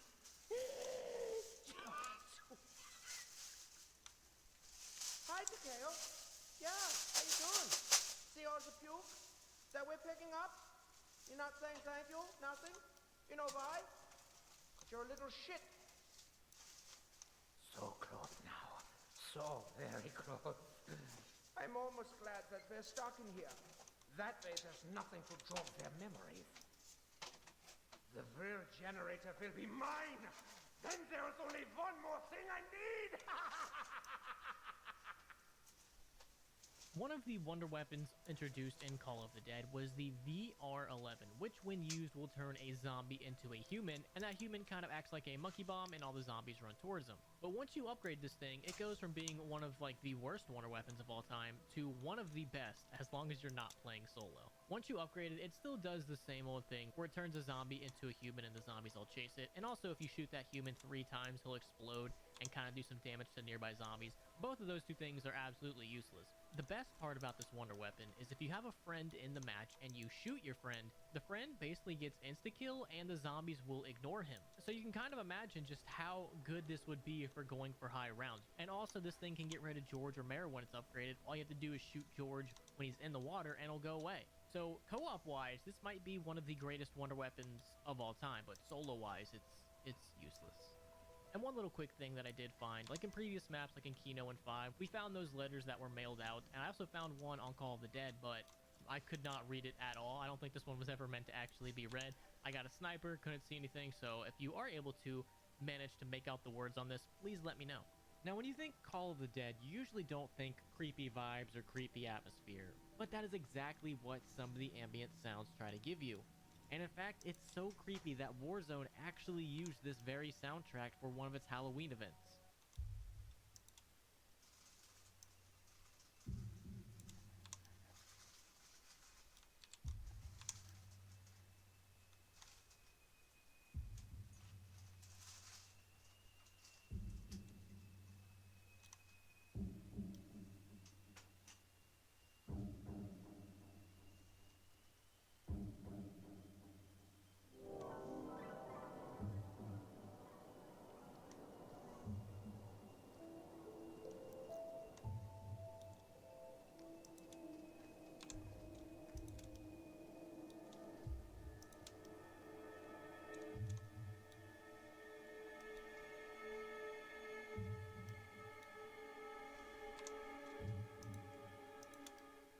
little interesting thing I got for you is kind of the location for Call of the Dead.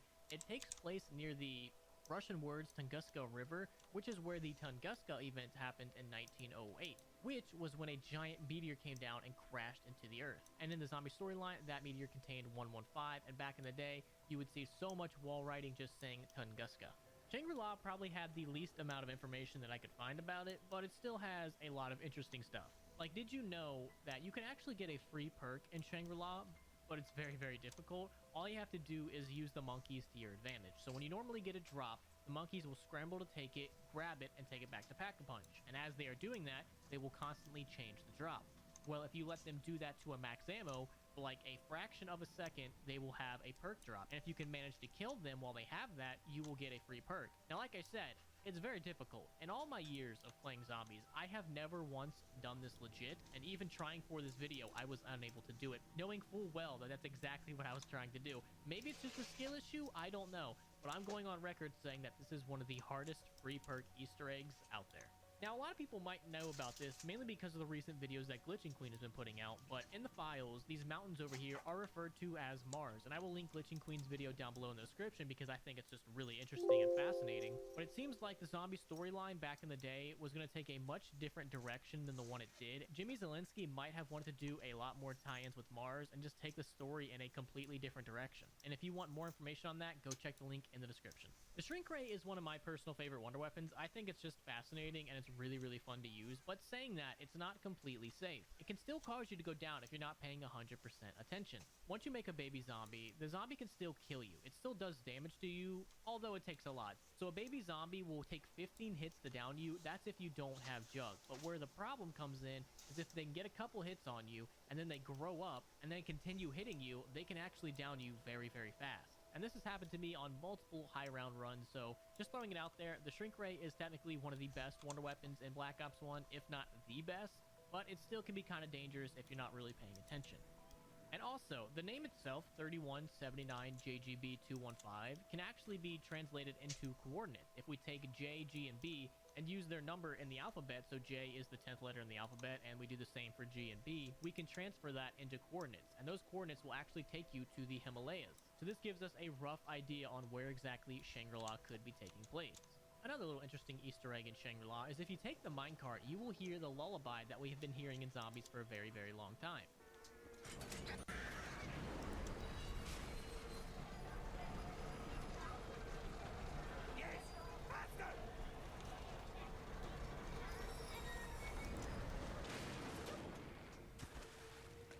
There is also an Easter egg, I think this only works on Xbox, it might work for PlayStation because I know damn well it does not work on PC, where if the player stands at a certain spot and then does up, up, down, A on their controllers, the monkeys in the room will start exploding.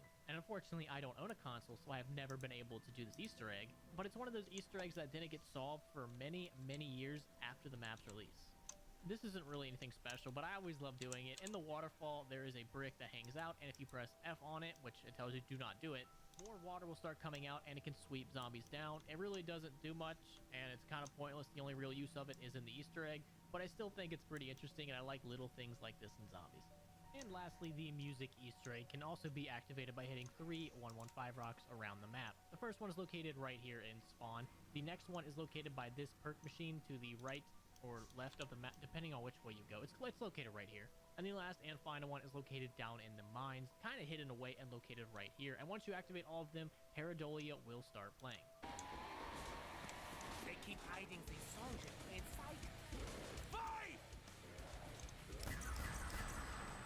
Now, last but not least, let's head over to Moon and finish this off. With Moon, we got introduced to the Astronaut Zombie, and the Astronaut Zombie is pretty unique because the name that appears above it will differ depending on if you're playing solo or with friends, and if you're playing solo, it'll be picked from a predetermined list of names, but if you are playing with friends, whoever the host is, it'll be someone off their friends list or someone they recently played with. And also, the astronaut's health can get pretty tanky the higher and higher rounds you go. So already, the astronaut's health is 4 times stronger than that of a regular zombie. And as you get higher and higher rounds, his health will just naturally get higher and higher. And if you're playing with more people, that health will also increase. But have no fear, if you do not kill the astronaut from round 1, he'll only have round 1 health. But the second you kill him and then he spawns back in, that's when things get difficult. Also with Moon, we got introduced to the QED, the Quantum Entanglement Device, and there are so many effects with this, and I'm just reading this straight off the wiki because I'm not gonna lie, I didn't know majority of these, so I'm assuming these are all correct, but it's the internet, take it with a grain of salt. Would people really go on the internet and just tell lies? But the QED's effects are as followed: an explosion identical to that of the astronaut zombie. It can produce a ray gun or an upgraded one that fires in a circle. It can do the same with a China Lake, an M72 Law, Python, a Spaz, and a CZ75 or dual-wield CZ75s. It can revive a teammate, it can also down a teammate. It can spawn a power-up of a random gun on the map, either regular or pack-a-punched. It can spawn a Ghost Device power-up for anyone to take, and it can also refill Ghost Devices if the player already has them. And it can also do the same with the QED power-up. It can open doors, but it can also close them. It can produce a chain similar to that of a Wonderwaffe DG2, and it can also do the same thing with a Scavenger Shot, and it can also do the same with Matryoshka dolls. It can produce frag grenade explosions, and it can also make a Ghost Device black hole, and it can also spawn a Simtex and a frag grenade. It can teleport players within a vicinity to a random location. It can spawn a Carpenter, a Nuke, an Insta-kill, and a double points, and a perk bottle, and also an anti-perk bottle, which if you grab, will take a perk. And it can also do the same thing with bonus points, a fire sale, and a max ammo. It can spawn in a death machine. It can also spawn in more zombies. It also has a chance to convert the player's weapon into a pack-a-punched one, and can also do the opposite and revert it from pack-a-punch to the original. If you throw it at a perk machine, it can give all the players a free perk, and last but not least, it can also be a dud and do nothing. And also with Moon, we got introduced to the Hacker, and with the Hacker, you can hack multiple different things. You can hack Pack-a-Punch to get the gate to close and get 1,000 points. You can activate the excavator controls to get some money. You can hack doors to make them cheaper. You can hack windows to get some more money. But if you do too many windows, you'll end up losing money. You can hack players to transfer money. You can hack mystery boxes to get cheaper spins or to keep the mystery box from going to a certain location. You can hack wall guns to get cheaper upgraded ammo. You can hack Coca-Cola machines to get refunds. And you can also hack power-ups. If you hack a regular power-up, you will get a max ammo. And if you hack a max ammo, it will turn into a fire sale. But that costs 5,000 points, and that's very, very expensive.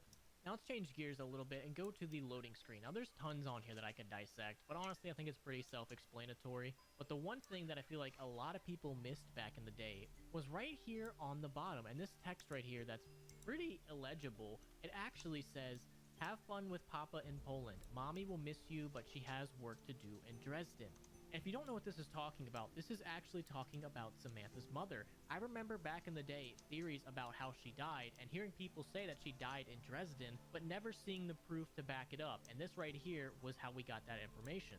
And if you do not know what Dresden was a city that the Allies bombed into oblivion. And after the war, a lot of controversy started popping up about whether it was justifiable on bombing it. But it seems like Treyarch originally wanted Samantha's mother to be one of the casualties of Dresden, and eventually changed it because I guess no one could read it, because I mean, how could you read it? Look at that. That's basically unreadable, especially for back in like 2010.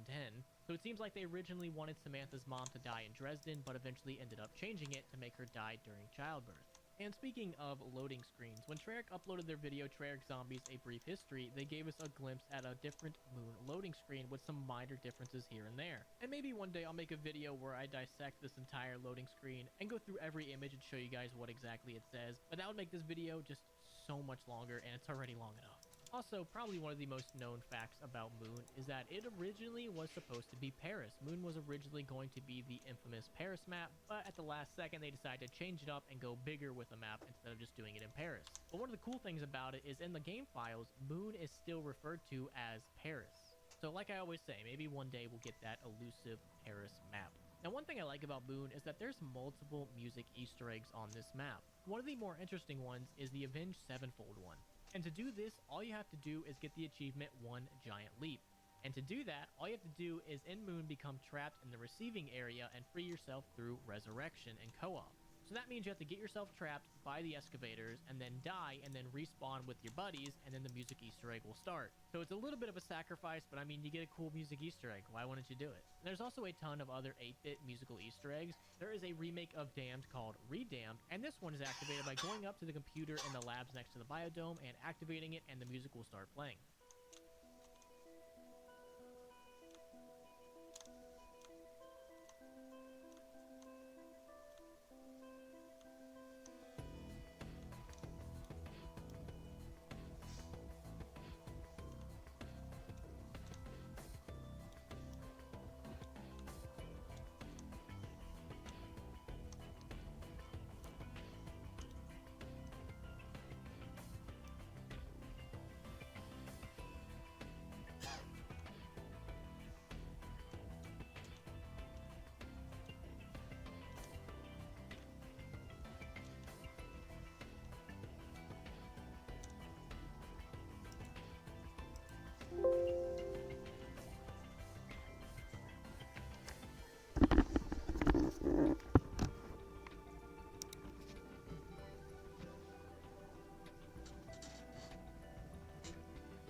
Next one is an 8-bit version of Coming Home, and this one is located in Tunnel 11. All you really have to do is listen for like this R2-D2 sound, and you'll know which computer you have to hit.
And the last one is an 8-bit version of Paradolia, and this one is also in the lab over here in this corner. And again, go up to the computer, activate it, and the song will start playing.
Now for the main music Easter egg, all you have to do is find 3 teddy bears with little astronaut helmets around the map. The first one is located right underneath spawn. The next one is going to be located in Tunnel 6, and the other one is located in Tunnel 11. And if you hit all 3 of these, you will hear the music Easter egg Coming Home.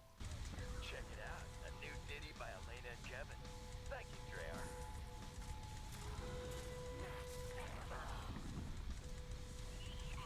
Juice time!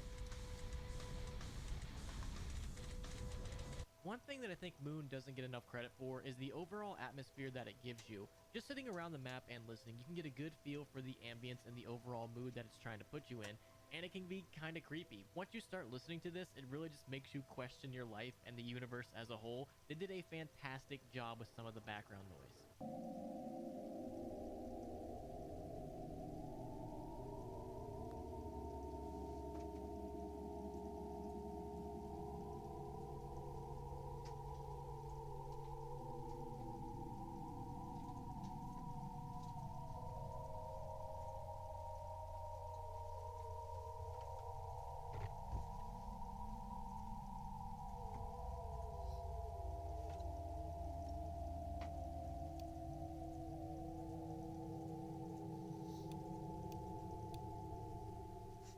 And to end off, because I don't want this video to be any longer than it has to be, because we're already way longer than I was expecting it to be. If you happen to die on Moon, instead of hearing a game over song, you just get these 2 laughs.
of zombies cut content? Let's go. Now, World at War was originally supposed to have a DLC 4, and it was supposed to contain 3 maps. One of them, which you probably all know, Kino der Toten. Best zombies map of all time. Kino der Toten Black Ops 1. But it was also supposed to have Coast and Paris. But due to the fact that Black Ops 1 needed more people working on it, and also that DLC 4 would have dropped way too close to Modern Warfare 2's release, they ended up canceling it and pushing everything on to Black Ops 1. So the theater map eventually became Kino der Toten, Coast eventually became Call of the Dead, and the Paris map got switched up to be Moon. And the reason for that switch up is because they wanted to end off Black Ops 1 on a really, really high note, and they thought, what's a higher note to end off on than going to the moon? And if you ever wondered what the Paris map would have been like, here's an interview that Johnny J did with Jason Blundell where he kind of explains how the Paris map would have worked out. We were starting to write stuff for a DLC 4 at the time as well, so create stuff as well. And that's where you'll hear about like Paris and Coast and a cinema, and that got re-adopted into Kino, and then the Coast map got turned into Call of the Dead, and then the Paris map got turned into Moon. I've heard about that. I guess the moon in the early stages was Paris, and then it got reworked into being on the moon. Well, how do you make that jump? So they you know, and it was a fantastic team, you know, different kind of group of guys, but fantastic team took it, and then just. I have something I want to tell you before we get into any street stuff, before we start talking kind of hood politics, etc. I want to confide in you and let you know that on Wednesday morning, I was penetrated by a man. That ain't my type of conversation. Welcome to No Jumper, the Adam and Wax Show. What's crazy about it is that I don't remember anything. I was drugged. Now, for the record, this was a colonoscopy. This wasn't just regular old. Oh, okay. You went and got your colonoscopy. I did. Now, what I understand is that they penetrate you. They put a camera inside the hole. My thing is, I don't remember any of it. What do you mean? They put the They needle, drugged you or something? Yeah. They put a needle into my hand, which is that alone was kind of disturbing. But then they snap a little thing into it that inserts a drug into my bloodstream. Immediately, lights out. I wake up, I don't know, a half hour, an hour later, or whatever. My first words to the nurse was, "It's done?" He goes, yeah, it's done. You're good. And I'm like, what? So, I mean, if it's that easy to drug a man and just take his manhood, how many times has this happened to me before? Oh, no. But that's a procedure that you need to go. I tried to go down there. Me? No, it's crazy. No, to go get a colonoscopy. I tried to go down there because they would say at 40 you're supposed to go. This is my second time. But it's crazy though, right? Because when I tried to go at 40, they said, well, you don't need to come till you 45. Right? So when I went at 45, they said, well, you don't need to come till you 50. They want you dead. No, some real shit. So maybe did you the go doctors to are Crips. You went to a private physician? I got it done at Cedars, but it was recommended because I was actually suffering from colitis. Well, that's why. Yes, so I that's why, because they asked me a bunch of questions about this, that, and the other. I'm like, nah. So they're like, all right, well, you don't need to come until you're fit. Like, because I've always heard at 40 years old, all males need to go. Right. So when I went, they asked me a bunch of questions. And they told me what they told me. I mean, I got my first one. You had a condition. My first one was when I was like 36. Did you have something going on? I think at that time the doctor just said this is a good idea. It's better to figure out if you got anything early on. Yeah. I mean, the crazy part is that I didn't eat for an entire day prior to that. It was my first time doing a full day fast, and I actually really liked it. And I'm thinking of doing more of this. Yeah, I mean, just think about it if you did it like every Wednesday. Oh man, yeah, that's what I'm scared of though, because I pretty much was sitting around all day. I didn't really like do much, so I'm kind of like wondering. I think you should juice though while you fast. I mean, there's a lot of calories in that too. I'm trying to lose weight. That's my primary concern here. Use your natural juicer and you use. I don't think juice is as good an idea as you probably do. No, depending on what you put in there, like beet juice, beet, ginger, celery, spinach. You don't don't load it up with apples, oranges, pineapples. There's a lot of sugar in that. That's shit. what I'm saying. Yeah, but if you use things that don't have a lot of sugar in it, that's like good for the blood. I used to be under the assumption that juicing would be really, really good for my health, like especially if I'm trying to lose weight. And as time goes by, most people that I ask about it are really not that pro juicing. Like, it's good for you, but if you're trying to get in shape, it's a lot of fairly empty calories. Oh. I don't know. Either way, back to me getting penetrated. I wish you were there. No, you're not, bro. I wish you could have That's watched weird. over the doctor to Listen, make sure bro. that they didn't do anything weird. That's weird. You got a colonoscopy, bro. That's not a like you mixing like medical shit with some With gay weird ass activities. kinky Okay. sexual But shit. there is an underlying element of it that was kind of sexual. What are you talking about? When I went in, I had a boner. When I came out, I had a boner. And I really don't know why. Bro, cause you I've been telling you you're a gay man. No, I think it was the fact that there was the nurse. She was. I felt like she was kind of feeling me. I think she knew who I was. And I don't know that she's the one who actually penetrated me, but just the conversation, just having a nice little dialogue with a young lady might have got me into the bone zone. Because that was hard. Big hard. That's your business, man. Yeah. What about you? No, nothing like that lately? I don't have conversations like that with men, bro. It's gay. I think anybody who's seen the picture of you laying face down on the bed thinks that you probably need a colonoscopy. Who? Just, I'm speaking for the fans. All for men the need people. that, bro. Right. I just think based on that photo, it just kind of made me feel like this is a man who needs to be probed. There could be something wrong in here. What are you talking about? Okay. We can move on. Maybe you're not ready for this conversation. No, I don't do gay convo, bro. You do. You just do it in a different way. I don't. Yeah. You just act like you're not a willing participant. I talk to my woman about sexual shit. Y'all be like doing all kind of way out shit. Well, that is part of the thing, is that me getting the colonoscopy, it did kind of feel like I was cheating on Brick, because typically that was the kind of stuff that he and I would do. You know what? Brick brought this on himself. Yep. Because right now, where he's at, this ain't good conversation for him. I was just kidding. To all the prisoners, to all the J Hoods of the world watching this, I'm just kidding. Never did anything gay with Brick. He said it, not you. He did say it. But that's sex play. Yeah, but Brick's been to jail before. That's just like the Woods. They sex play each other in jail. Brick said the blacks Gang do it as members well. in there, nah, they don't. Brick sex. said it's not as out of the ordinary as some people try He to a claim. motherfucking lie. Brothers in there don't do no sex. The Crip card, the Blood card, the PyroWorld card, the Muslim card, they do not. The Christian card, don't nobody. You haven't been locked up in like 30 years. It so don't matter. Things Listen, might have changed. 30 years before I got locked up, the rules were the rules. The time I was there, the rules is the rules. And the time I haven't been there, the Things rules have got a lot gayer, I'm guessing. Nah, I'm sure. There's a lot more. It could be, but the straight people, they don't do it. But again, maybe Brick, he isn't straight. You know what I'm saying? Maybe he's kind of like bi. I don't know. Maybe, I don't know. Maybe his sense of humor is going to change while he's in there, and he's going to like get word of me making these sort of gay jokes about him while he's in there, and he's not going to be feeling it. But as far as I know of him, I feel like he would appreciate it. He would like to know that I'm still keeping this sort of thing alive. Anyway. Are you putting some on his books? Sure. You just said that. What?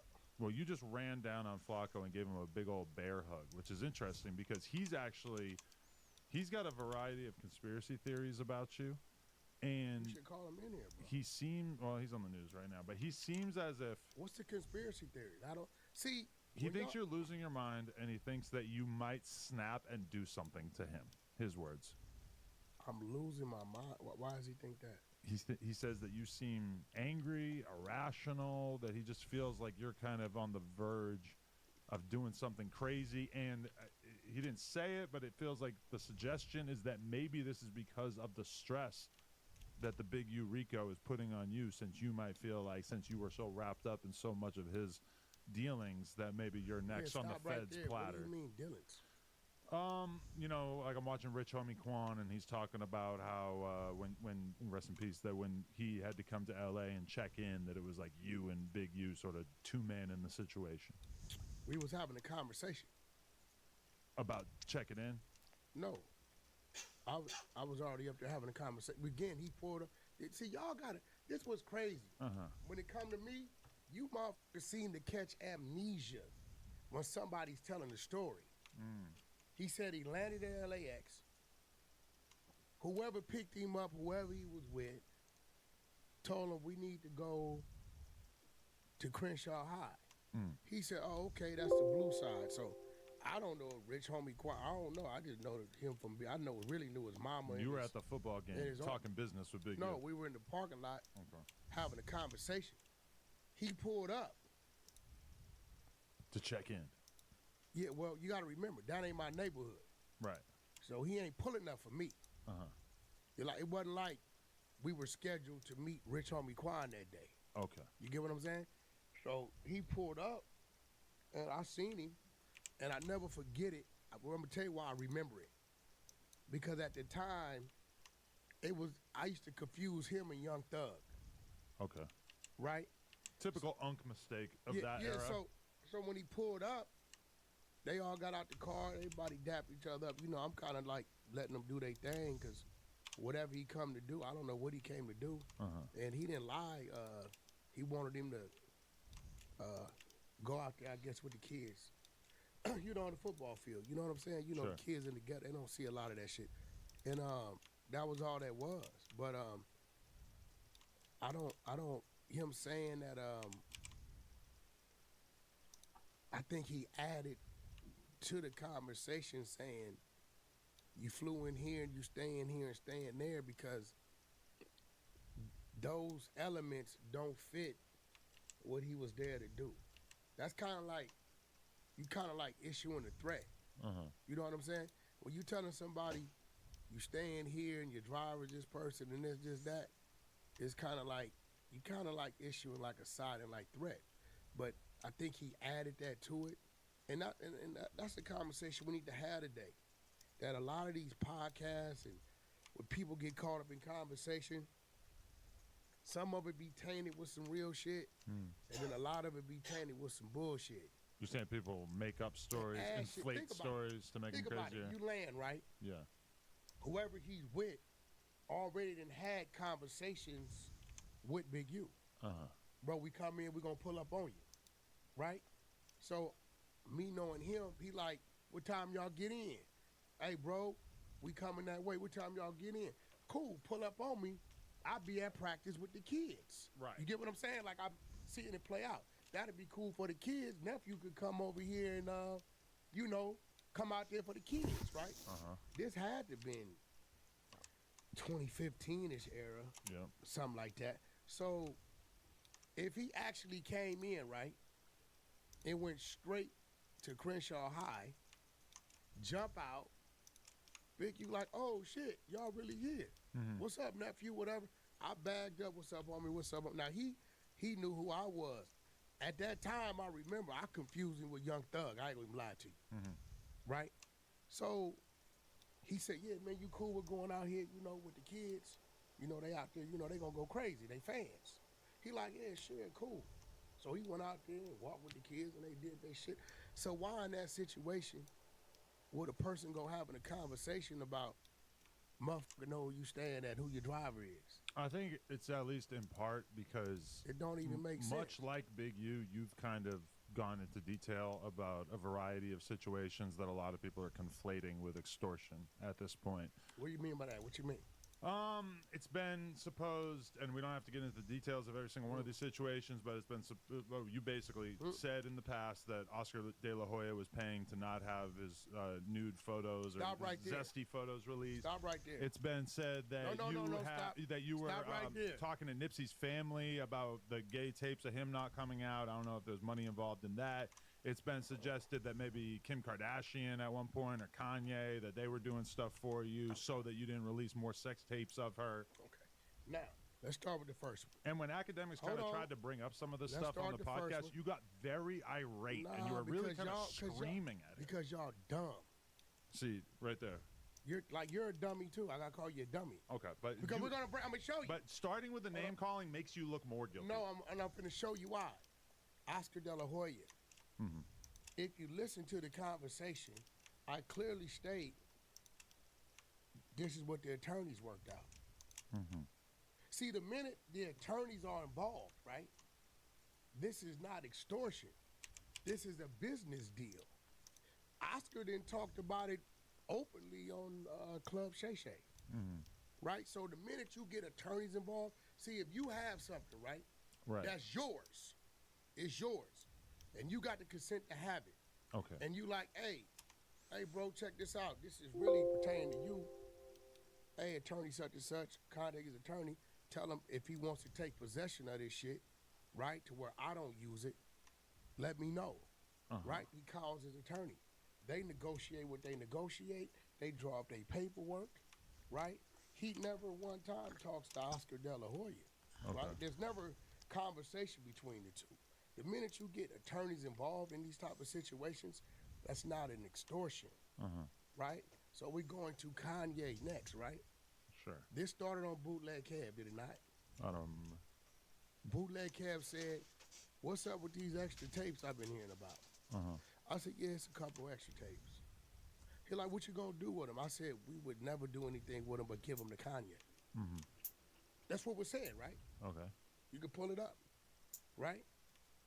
So guess who calls me? The Kardashians. Kanye. Or Kanye, okay. What up, bro? Man, I seen boom, boom, boom. Yeah, is that real? Yeah. Well, how could I? You said, okay, cool. I'm gonna put you with little bro. Y'all, you know. Yeah, send him to the airport. Bro, grabbed it, drive, went to the airport, gave it to him. Okay. Where do you see? Where's the extortion? Maybe some of that stuff is above board, but I think that a lot of people are assuming that if you were doing all this type of stuff, then maybe you were also hitting up the food vendors outside of Crenshaw High like Big U. No, stop right there. What type of stuff have I done? Everything I just laid out to you was either it was a business deal or it was a man keeping his word and just saying, here. But you realize most people don't monetize their life in such a way. I'm not saying that there's anything inherently illegal about it, but most people don't obtain sex tapes and then profit off of not releasing them, lawyers or otherwise. No, the profit came after the initial release. That shit been out since like 03. Which, the sex tapes? 04, yeah. Well, the original one, yeah. The But original. you supposedly had more. Yeah, but again, and then Kanye went on the show and delivered the drive. Has anything ever come out? Not yet, but Kim K's an op now, right? She ain't my op. She ain't ever did nothing. Well, she's Kanye's op, and you're Kanye's homie, right? Well, that has nothing. That's his ex-wife, bro. That's the mother of his kids. But if you look at the Bootleg Cab show, when he asked me seems about very it, upset with her. No, when you asked me about it, he said, bro, what y'all can make so I said, we would never do that, bro. Like, and at this time, I wasn't even, I knew Ye. We talked time to time, right? It wasn't no, like, that's my partner at this time, right? I said, we're just sitting over in the safe. Like, we ain't got no, that's it. He got kids by it. Like, on some real shit, we just give it to him. You wouldn't, absolutely not. Well, he asked me that on the show. Okay. So Ye called my phone. That nigga called me. Right? Hey, boom, boom, boom. I said, yeah. He said, I seen it. That's real? I said, yeah. I said, how could I get it? I said, I just had a little bro bring it to you because I don't want to have that discussion with him because that's his, you know what I'm saying? That was his wife. So there was never a time where Big U said to you, hey, this weed shop, they owe me 20 grand. Can you go grab it? I never did that type of business with him. I'm going to be real. I've never, ever seen him personally. I've never seen him take nothing from nobody. Okay. I got a lot of people that's close friends of mine that I may see once every 6-7 months. Right. I don't run with nobody every day. No human being do I run with every day. You were doing your own business with it. I had my trucking business going on, my music business going on, my real estate business going on. Y'all got to remember, we was trying to bring him into the fold to help him find a lane for him. Okay. You get what I'm saying? That's all that was. We was positioning the table, different Crips, Bloods, of PyroWorld from different sections, right, that we feel could be a voice, a prominent voice on the West Coast who wanted to be part of the music industry. Those of us that had certain plugs and connections, right? So you were trying to bring him more above board. That was our only movement, right? And everybody will tell you, the dudes from Long Beach, if you pull up Bridging the Gap, that's whack bringing K. Slay out here because we had lost all our radio out there. Me and K. Slay built the bomb, but I didn't keep it to myself. I brought him out here, took him to all the different neighborhoods, allowed the rappers to exchanged numbers with Slay, and then they built with Slay. They did mixtapes and did shit, and boom, so vice versa. So when Slay needed things for Papoose at the time out here, it was just a phone call and we made it happen. So we was trying to rebuild the bridge that should get burned down. Because at this point in time, it was like they was over there and we was over here. It really wasn't nobody conversating. Okay. So we came up with this bridging the gap thing. And that's how that started. But all the business, the real estate business, I did when we helped him with his home. The Nipsey Hussle business, Gang spoke on that on Vlad. What else did we help him do? When he started to build the Crenshaw Coach organization, me getting my artists to post the sign-ups. Scooty, about this time, Scooty Bikes was hot. So us having Ray J show up on the flyer, Ray J's coming to give away a free Scooty Bike to the whatever. Everything we did with him was business. And I'm going to be real. Anybody that know Big U, I'm going to keep it 100 with you. Part of his problem I had with him about the music business is I would tell him, yo, such and such sign the artist. He like, bro, I only want to sign people from my area. Right. Big U's a dude that's big on his area. And I'm going to be real with saying that. I think Big U only would do this type of shit with people from his area.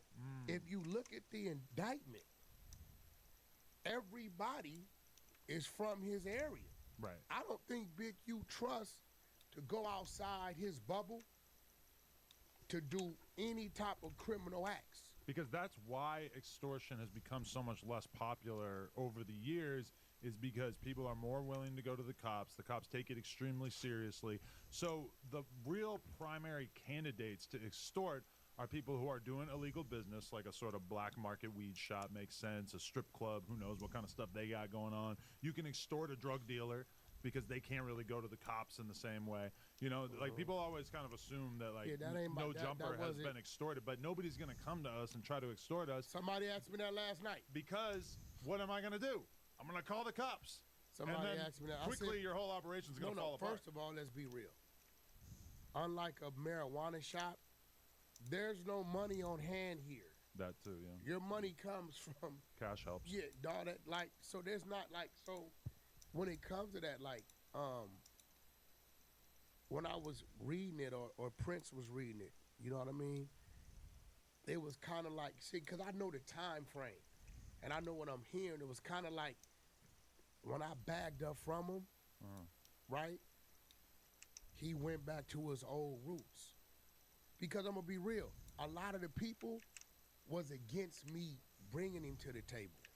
Because they thought he was shady, or they were scared of him. They thought he was shady. They like, yo, whack, fuck, dude. You know what I'm saying? Like a lot of my people was against it, and that's why you never hear his name tied to nobody else's name like it was mine, because they dealt with him when they had to. Right. I was a dude that went and got to know his family. Trying to be a real friend. Yeah, you know what I'm saying? I go to his crib, build a he real come to my crib. yeah. You know what I'm saying? Like I got to know his family, and you know whatever I could do, I would show up certain funerals and things. You know what I'm saying? People I had met like Sandman and people I done been to a couple funerals. I've been to his mom's house. You know what I'm saying? I met his pops. So it was kind of like we kind of had a brotherhood going on. But once again, at this time, 8 out of 10 conversations when I got a call from him was him calling me because somebody was on his phone pertaining to business. So what he did turn into, what we did help him turn into, was a magnet. He was a magnet name. If you could get to him, you can get it done. Everybody couldn't get to me. I didn't talk. If I wasn't dealing with you, I didn't talk to you. But if you could get to Big U with an idea you got that something whack could help with, Big U will call, hey, little bro, what up? Man, I got such on the phone. They trying to do this, that, and other. At that point, Big U job was done because he didn't know. He would never really take the time to understand how to do it. His whole perception is if I got the people around me to know how to do it, and I bring the people that want it, then I'm part of it anyway. You get what I'm saying? And he knew with me, because I was generally trying to help him, I would never request anything from it. I would just get on the phone, what is it? And then whoever it need it, I make the calls and put it together, and then he'll run with it. It's a lot of things he did minus me, like his thing with the ball players. Now that was what he built for self. What are you? Just him Like coaching football like or the whatever? relationships with like Draymond Green, Draymond Green, shit like that. Now Shaq, that was us. That was actually Stutterbox. That was a Stutterbox in the whack thing, right? I remember one time, I believe it was in Houston. He had just come home, and he was standing outside All-Star Weekend or whatever, and nobody would let him in. Nobody knew who the fuck he was. Right. But Box at the time was moving real strong with Shaq. Box seen him and pulled him in. That was Shaq's first interaction with him because Box was Shaq's right-hand man. Do you think Shaq left LA because of the gang politics, aka Big U f***ing with him? No, Shaq was already gone. Time Big U come on, Shaq was already on fucking Star Island. Okay. Yeah, he was already on Star Island. He was already back in Florida. He had the big crib in Orlando. And Shaq ain't never been ran out of nothing, man. Like, everybody loves Shaq. Like, Shaq is just, that's family with everybody. But that part of the indictment where they're basically talking about how a bunch of NBA players got scammed by another player. Okay, stop. And then he makes them, like, hand over $100,000 each to him and shit. Because I was doing a lot of business with Shaq at the time. He was one of the first people to send over the 40-foot trailer, like with the toys and stuff, to give away for like Christmas.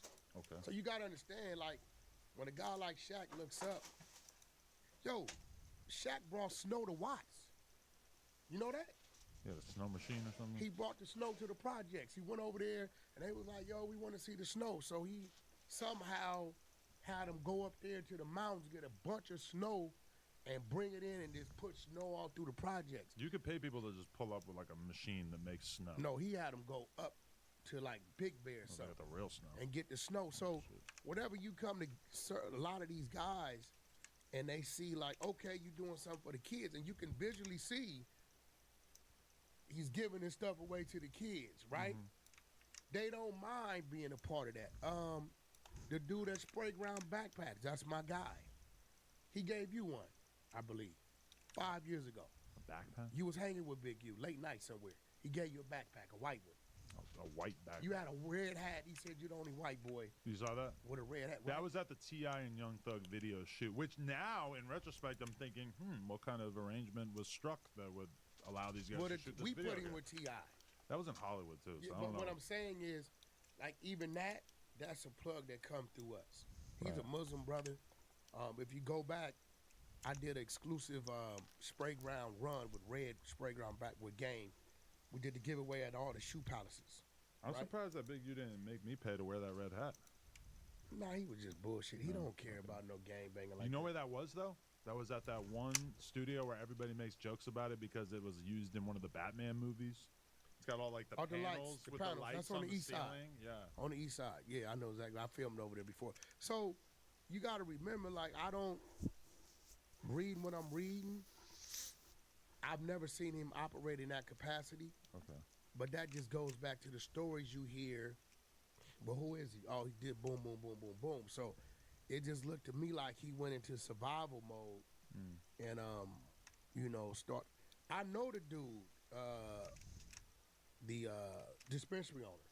Oh, okay. I've done business with him. Okay. Like, he would call. I think the last thing I did, I booked Sada Baby for him downtown. But he called me about October. He like, bro, you know what? With you, bro, it was always straight business, man. I give you the money, you make sure the people there, and boom, boom, boom. So, when it comes to weed and all that type of stuff, I shy away from it. I really don't like to deal with it because it's not approved on the Fed side. But a lot of stuff I'm reading, and some of it I'm kind of like, it's missing some pieces. I can't see him. I can't see Big U shooting a kid in the face that once lived in this house, right, over a diss song.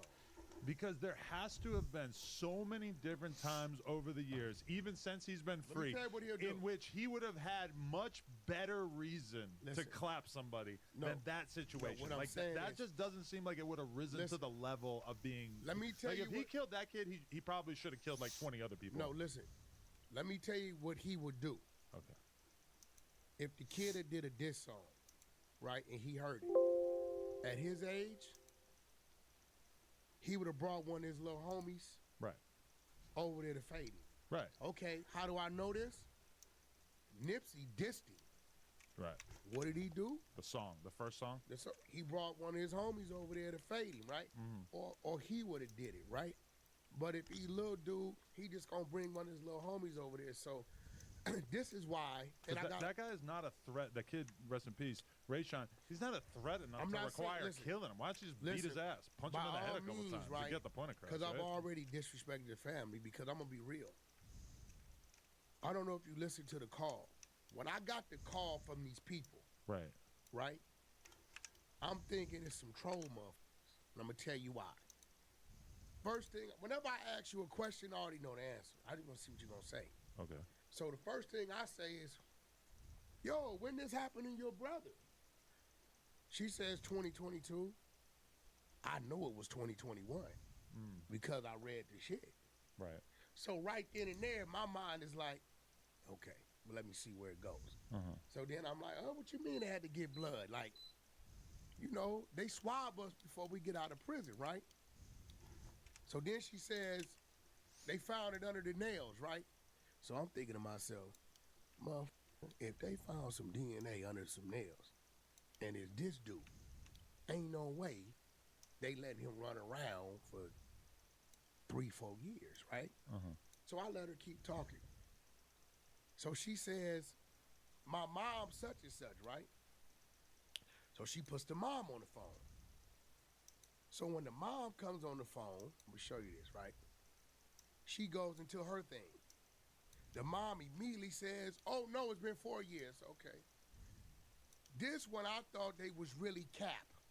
When she says, between me and you, the cops don't want nobody to know, but this, that, and other, right? So I'm telling myself, the cops don't tell no motherfucking body when they coming to pick somebody up, Right. right? So then I get this text. Hey, this is Rayshawn Williams' mom. I didn't want to ask you this because I don't like asking people for anything, but I do need your help. Me and my daughter have been homeless for the past 3 months, sleeping in my car. So if it's possible, could you please help me at least get a hotel room for a couple of days? I really do need the help. So now you know what I'm thinking. It's cap. It's a scam. It's cap. It's Yeah. a scam, right? So at this point in time, I'm gonna be real.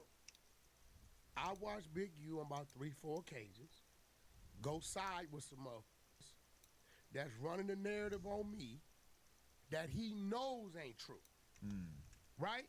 And because it's his voice, it makes it seem like it might be some truth. So I tell 600, hey, bro, these motherfuckers is capping. They thought they was going to run a sob story on me and get some money out of me. The motherfucking sister don't even know what year the boy died, which is odd. Anybody lose somebody that close, you know the time, date, the year, you know that shit. Hell yeah. Right? And I said, as soon as, and the mom is lead me to believe, shh, I'm telling you some exclusive shit. Because the police not going to tell you. I'm going to tell you why. You may want to do something to this dude. So if the police tell you we coming to get him this month, that gives you your flight time to go kill this dude. It's a million reasons why me dealing with life, I'm like, there ain't no motherfucking police for the They gather all this information and they choose to let it out with one massive flood. Obviously, the Fed, the indictment in the rolling 60s, this is all shit that they ascertained over the course of many, many years. They This gather is it real all out, shit. and then they drop it. Yeah, but so I got a lady, the daughter or the sister, don't know the year the boy was killed. I got a lady trolling, faking like she's like telling me some exclusive shit. So you know what I did? The same way Big U went over there with these dudes with this CS2 back shit, what made it look real, which in the long run is gonna help me because that's a great lawsuit. Like that shit's finna pay great, right? You're gonna sue Big U. No, I would never sue Big U. I sue LA Media World Star because Big U. You notice, as of about 18 months ago when I said I'm suing them behind them putting that up, you don't see Big U talking to World Star shit because when World Star doubled back and said, "Hey, where's the paperwork to support this?" He like, "I don't got none. We was just." He like, "Well, dude got a big ass law firm. They coming at us. They not playing. They demanding some serious money. This dude's a public figure." So this lawsuit is still in the works? What? What? This gonna be great. Oh, This shit. gonna pay off like 2 of my cribs. We got a harmonious man on our hands Right? here. So the same reason why Big U went over there was some shit that he knows a lie and ran the narrative. I thought about it. I said, this 600, they lying talking about this a football kid that used to play for his organization. That ought to strike a nerve with some of them parents over there, right? It ought to piss him off, right? Let's run it up, right? Because at the time, I'm thinking that's cap. Okay. I'm thinking, come on, man, you don't know what year the boy was killed. It's your brother. You talking about the police that told you some shit that I know police not going to tell you. They not going to tell you for this reason right here. So in my head, there's no way this shit is. And then you hit me up for the money right afterwards, right? So in my mind, it's cap. So we run murder. I'm like, how could I like turn it into content? Because as far as I'm concerned, it's content, right? I get 100 calls a day, motherfuckers telling me shit. You heard me listening to some of your office. That's just shit coming through random, right? About that. I don't know if it's real or not. So at this point in time, I'm like, all right, Tink runs murder mystery. I'm gonna let her run the murder mystery, read the news shit, and then we're just gonna plug this into it. So here it comes. 600 starts to panic. He says, bro, they like think I got it from the police. I'm like, well, just run the narrative, man. Tell them motherfuckers, shit, don't look at it like that. Look at it like, shit. Why are you looking at it like I'm running a narrative for the police? It could be looked like that I'm looking out for the streets. It could be looked at all kind of ways, right? So now 600, I ain't gonna lie, he got a little nervous because they start coming at him with the, why you running this shit? You get what I'm saying? This is why I don't know if you noticed, I kind of been going overboard with trying to like take some of the heat off of him.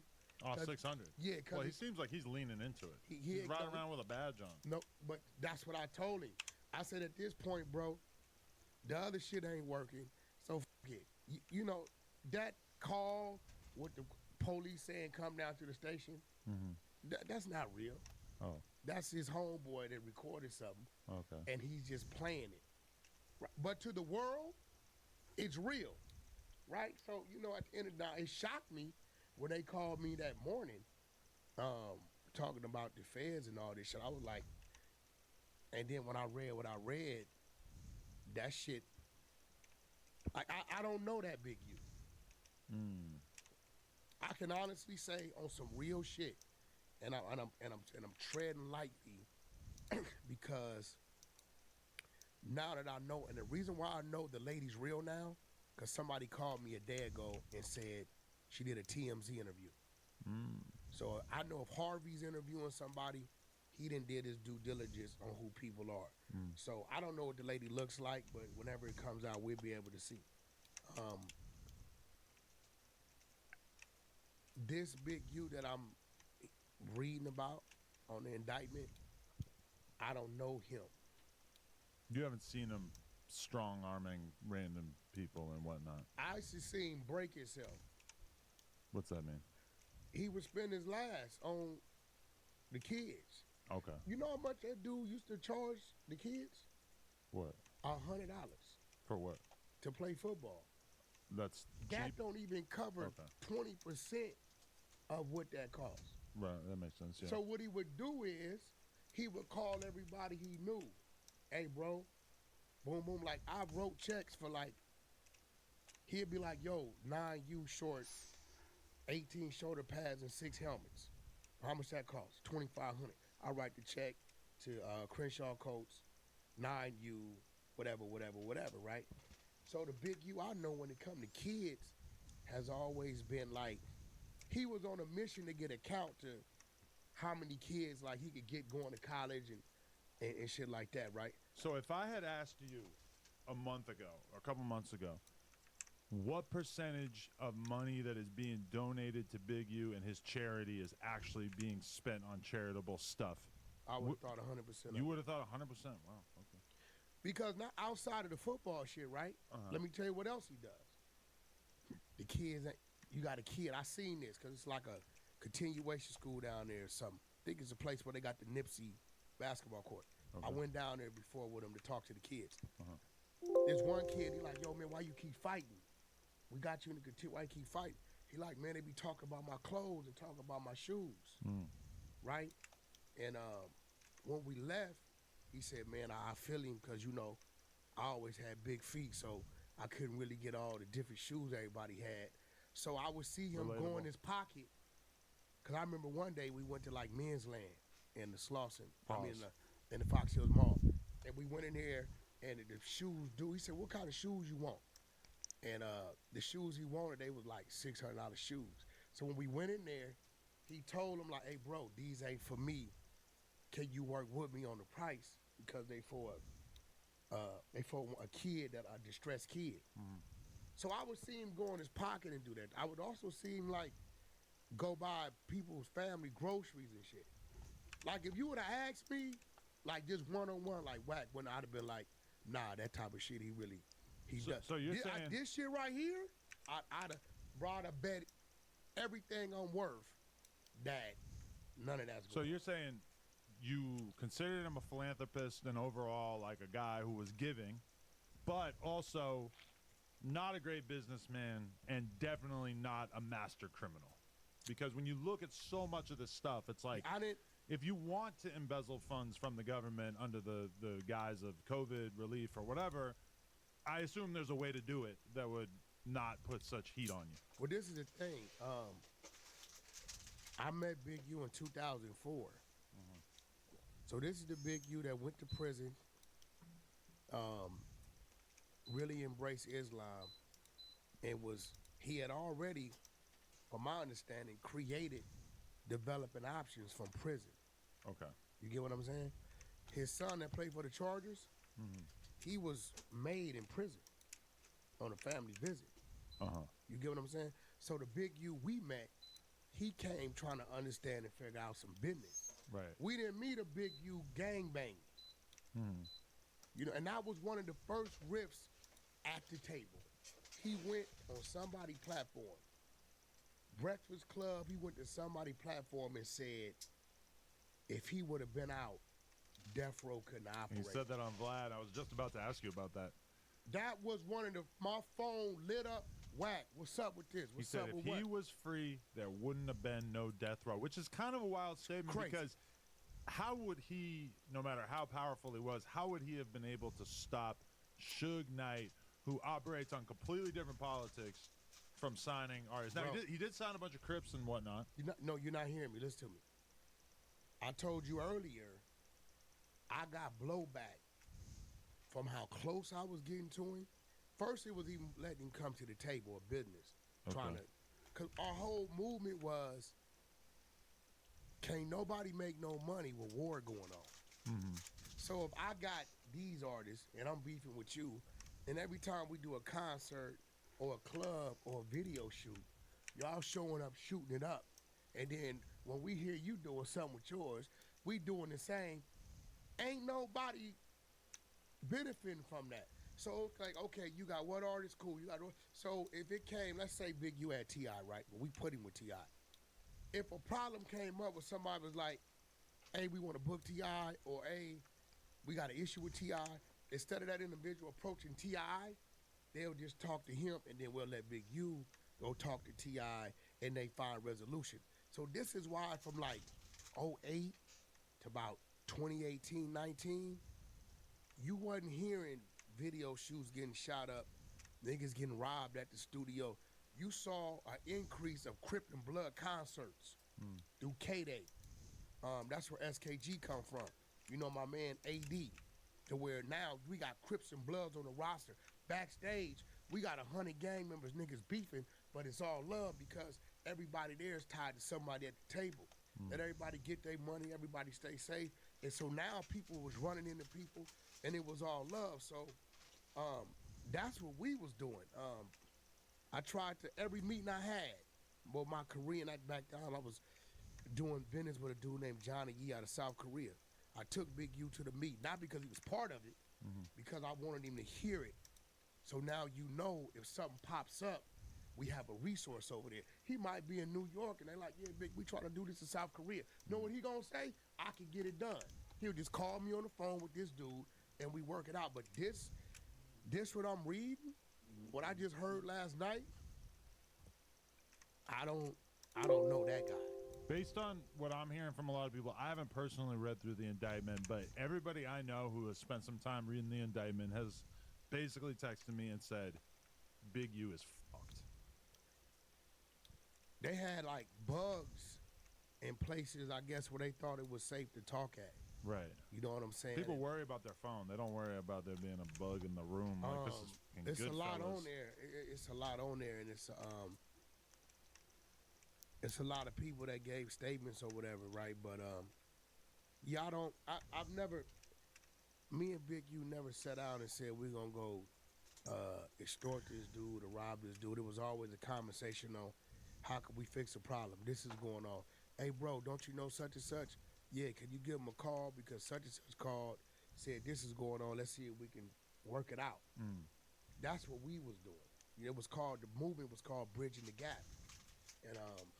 And you know, and I would give my plugs. We all shared our plugs. Like, I met Marley Marl through Big U. Right? Because it was no different than, yo, Marley, this is my brother Wack, this Marley. Y'all exchange numbers in case y'all need each other. This what Wack does, this what Marley do. I got a platinum record out of Marley. Right? K Slate and a few other my people, Big U met directly with me to where they didn't have to call me to talk to each other. Because if we all moving as one, you know we moving as one. Right? So, but I'm not saying it didn't happen because that'd be a disrespect to the family. I already did that because I thought they was trolling me with the initial call. Right. You know what I'm saying? Because there's no way if I knew they was real, I would have did that. I just thought they was bull. I got a sister that don't know the year her brother was killed.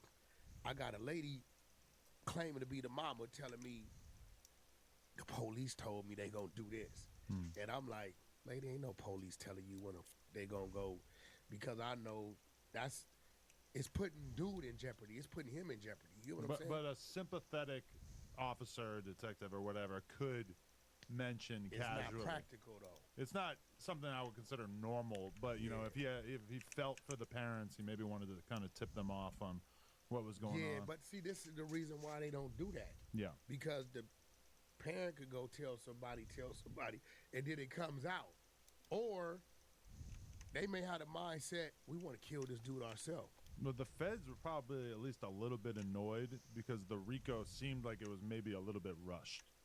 Like they probably would have appreciated a little bit more time to get this together. But instead it's all being talked about on podcasts and shit so much that they probably felt like they had to kind of rush in. But here goes the thing, like, we didn't believe what they was talking about was real. Right. You telling me? Yeah, right. Though you and fucking 600 you sat across from me and told me straight up that this was going to happen, and then it happened. And 600 was even earlier on making Instagram videos about it. We running our narrative off of the record. We just pressing play. Right. Same way he read his narrative on me when he sat up there with all these other people. Stutterbox called me the other day. He said, "Wag, I feel bad."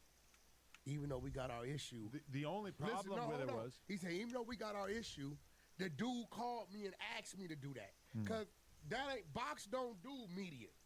He said, bro, Big U called and asked me to do that. You get what I'm saying? So, it's like, yo, this fool was really like, trying to run it. He was trying to run a narrative on me. So, you got to remember, right now, you got some people out there, Joe Budden probably being one of them, a few of these other little podcasters, that they just said some shit, right? And you probably can say some shit back, but it ain't strong enough, right? But the minute you get some bullshit, whether it sounds true or not, if you get a group of people and this what they pushing it, you gonna run with the narrative. Because 10% of the people, regardless, they can come out and say it's fake. they still gonna believe it. 10%, if not more, call me CS2 back every day. But the Hold on, let's be real, right? Am I right? people are still rolling with that. You So still he see it, yeah. he ran his play. So when I'm running my play, I'm really trying to antagonize him with his sign-ups. I know football season is coming up. Be real. Wanting to with the football players. Bro, once you firing scuds at each other, bro, it ain't about if it's real or not, if it's right or wrong or not. It's just about is the shit gonna be effective. This is social media, bro.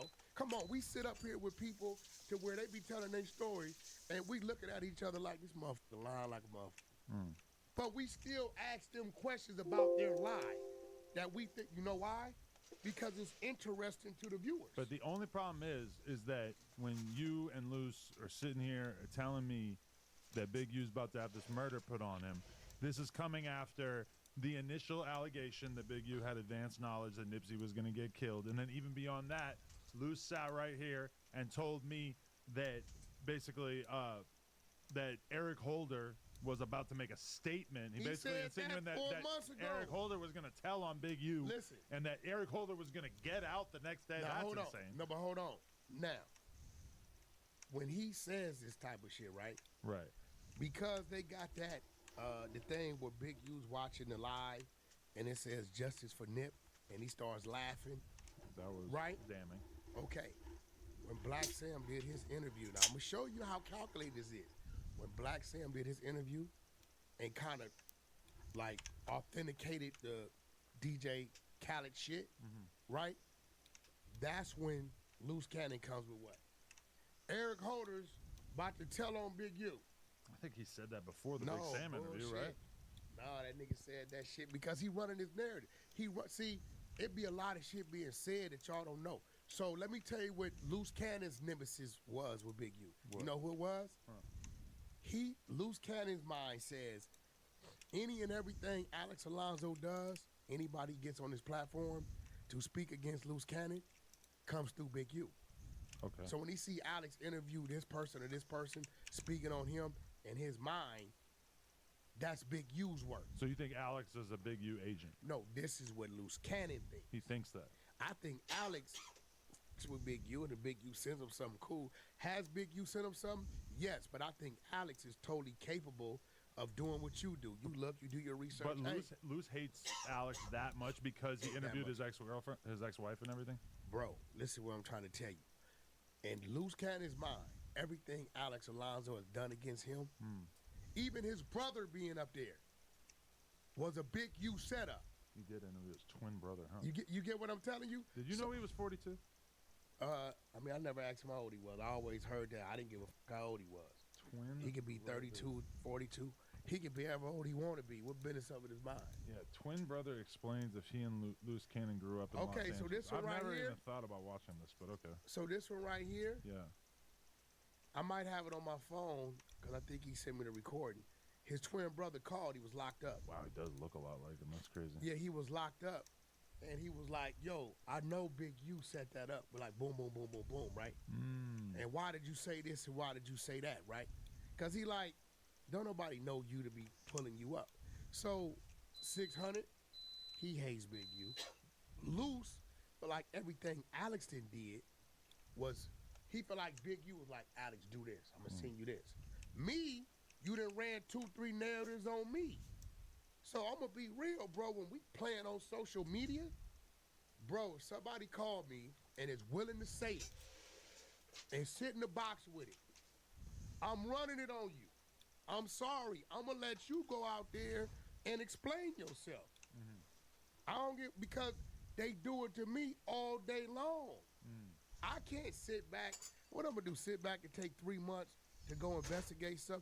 Hey, Wack, what up? I know this, I know that. Is that right? What else you know? Is that right? You willing to say that? Can I record you? Or you going to cut in my platform? Yeah, let's go. Right? And I'm going to run it. And I'm going to sit back and I'm going to see if you're going to react. I'm going to see if you're going to, because that's our satisfaction. That's anybody's satisfaction. This why some of the shit, Adam, what we do, we act like we didn't hear it. Because we know that's the satisfaction for the op. You know what I'm saying? So, you know, I don't want to diss. I'm saying reading what I read, I don't. Just the diss song thing is not adding up. Some people think, and this is our boy, but some people have been hitting me up and they think that Vlad has been compromised by Big U. Now, the evidence to suggest What do you that mean? Vlad seemed very uncomfortable at times during our interview when we had the massive last episode with all 5 of us or 6 of us or whatever. Vlad would not say anything bad about Big U. He was kind of using the like rinky-dink pro Big U arguments of being like, well, every time I was around him, he was a nice guy or whatever, which obviously doesn't really mean much. He made it clear to me that every time you've ever gone off on Big U on Vlad TV, he edited it out. No, I'm gonna be Didn't real. know that. I'm gonna be real with you. Could have spared myself some issues if I had done that. No, I'm gonna be real with you. Because I think Vlad just got a lot of respect for him. I don't know. Yeah, they have a good relationship. I don't know where they met. I don't think he's being extraordinary or anything. It's just kind of a fun And narrative. because I know this, and because I got respect for Vlad, I tend to try not to go at Big U on his plan. I'll even say it. This gonna be regarding to your little friend, so don't need to talk about it. Right? Because I know, right? That's like, but is he being I think he's gonna start looking crazy if the craziness goes on. And he still won't have a real conversation about it? He don't have real conversation because Vlad has real conversations about everybody. Because in the same Vlad interview that I did, it's like 3 hours long, but we're talking about Dirk and we're talking about Big U. The accusations about both of them are very similar. And he's being so honest and open and transparent about how he feels about the Dirk thing. And then meanwhile with Big U, it's like, man, Big U always been such a good guy. Maybe, listen, I'm going to be real. If I really had to act, like really put my money on it, and this just me, Vlad, my guy, I think maybe Big U might have did him a solid. Maybe something was going on. Big U helped him fix. You know what I'm saying? Maybe he helped him like get out of a situation or maybe some bullshit. Far as Vlad, like Vlad ain't paying. He ain't doing that with nobody. It's possible that there was some sort of favor exchange, but I think that Vlad in general just really appreciated the fact that Big U did his first interview with him. He always showed him respect. They had a real cool relationship, which is the opposite of Dirk, where they had a cool relationship and then Dirk basically blew off their friendship and has dissed him in a bunch of songs. So Vlad does have every reason to go hard on Dirk and to go soft on Big U, but at a certain point, it's kind of like, well, you know, Vlad loves to re-up clips. He re-ups like a clip a day or whatever from old interviews. We have not seen any Big U clips getting re-ups, which is far different than how he treats most people. I've never, because of the respect I got for Vlad, I never even asked him. And I try to stay off of Big U remarks when I'm on Vlad. Because I know that's his guy, right? Well, it has been suggested by a lot of people that you're basically a completely different person on Vlad. You're super respectful, choir boy, and then on here, you're just a madman.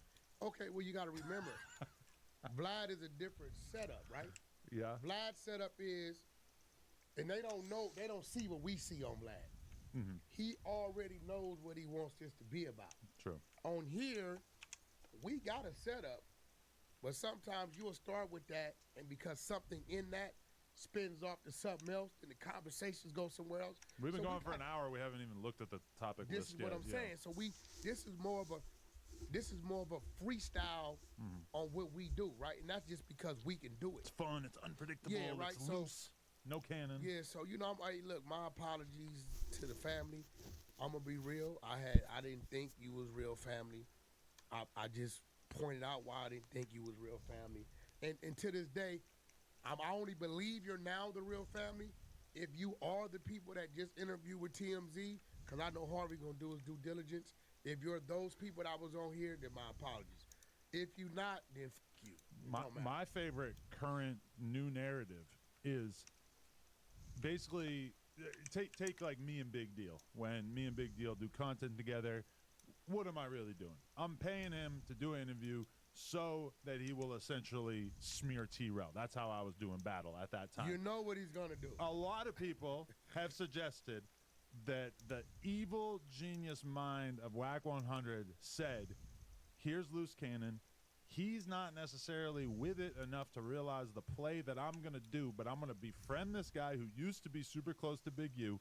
I'm going to take Loose Cannon. I'm going to elevate him. I'm going to bring him onto podcasts like No Jumper, and then I'm going to basically allow him to say things that will be bad for Big U, whether criminally, whether how he's viewed in the streets, Okay, etc.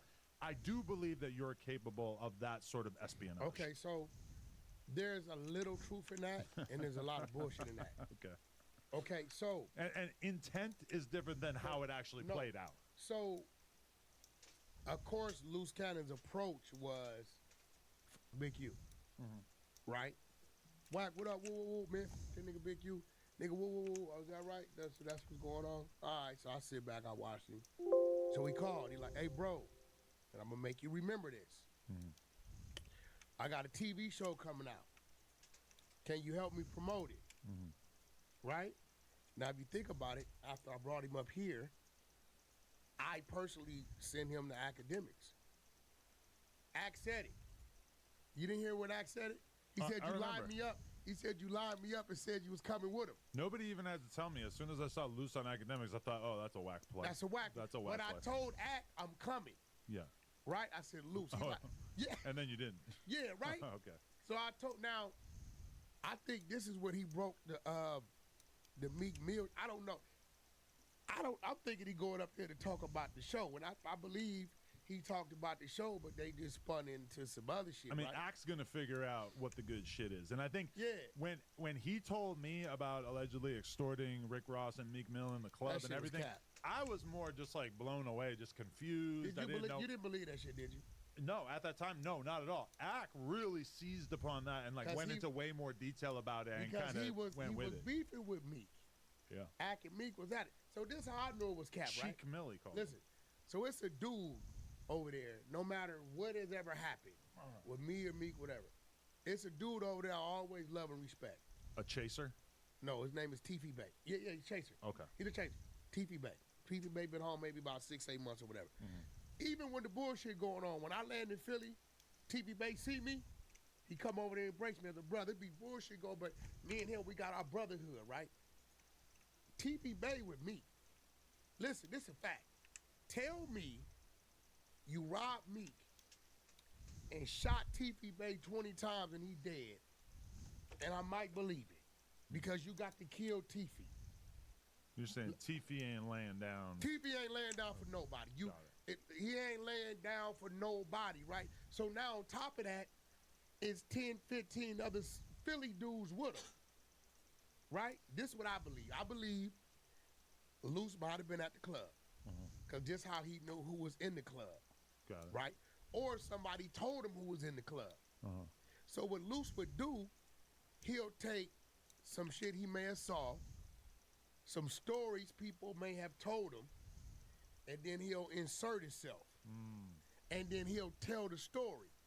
But if you hear the true story, you always catch 2 or 3 things that's like, no, he said it was that, but it was really that. Come on, bro. You really think? Do you really? And look, I don't really fuck with Meek like that, right? Meek is not taking his jury off, and his security is not stepping away, Right. to hand it to a dude. That was hard to believe, yeah. Right? Let me explain to you why Big U wouldn't allow that to happen. One reason, they're all Muslim. See, when you talking to me about certain shit, I understand the overall politics. They're all Muslim, and they're from Philly. It's real brothers. You've talked to one when Nick was here on the phone when I called him. That are our go-to for our big business. That are real Muslim, who no Muslim could allow that to happen to a Muslim. They serious about that. TV, all them dudes, I don't know if Meek is or not, but it don't matter what Meek is. Those other brothers are with Meek. So, Big U is not gonna send his homies at the Muslims. He's a Muslim. It's not gonna happen. I assume, and I assume a lot of people out there are assuming that there's some sizable portion of people saying that they're Muslim who absolutely do not have a problem with extorting or robbing some other Muslim. Listen, I don't know the Muslims. There's got to be a lot of that. I'm telling you, the Muslims I know, and there's a lot of Muslims watching this, and I'm pretty sure you'll see in the comments, they're not going to allow or call a shot and send non-Muslims to harm a Muslim. It's not going to happen, bro. Okay. Straight up. You know, they got this thing, you know, I don't know to what limit, but like, let's say if you snitched or you did whatever, and you go to jail, you become Muslim. Yeah. You cleanse all that. From that day forward. And see, that's why people think that people are being opportunistic when they become Muslim in prison. I don't know. The Muslims I know that's their faith and they serious about it and they live by it. But there's no other way that you can get out of jail free card on being labeled a snitch. So let's get back to it. So from February to May, my job was to pump his reality show. Okay. Right?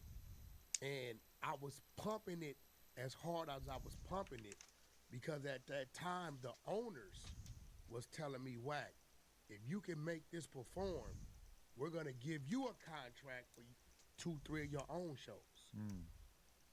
Right? I got all that on my phone, right? I feel like Aaron the Plumber kind of like became what you were trying to turn Loose Cannon into.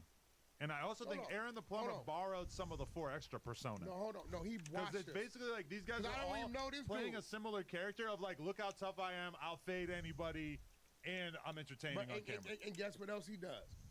He calls a person he don't know 38 times and start texting me crazy shit, and I bit. I'm like, bro, who the fuck? Because I don't, Adam, you know a lot of shit you'll say to me. I don't be knowing what you're talking about. You got to show me, like, these new sensation people popping up. I'm not down there seeing them as they sprouting up.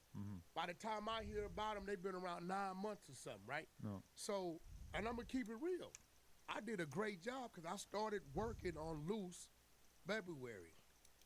By about summertime, I had Loose on fire. He was on fire.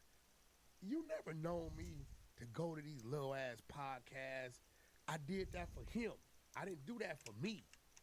If that was the case, I would have been going to him. No Jumper, Bootleg Kev. Hater World. Right? No. I'm going to do those. You know, Bootleg, my boy. I got him his job at the radio station back when they first opened. I'm just saying that you went on a variety of podcasts. I went on a variety with of a bunch of little bitty shits.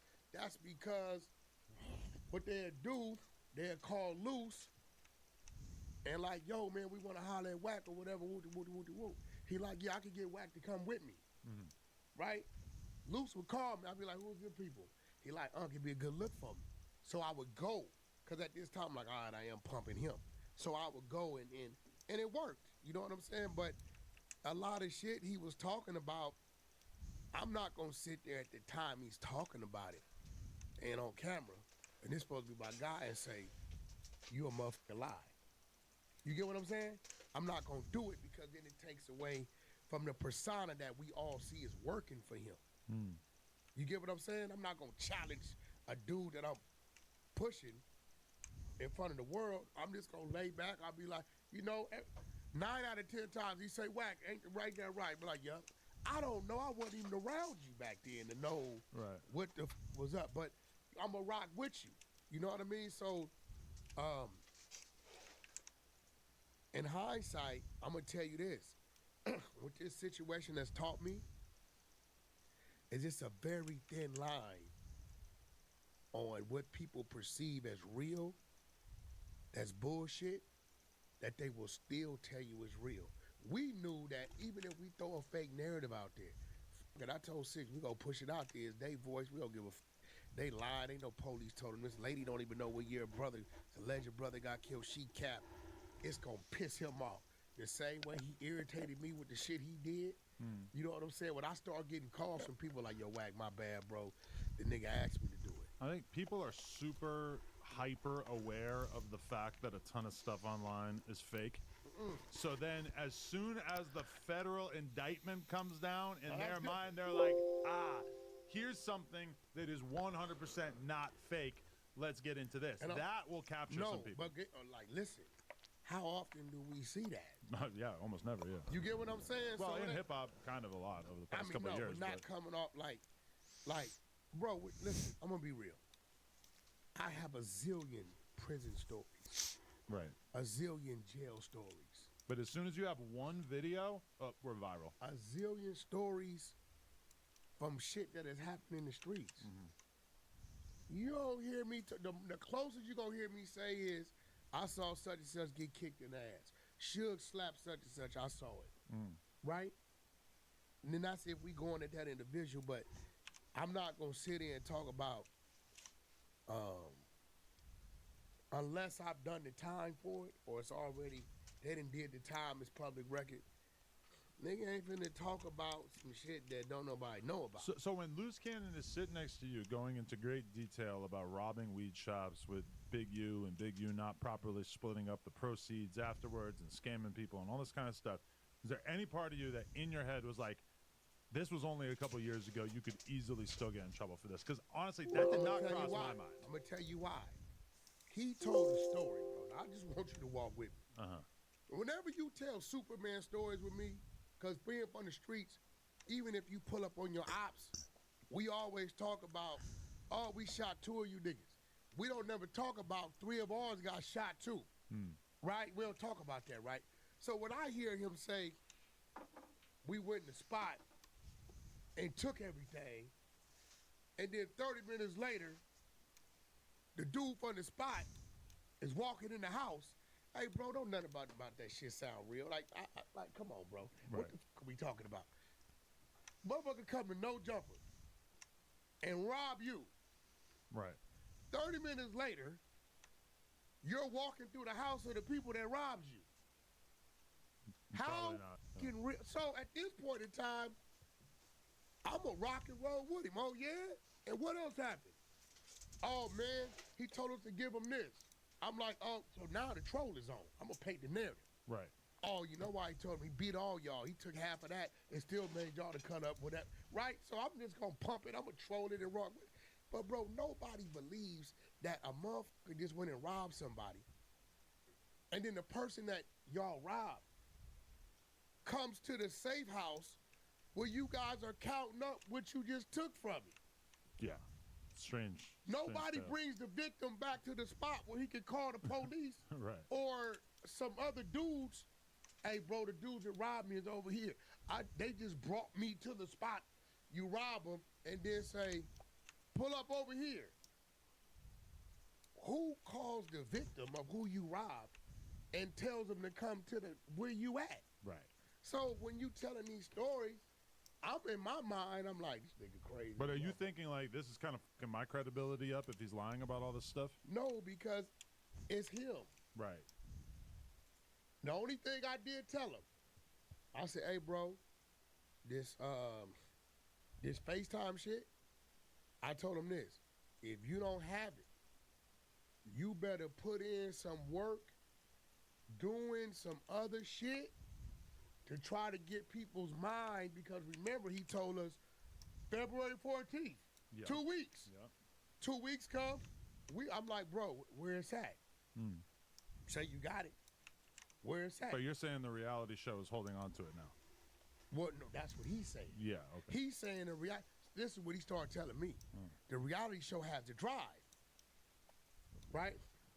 He's telling me the reality show has to drive. I'm like, bro, you got that. You need to know let Adam, because Adam getting ceases and desist. Niggas is looking crazy, bro. You like, I don't know what that is. So he's like, they got to drive.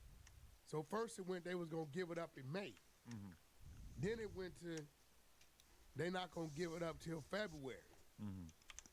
So without me saying too much, a whole lot of shit started happening in February, March, because there was a whole lot of questions being asked about certain shit. Right?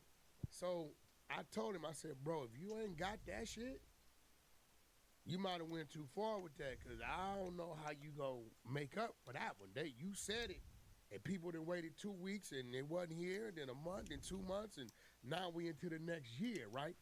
But again, if he has it, I don't know. I don't know if it's on the drive. I don't know.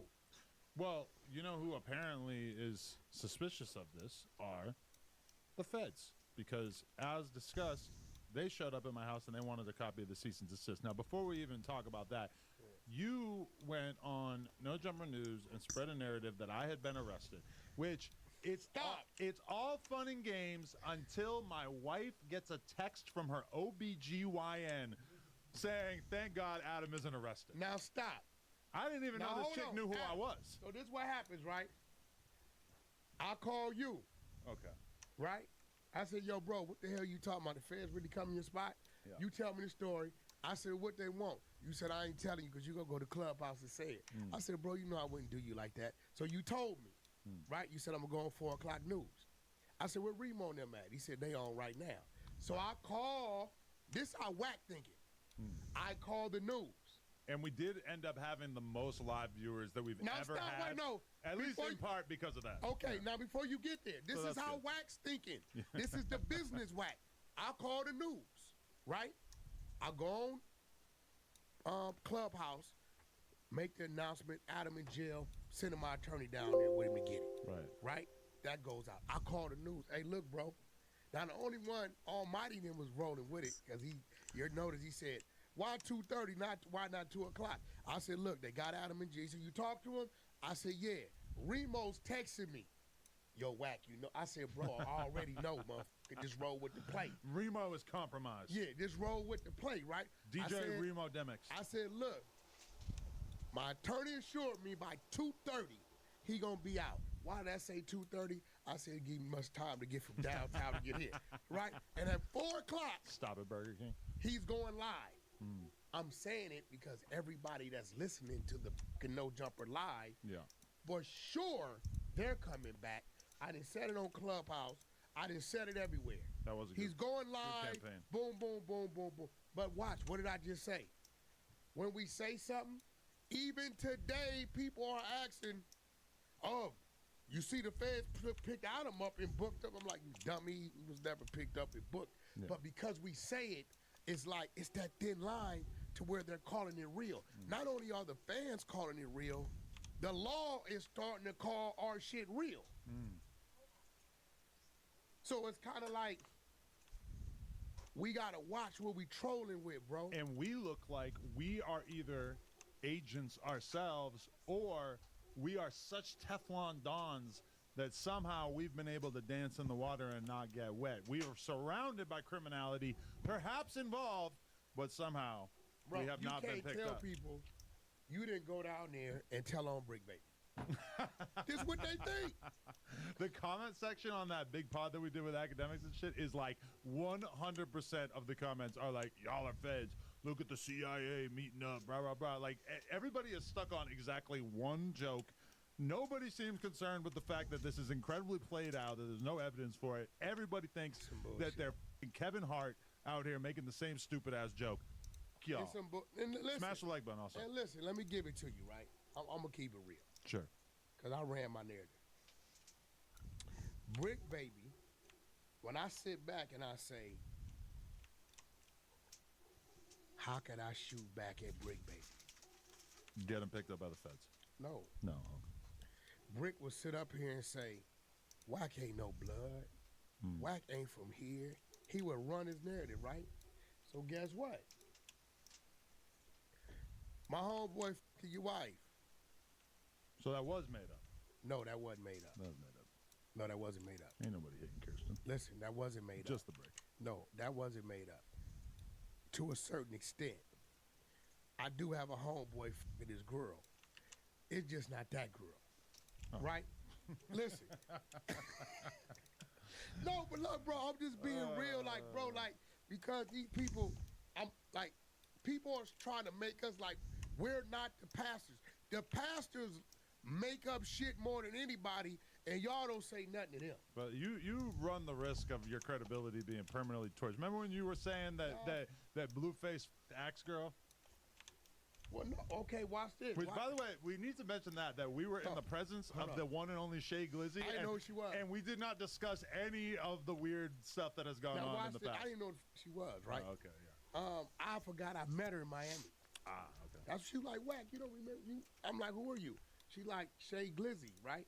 And I'm like, I met you in Miami when you came by. You're thinking it's Aunt Glizzy's sister or something. I didn't know who the lady was. I told her straight up, I said, look, Shay, I don't know who the you was. She said, Act told me that.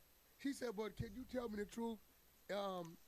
Is he really in Paris? Hiltran. Paris Hiltran? Yes. From Atlanta? I said, that's my little homegirl from Clubhouse. All I was doing was putting some clout on her name, right? So I had Paris call in there. I'm like, yo, Act, why don't you go ahead on and talk to my artist? So Paris goes in, right? Lo, listen, I'm going to be real. Motherfuckers say what they want. They not entertained about us talking about the birds and the bees and how long it take for the flowers to grow. These people entertain about, they want to hear some bullshit. The flow of traffic nobody pays attention to. It's the head-on collision that stops both sides of the freeway. That's this is just what's real, pretty good right? metaphor, yeah. So at the end of the day, Brick runs narratives on me. Big U runs narratives on me. That's totally false. So when I run mine, it's a problem? Nah, bro. Nah, we gotta talk about this. We gonna run it up. We got long live Shay Glizzy. We gotta talk about this. Big U caught another charge when the official charges dropped because of the video that he filmed in which he tried to implicate you and Loose Cannon. And 600. And 600. Now watch this. Very interesting. Now watch this. I don't know how that happened or what that's about, but Big U right there was running his last narrative on me. The final narrative. Okay, let's talk about it. When he starts a podcast from jail like Suge Knight, then maybe there'll be more. He says, Whack 100 said he was going to take his contracts from me. He started working with the feds. The feds went to the government officials and the celebrities and told them don't give me no more money. Now let me ask you something. He says, and one of you motherfuckers from Rolling 60s, if y'all get the contract, I know you working with Whack and I know you are op. Have I not been against the grid program day one? You've had a lot to say about it, yeah. So why would I go over there and set somebody up in the grid program? But the world, 600, and I don't know, I'm like, bro, you looking crazy. But he running this narrative. This is the drowning man trying to pull everybody down with him. 600 was with the feds when they raided my house. Who put the video up? 600 did. What happens if you are a dude, a Big U's statue, and you live in the hood, and your house getting raided by the feds? What does the hood do? Man, they hit the nigga house. They in there right now. I was kind of surprised that his house wasn't. I mean, I don't want to take shots, but I was kind of picturing him living in a little bit nicer of a house. I know his house. You seen that house? That's the same house. He's in the backyard playing ping pong with Suge. Oh. That's the same house. Oh, where he really? Had, that's where that video was? That's the same house where he had 600 in the backyard when they had their little back and forth. It's the same house, right? Oh, okay. So when 600 calls me about 7:15, he like, yo, bro, they say the feds hit Big U house. I said, bro, don't jump out the window with that shit, because at 12 o'clock, that nigga be laughing at you. Said, you better go over there and see. He said, I'm going to drive by there and see. I'm thinking in my head, it's some bullshit. 7:30, Loose Cannon texts me. Says it. I said, 600 on his way by there to see. That's when he sent the video. That's when I knew it was real. When he first told me, we done heard this 10 times before. They hit his house. You don't remember the one time 600 put it out? Big U hung himself. He put out Big U hung himself, right? And I like, Six. Wait, really? I'm like, Six, what you doing, bro? All it takes for him to go live and you looking crazy. Somebody really told him that. And he like, I don't give a fuck. I got him recorded saying it, so I'll just put that up. If it's a troll, it's a troll. But I'm seeing now that, like, dealing with this shit is like, the things we hear that we think ain't the truth just might be the truth. Right. So if you start trolling it, and you know, trolling ain't, we can troll in a way where we're totally serious. Serious, our demeanor, our conversation, how we're looking, to like we're really feeding into it. but we're bullshitting the whole time. But to the people, they don't think that. And then you look up and you be like, wait, what you mean? Yo, Whack, you know that? I mean, that was some bullshit. Nah, look, it just came out. Is there anything that has happened from this Rico coming out and everything? Is there anything that has made you think twice about anything that you do in your life? Of like, oh, I need to be a little bit more careful in this regard. I know you're not like actually out here breaking the law all the time, but it does stand out that like there's a lot of like relatively normal stuff kind of wrapped up in this. The only thing is, Adam, you know how much bullshit motherfuckers call us with. Sure. Right? Now it's kind of like we would get a call about some bullshit, and at 1 o'clock, at 1:03, we up with it. You can't do that no more. You really gotta like go investigate if these people are who they say they are, if what this person is talking about is real. Because if you go troll with it, like I've seen shit that other podcasters or bloggers are talking about that I started the narrative. I'm like, I can't believe this shit didn't got that far. For instance, you cannot tell these people you and R&B and Lennon wasn't back there having sex. Yeah. They really think that Remo called me and I was at home crying. These dummies didn't put it together that I'm in a no jumper building. Like, how can't you not? Somebody said, one person, I hear the water running behind you. Let me tell you what else. And I left it in there. Before you came into the room, when I said, all right, R&B, sit over there. Leonard, go over there to the cabin and get the shit y'all got over there. Leonard looks at me and says, Whack, why are you holding the camera like that? She clearly telling the world, Whack's right here. But they totally tuned that out. Your woman's fucking Adam and his wife. Right. It's all about making great content. And if you make good enough content, then nobody will care about the real one. Because you know what clip is back from the dead? What? The clip where I ask X4 about the video of him shooting some people or whatever, and he just stays completely silent. That clip is back with a vengeance, doing millions and millions and millions of views all over the internet. Like, this is how a real gangster is supposed to respond when they're on no jumper or whatever. I have talked about the fact that me and X4, did I say 4 extras before? Me and X4 talked about that beforehand, and basically like, because they're taking it like you asked them that. Well, they're taking it as if it wasn't something that he and I had already discussed beforehand, and I've talked about it so much, and nobody goes off because it fits the narrative. It fits the narrative. Yeah. They're taking it like, Adam, you the police. Why would you ask him that? Because, dummy, I told X4, hey, somewhere in here, I'm going to ask you this, that you just mute up and look at me as crazy as you can. Yeah, I'm not mad about it because all it says to me is like, oh, like, look what I'm capable of. Well, look what we can do when we script some shit, you know?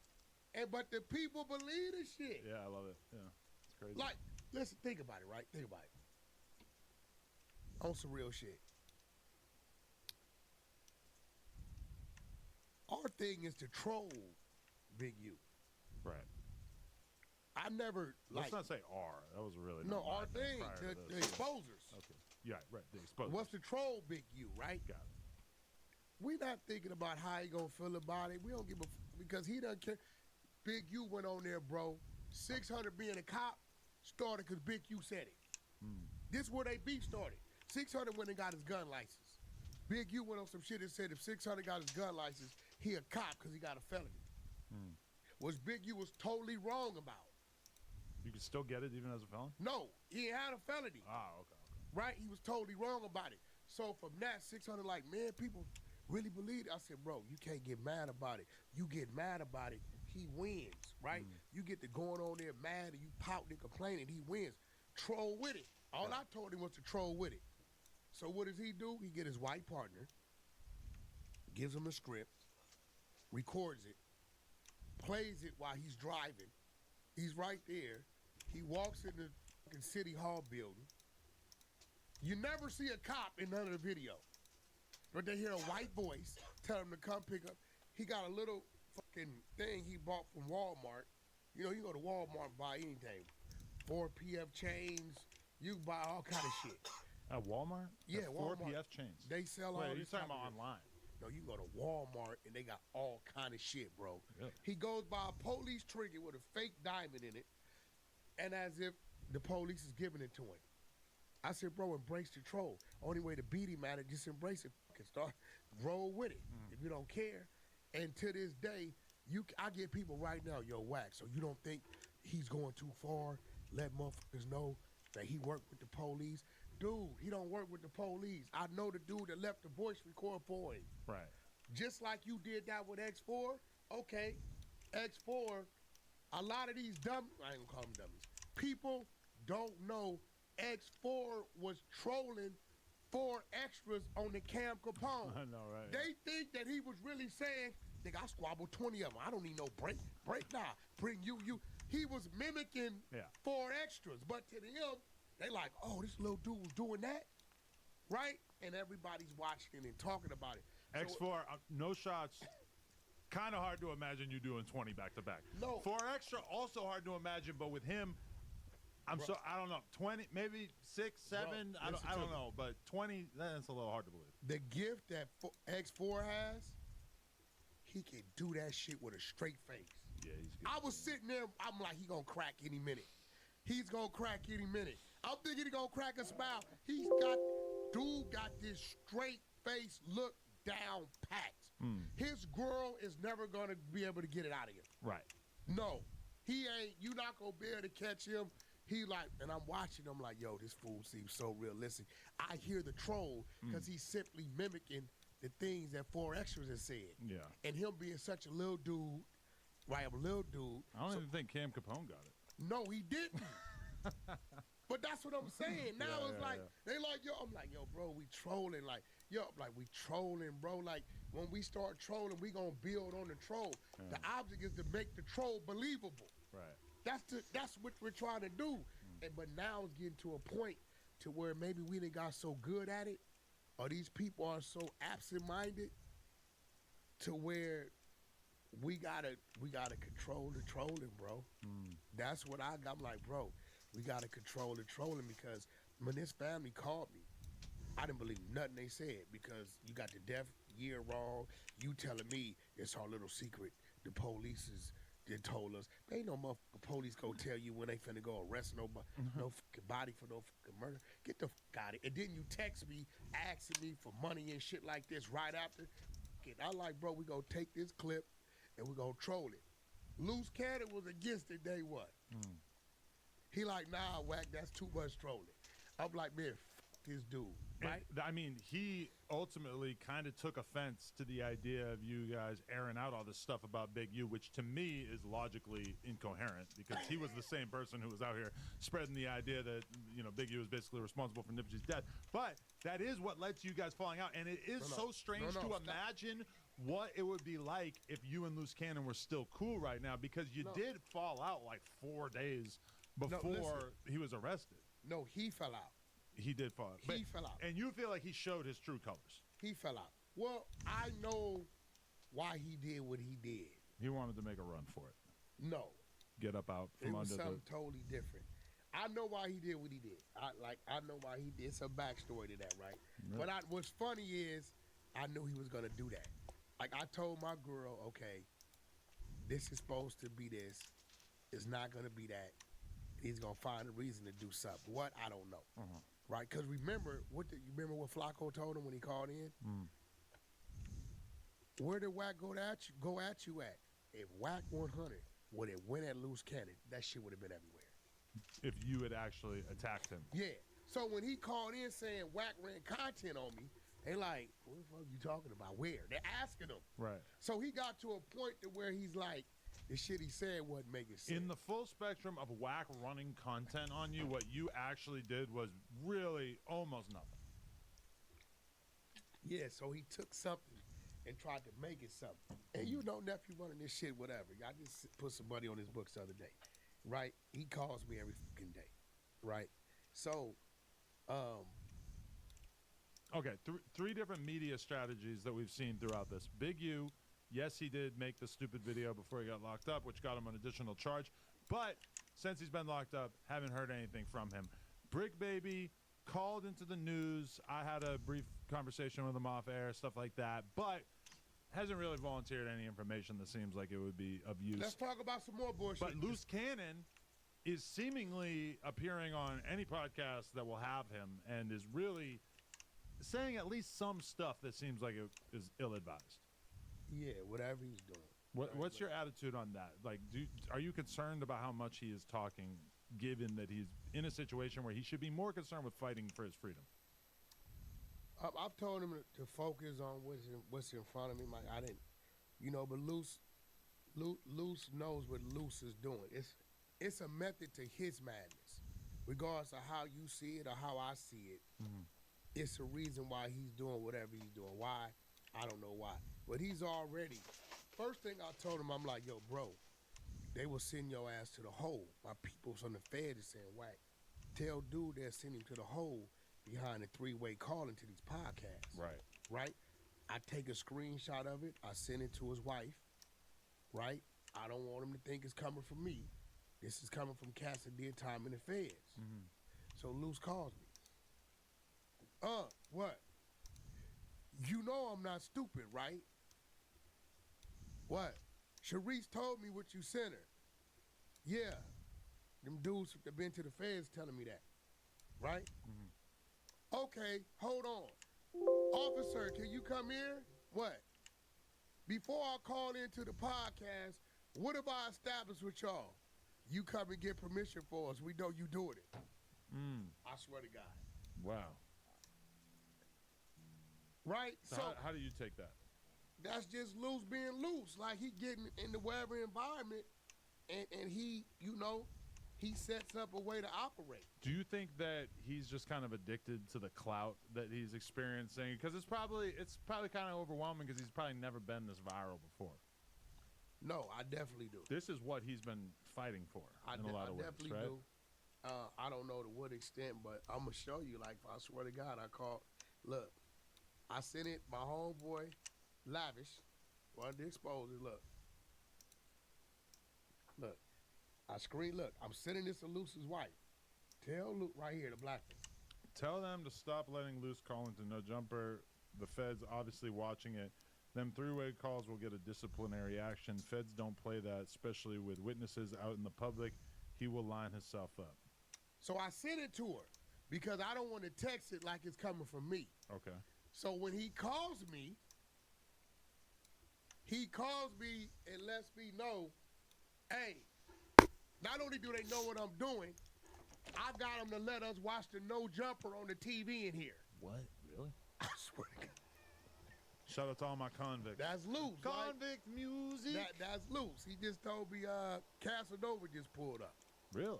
He said NBA YoungBoy left 2 days before he got there. Casanova just pulled up. Rick Baby said he was talking to Dirk in there. He was yelling into the toilet. Probably through the toilet, through the vents.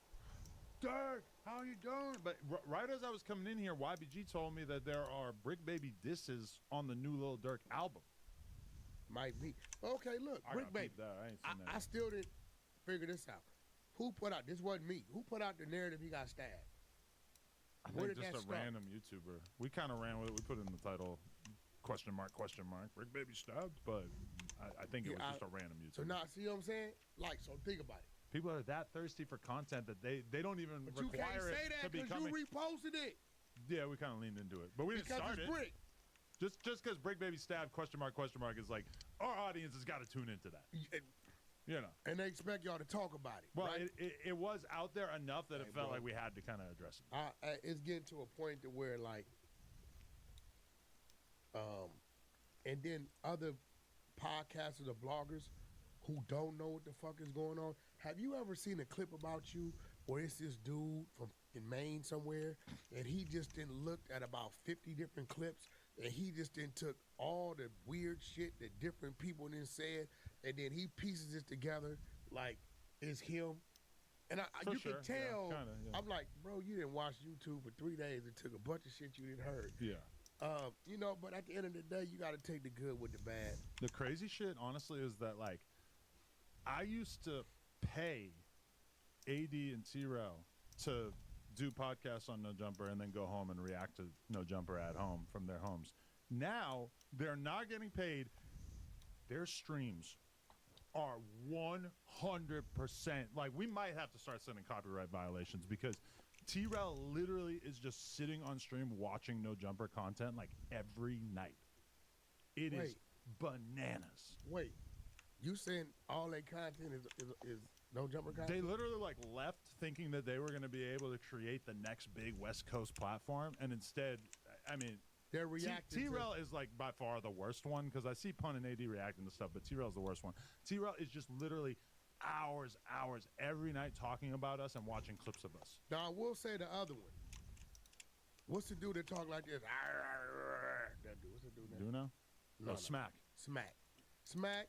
I told you when I called you. You called my phone, Smack. You called me. And when I talked about what I talked about, I look up the next day and you apologizing to the lady and all this type Trap of shit. Kitchen Manny or whatever. He apologizing. He said, Wax should be giving me free tacos. I didn't want to my plug up, right? T-Rail was like, T-Rail like, yo, you got to just bring the paperwork because Wack just telling us everything he said is there. You get what I'm saying? But Smack, you on some bullshit because don't call me.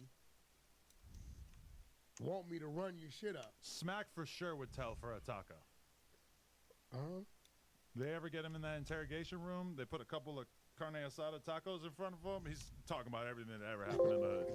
I'm just saying, man. Smack will sing his heart out for a taco. I don't know nothing about Smack telling, but Smack tucked that tail.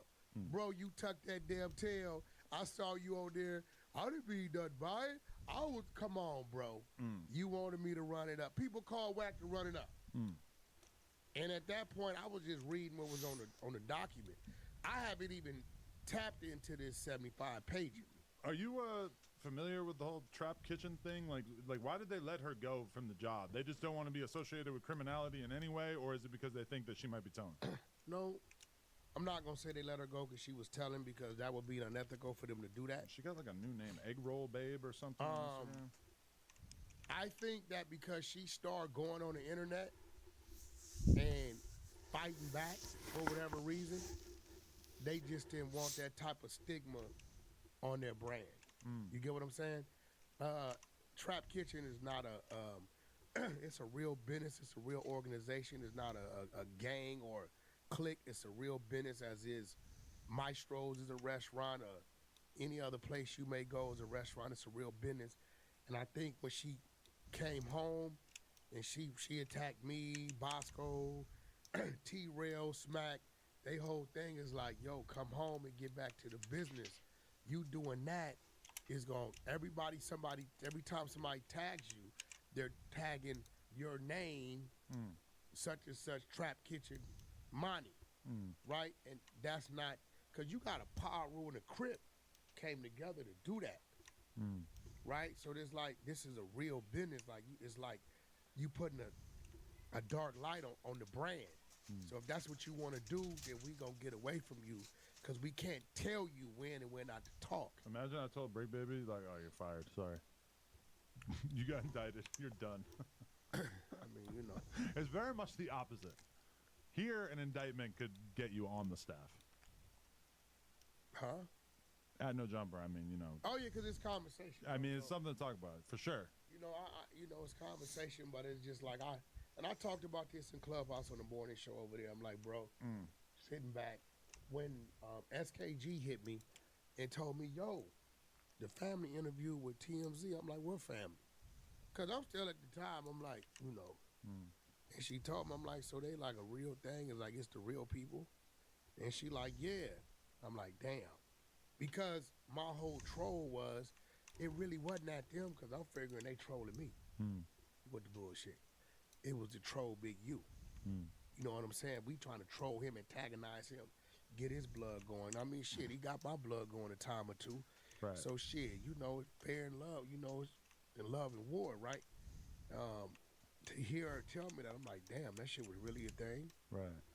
You know, and I still don't know if all of it was, you know, it was like certain things that they were saying to me. It was like, it's some bullshit, but fuck it. It's a solid clip. I'm going to put it around our murder mystery room, and we're going to run with it. It'll give us 90 minutes, 2-hour room. And we ran with it. Bruh, and then it gives my media team something to cut up and put out there. I was deeply moved by the SKG interview. I told you. She's dealt with some shit. You didn't even know who she was. I'm like, bro, you don't know. That's why I'm like, when you pulled her up and you seen something at the end, I'm like, bro, like, you should really talk to her. And SKG been around. Yeah. Her name means Suge Knight Girl. Yeah. She was around us before Big U. Because when Big U was in jail is when her rise started. Yeah.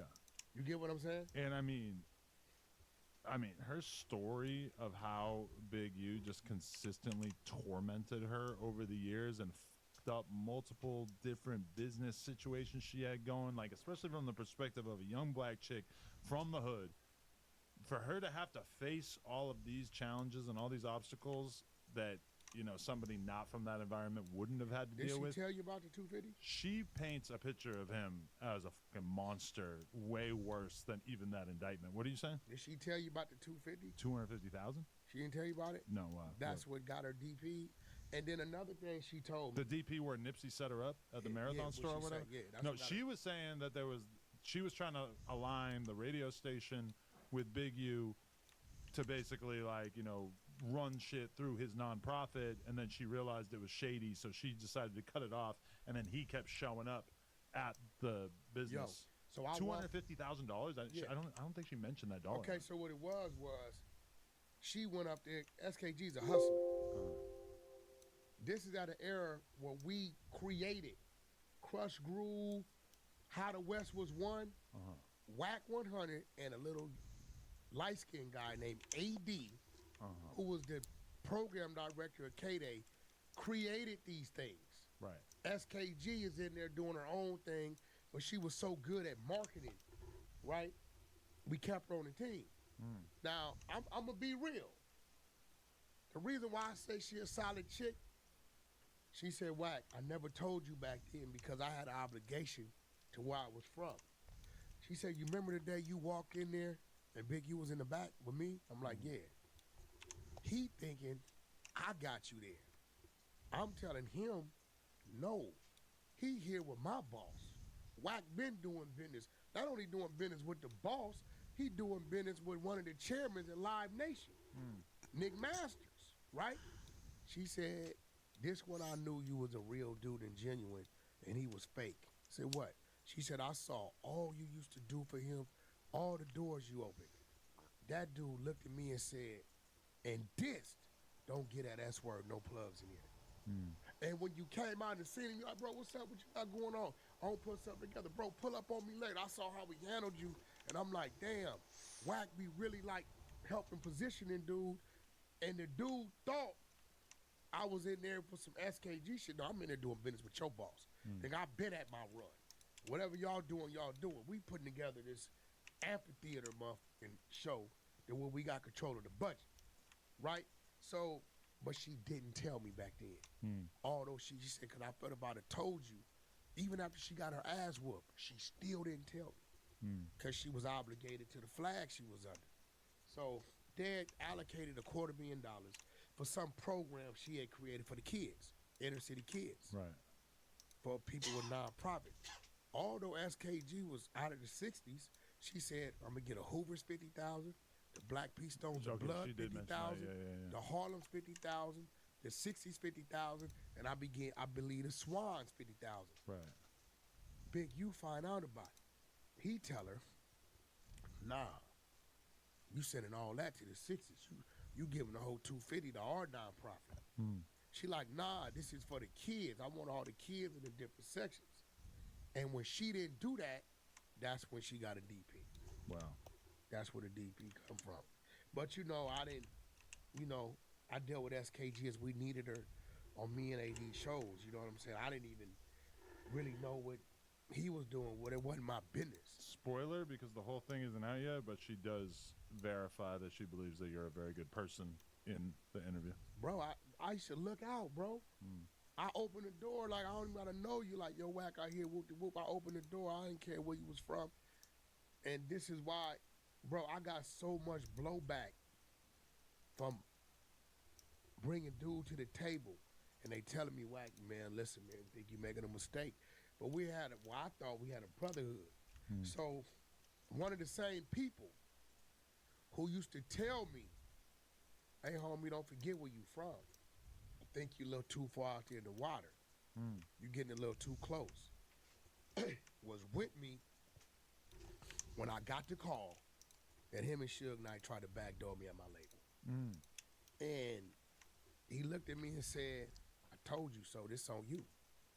And he was right. You know what I'm saying? This is why it was kind of like, it was easy for me to turn it off. Because I had already been getting it. And this is the crazy part. It's other Crips who do not, especially on the east side, mess with dude. Right. But I had introduced him on the strength of me.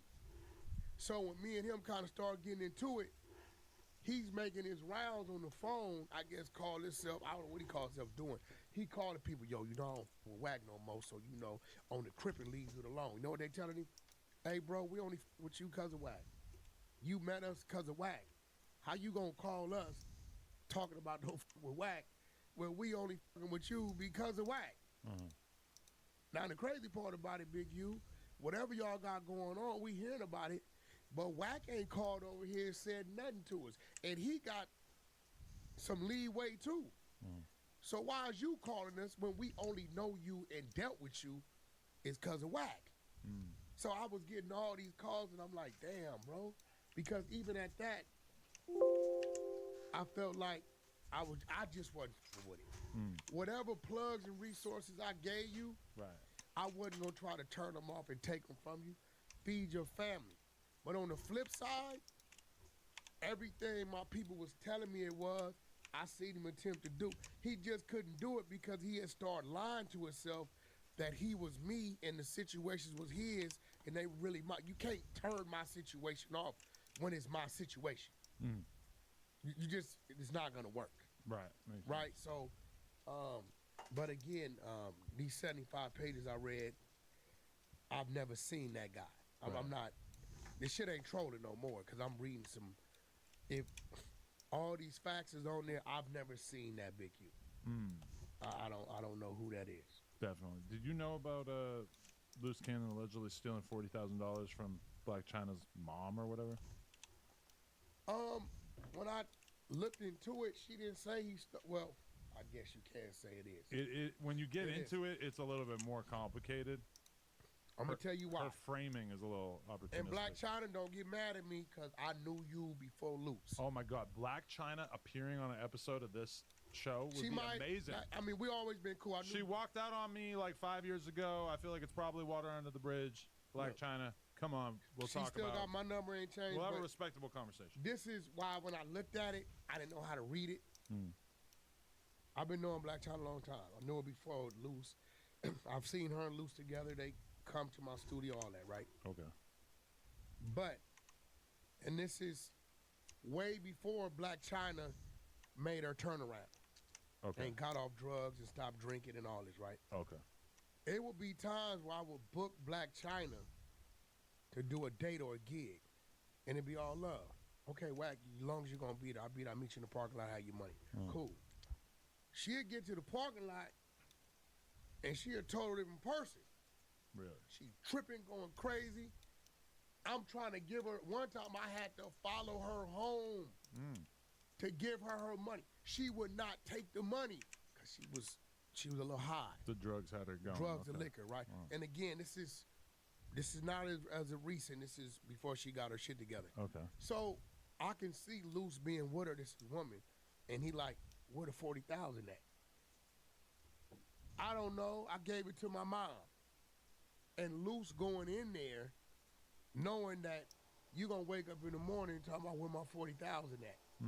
You know, why would I give her 40,000, Luce? If you're with me and you're sober and I'm doing something stupid, like I can see Luce going in there, as the mom said, you know how she do, she didn't mean to do this, and getting the money back. Now, I haven't seen Black China. Has Black China responded and said Luce didn't bring the money back to her? No, I think it's just been her mom talking about it. So at that point, I can see Black China like, here, take this. Luce asking where the money go. I just this and him going back in there and get it because the mom said she voluntarily gave it back. But what she's saying is, years later, Black China brought up, what about the 40 I gave you? And she's saying, well, Luce came back to get it. So until Black China authenticates that, yes, I really did, and the 40 he went back and got, I never seen, I gotta take it like it's a toss-up. Interesting. Did Luce go back and get it? I'm pretty sure he did, because Black China used to be out there. Right. But I think he went back and got it because he knew his girl was tripping. Oh, this is crazy. Okay, can you show the screen? Okay, so this is the video of Sauce Walker and Say So P getting ran down on and shot. Or we might have Okay, who was that on the advanced left? A little bit too much. Who was that? That Sauce? I'm not 100% sure exactly. He got hit too, because Say So was stretched out behind the SUV. I seen some close-up pictures of that. Well, this guy gets shot for sure. So but that's too skinny to be Say So, right? That might have been Sauce. Okay. That might have. Say So was behind that. I'm not 100% sure. There is a. They already got their identification, right? Well, either way, the reason why we're bringing this up is because, based on this video, it would appear that Rainwater might have just been making shit up when he told you that they stood over Sauce and chose to let him live because they knew who it was. Is that Sauce on the other side of that Escalade, though? I am not. Because if you look at it, dude in the black right there, Sauce, if that's Sauce, the first little dude, he falls. Okay, the surveillance video shows two gunmen exiting a white Dodge Charger and then approaching a black Cadillac Escalade before firing shots while another suspect lags behind near the vehicle. One person, presumably Sauce Walker, can then be seen running away. The assailants then get back into their vehicle before driving off. So I guess let's go back to given that. So this is the car This that the car. contains the shooters, This and the then shooters. the Escalade right here. See, that's why this guy being like, oh, okay. See, look, stop right there. I believe that's Sauce. See right there by the passenger door? Right here. Yeah, that's Sauce. Yeah. Because the other dude is dead behind him. Right. I think the dude right there, look, because dude in the red, he goes to the back of it. See, look. So if that's the case, dude right here did stand over Sauce. Okay. If that was Sauce by that, it's just weird because like, who's this and why is he falling like that? Is this just a regular person that just got scared who didn't get shot? It could be. You saw the pictures of dude dead behind the SUV, right? Oh, I didn't actually see the pictures. I seen the pictures of the holes in Sauce Walker's legs, but yeah. So if that's Sauce on that side of it, then dude could have finished him for sure. But either way, I mean, insane situation. Like, it really feels like this would be one of the biggest. This, as well as the Yellow Beezy situation, have kind of gotten a little bit of their publicity stolen by the fact that this Rico came out at the same time, at least for us. Wait, this is a 3-second clip. That's Say So's body right there. Say So body. Jesus. Yeah, I mean, do you feel like Rainwater misled you intentionally or not? I don't know if he did. Okay, because listen, if that's Sauce over here running away, then that's some bullshit because wasn't nobody running to stand over it. Okay. But if that's Sauce by that passenger side door, then dude in the all black was definitely standing over it. Right. Do you see this sort of situation and But just I don't feel know like how he would know that. Nobody's there to hear that. like is Sauce Walker just living too wild? I don't believe that was from Sauce Walker. I'm hearing that the other dude took $285,000 from And his somebody. parents are denying that, but how the hell would they know? How would they know? They supposed to deny it. Yeah.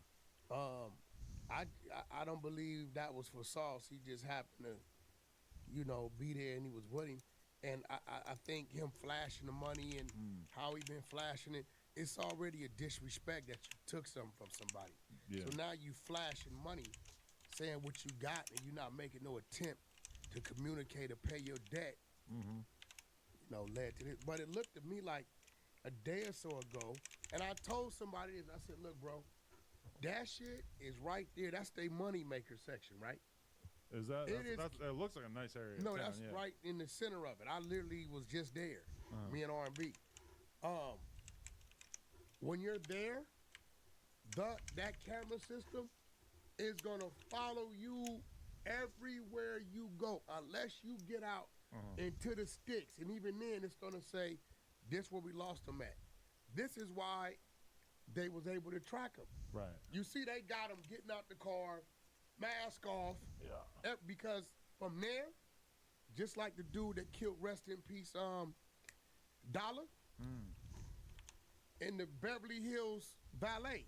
Right. Their camera systems, ATM, Ring doorbells, the cameras on the buildings tracked him to where they was able to tap dude on his shoulder at the airport.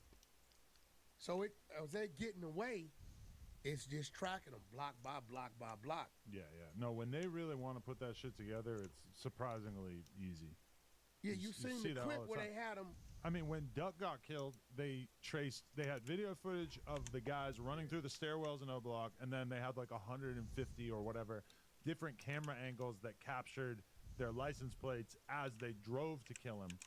I mean, how on earth could you ever beat something like that? Because not only that, they're going to be able, now that they tracked them leaving, they're going to be able to track them coming in too.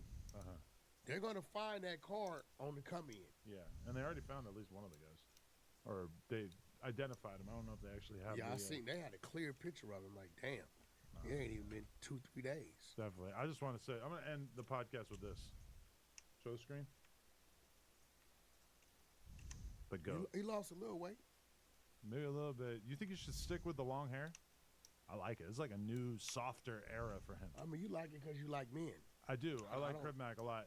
But I just feel like the hair, when I grew my hair out, my girl said that it just made me seem so much softer, nicer, more approachable. And now she actually likes the shaved head. She tells me she wants the shaved head. Maybe I need to look a little bit harder, a little tougher. But yeah, but you went through too much to get hair. That's what I'm saying. And when I keep my head shaved, now that I've had the hair surgery multiple times, it's like you can see that there's just like different topography going on my dome. Like the hair follicles look a little different on the various sections of my head. So I don't think I'd want to keep it real short. I mean, you flew like 12, 13 hours. How long was that procedure? 12 hours? Mind-numbing process. Fly to Turkey, do a 12-hour surgery, spend 3 days in the hotel room eating the same burger over and over and over from room service because I just didn't even want to consider finding anything else, and then just fly home. That was weird. Yeah, 24 hours of flights, 12 hours of surgery, 3 hours of 3 days of the same burger.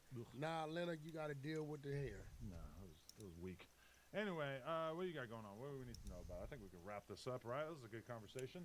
Yeah, man. Free the Crips. Free all the Crips. Yes, it's a lot going on. I got 4 good ones behind bars right now. Crib Mac, 4 Extra, Brick Baby, and Blueface. All guys that we've made a ton of amazing content with over the years. And they're all gone. But they're all probably coming back realistically pretty soon. Or Brick Baby might have to go sit down at some point for a little while. But the rest of them should be home pretty soon. I mean, the Brick Baby situation is a little confusing, too. Yeah. Because he's not named in the RICO. I know. But he's in the RICO. They just rolled it all up together. Make it look good. He's in the RICO. He's their celebrity. He's in the RICO, but he's not named in the RICO. It's crazy. Well, he was in the criminal complaint, but now that they've actually pressed charges against Big U, he's not really implicated in any of that No, stuff. he's in that. He is. He's named in that, committing a robbery and breaking up the money with him.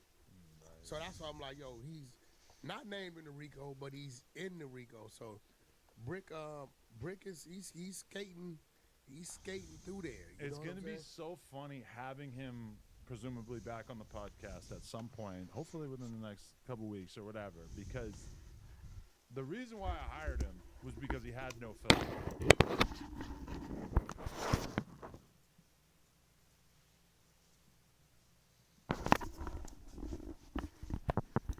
Now, the reason why I hired him was because he had no filter. Now he's in a position where he absolutely needs to have a filter about a lot of stuff. But it's just going to be weird to see like how much he is willing to open up versus how much, and especially because Big U said, loose cannon, I don't f with him. Brick Baby, I don't f with him.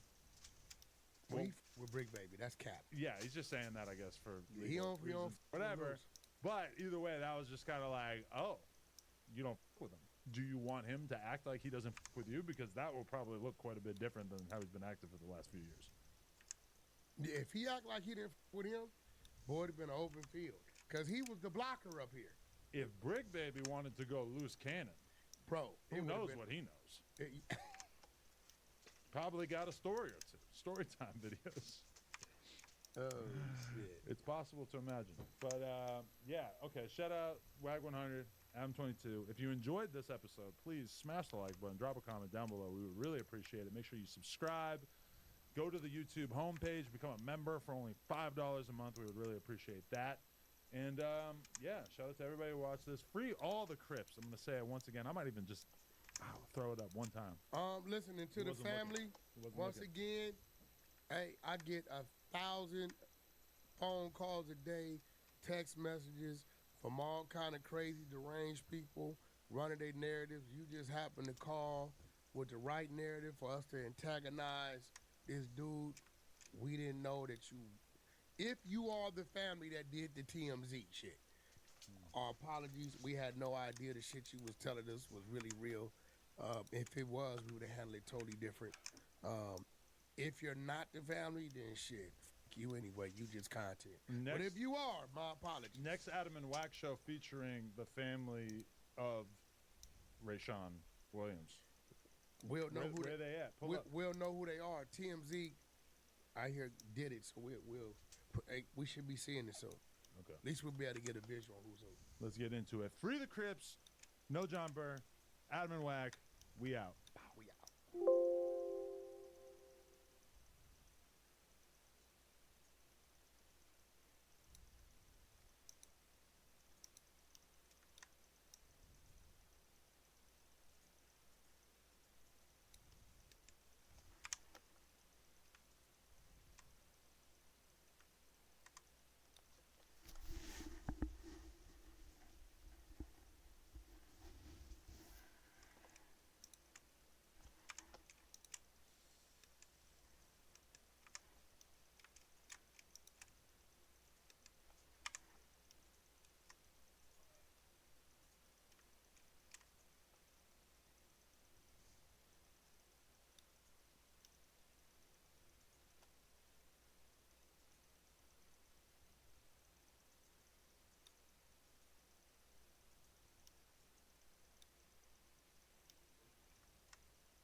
This November will mark the 10-year anniversary of not only one of the most iconic zombies maps of all time, Shadows of Evil, but also one of the most iconic wonder weapons of all time, the Apothecon Servant, also known as the interdimensional gun in the file's codename, Alien Gun, or just the ID gun for short. Packing all of the power of the already fan-favourite tactical grenade, the Gersh device, the Apothecon Servant took the offensive capability of that black hole bomb and put it within easily one of the most unique designs of any weapon we've ever wielded in zombies history. Not just a weapon, but a living, breathing creature enslaved in service to the Apothecons, and more than happy to assist us in destroying its former masters. But what if I told you that at one point in time, this incredibly unique wonder weapon was even stranger, with some of the most in-depth and complex mechanics that would have ever been present in zombies? Well, strap in for a very weird video as we explore some new insights discovered in a recent developer leak,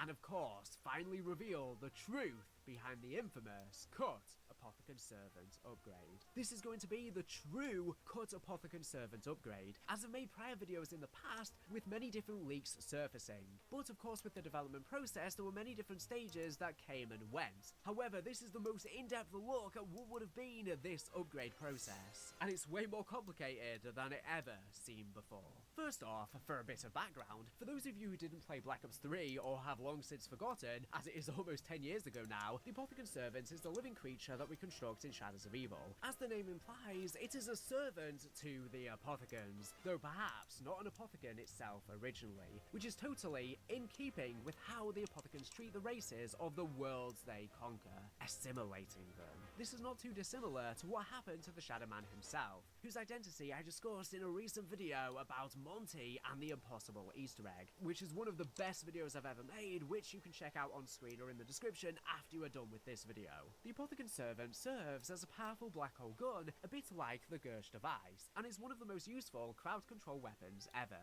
In order to obtain it, the player must kill a Magua. To pick up the Magua heart, kill a Parasite or Insanity Elemental / Meatball, pass round 12 to get the Xenomatter, and harvest a purple pod to get the Magua tentacle. Then take these to a buildable bench. The build quest Shrek originally intended was mostly the same, but with quite a different and visually cooler, but arguably less satisfying ending. The Magua heart and Xenomatter are the same, though the Xenomatter would be specifically from a parasite. The third part was still obtained from a pod, though this would have actually been the skeleton of the Apothecon Servant, which to be honest makes a bit more sense than a random tentacle. With these three parts, you would then take them to the mystery box, where the players would get a new prompt. The parts would fly up above and form the Apothecon Servant, blending together right in front of you, at which point it would make the cry of the newborn alien and splash down into the mystery box, with the lid then closing, trapping it. The player would then actually have to spin the mystery box and hope they could obtain the gun. Personally, I think this would be really frustrating. I don't mind a wonder weapon being both in the box and a buildable, but having to build a weapon through a quest and then not even getting it guaranteed at the end just seems a bit annoying. As much as the visuals are quite cool, I'm glad they went with what they did. I think the launch quest is a lot simpler, although they could have done this same quest, but you're just guaranteed the Apothecon Servant from the mystery box immediately as opposed to getting it with luck. Regardless, the Apothecon Servant, or ID gun, is alive, and we get a semblance of his personality in the game. Through lines of dialogue it will say to the player in Apothecon,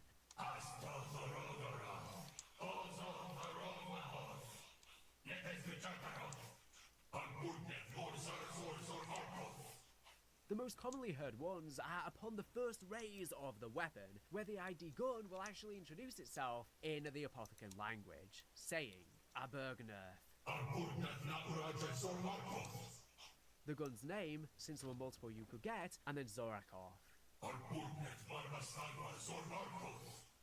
which translates to feed gun name human. Essentially, the gun is asking the new user to feed it zombie kills. As many players know, the Apothecon Servant has 4 distinct names. However, these are the actual personal name of the creature itself. This is its name, the same way we could call anyone else by their name. There has been a little bit of debate about the exact translation of these names, but now with the developer files, we can, for the very first time, give the official intended translation. These are Komarov meaning gathering shadow, Marastagua, meaning dark servant, Na Ulakwa, meaning consuming teeth, and Lor Zarozor, meaning flow of decay. Now before we move on, I'd like to mention a myth that was recently debunked by Mr. JZM here on YouTube. I'd believed this myth for so long as well as the rest of the community, I think, and so when doing the research for this video, I came across this debunking. For a long time, people were under the assumption that the Apothicon Servant's names related to the specific character who picked up the gun. However, this is categorically not true. The name is pulled randomly from the list of the possible names. In fact, after consulting with some experts when confirming this debunk, it turns out the actual function that handles that weapon name you get is literally just taking the weapon name randomly from a list of the possible names for this weapon. This weapon name is then removed from that pool, preventing, for example, two players from having the core Maroth. While this is interesting in of itself, this was actually the first layer of an extremely complex system that intended to give the guns an entire personality of their own. The idea behind assigning the weapon name randomly, then removing it, was to make the gun truly feel like a unique, living thing with its own personality. If you play Shadows of Evil today, this is where this feature begins and ends. As some older Zombies players watching this video may know, during a period of time when players could glitch the game by interacting with the Pack-a-Punch when swapping weapon from the Apothicon Servant to your other gun, it would allow themselves to Pack-a-Punch the Apothicon Servant. This was quickly patched after launch, which sparked all of the hunting, especially from Noah J, where he did practically 2 months straight of live streams trying to find it. But in doing this glitch, the name of the gun would change slightly, with Abguaoth being added to the end of the gun name. This is just Apothicon for powered up, since it's upgraded, but that was about it for the names. This, however, was not the original intent, and not even the original Pack-a-Punch name. I hope you're ready for things to get insane very quickly, as I was honestly quite blown away that these next parts were even considered for being a possibility for zombies, as they are so in-depth and out there. When a player initially constructed the Apothicon Servant, it wasn't just going to pull a random name from a list, but it was actually going to do two other things first. At the moment a player interacts with the gun, the game would assign the gun a binary gender. We'll say male and female to keep things simpler. And then an attraction gender. Yes, that's correct, you heard that right. A gender that the Apothicon Servant would be attracted to. What that's for will be explained later, but for the gun gender itself, this was actually quite simple. Depending on the gender of the gun, it would actually sport a different name that was similar but ever so slightly altered from the base gender variant. These lines of the additional guns greeting the player, or the other guns, were present in the game, and were even included in Mr. Waffle's famous Apothicon Quotes translated video. However, many of the names of the second weapon, referred to as ID Gun 2 in the game files, were incorrect in Milo's video. This obviously isn't his fault, as he was just trying to transcribe what he heard and had no knowledge that these similar names were actually for an additional ID gun. However, here are those names now. We have Urgna Maroth, meaning Total Shadow, Akorgua, Astagua, meaning Eclipse Servant, Gorta Ulakwa, meaning Consuming Ruin, and Ulamagor Zarazor, meaning Cursed of Decay. In gameplay, the idea was that Pack-a-Punching the Apothicon Servant would actually change its binary gender to the opposite, which would also change its name. So for example, if you built the Apothicon Servant, the game's internal RNG random number generator decided that you had drawn the second Apothicon Servant from the list of 4. The game would then additionally decide if it was male or female. Let's say if the player got male, if we look at the list, we can see that it's the Ma Astagua. Now, the player would be able to go to the Pack-a-Punch machine, Pack-a-Punch the Apothicon Servant as you would a normal weapon, and thus the player would receive the female version of that weapon. If we look again at the list, we can see that's the Akorgua Astagua, which would additionally have a boost to its mag size. Equally, if the player received the female gun upon building it, let's say gun number 4, so the Ulamagor Zarazor, when Pack-a-Punched, it would become the male Lor Zarazor, and receive the mag boost. God, if this made it into the game and released today, I have no idea how people on the internet would respond.